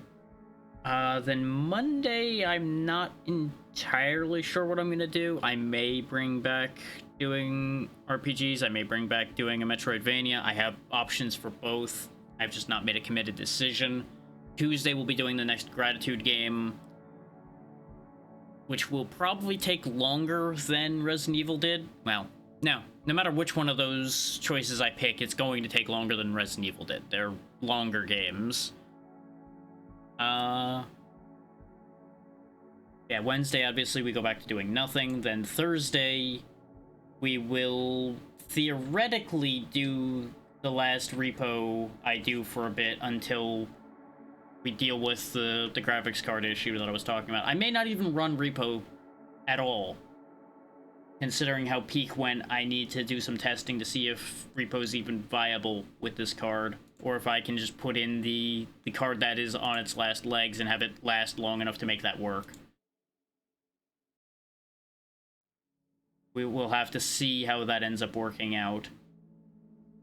Because I don't think that card's gonna just up and die soon, but it is unstable enough with a lot of things that it's hard to say whether it'll hold well enough. I think it'll end up being fine to do one more repo with it.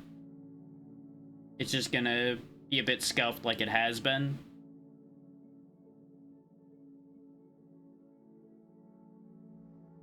And then I'll have to figure out where we're going from there, which may very well be solved because we may very well have what we need by then.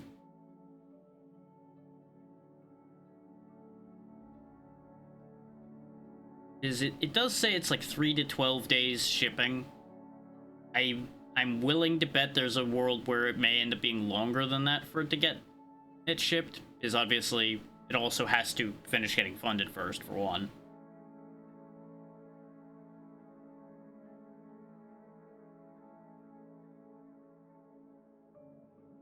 But that's where all of that currently lies, and then next Friday, to go back to the schedule discussion, I don't know what I'm doing Friday either yet. And then we do another short run Saturday from there. I don't have any games planned for that yet, but I'll figure that out before that day. And that's our upcoming schedule taken care of. I still have not made my final selection as to a raid target, but I think y'all are used to that by now.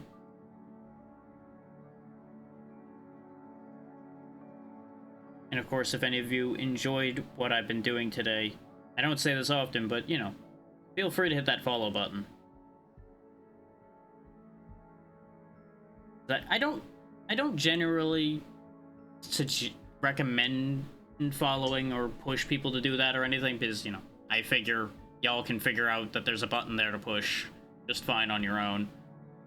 But I figure since I gotta fill air right now anyway, I may as well mention it.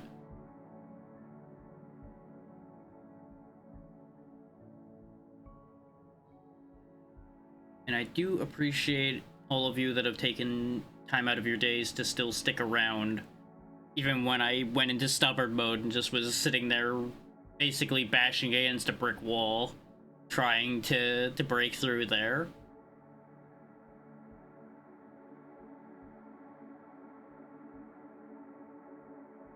I have too damn many choices. And I know I brought this up the last time I was sitting here staring at my raid list trying to figure out where to go. But I really need to go through and filter through the list again.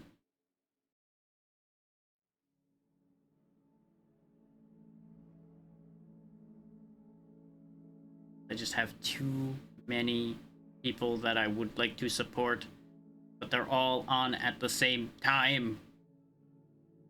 Which obviously, those aren't the ones I'd be getting rid of. It would be ones I am not certain of, or ones that I am deciding I don't agree with or am interested enough to throw that level of support towards. I don't know if that entirely makes sense, but that's the logic.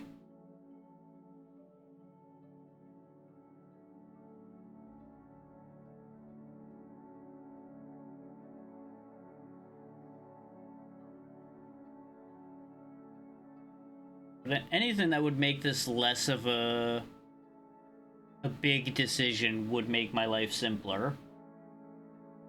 Shocking concept, I know. Having less choices to choose between would make things simpler. Who knew? Let me give this a quick refresh and see if the list changes. Quick refresh.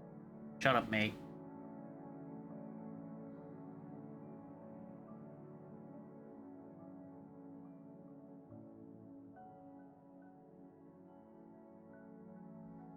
Really wish I didn't have to keep clicking more and more and more and more. Okay, there's too many for it to even fit all on the list. Wonderful. That makes my life simple. Oh, wait.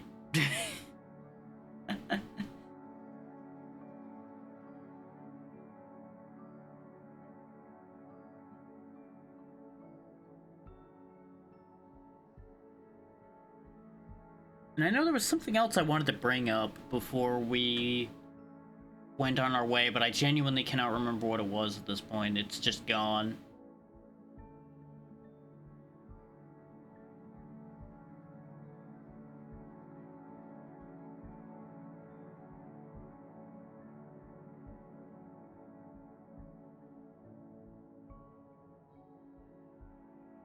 Would go to Cinder. Is Cinder ending yet? If she isn't, that might be my choice. I know that's a fairly common choice for me, but I like Cinder. Yeah, no, she's already over 4 hours in. That's probably not going for much longer. Why does this have to be so complicated?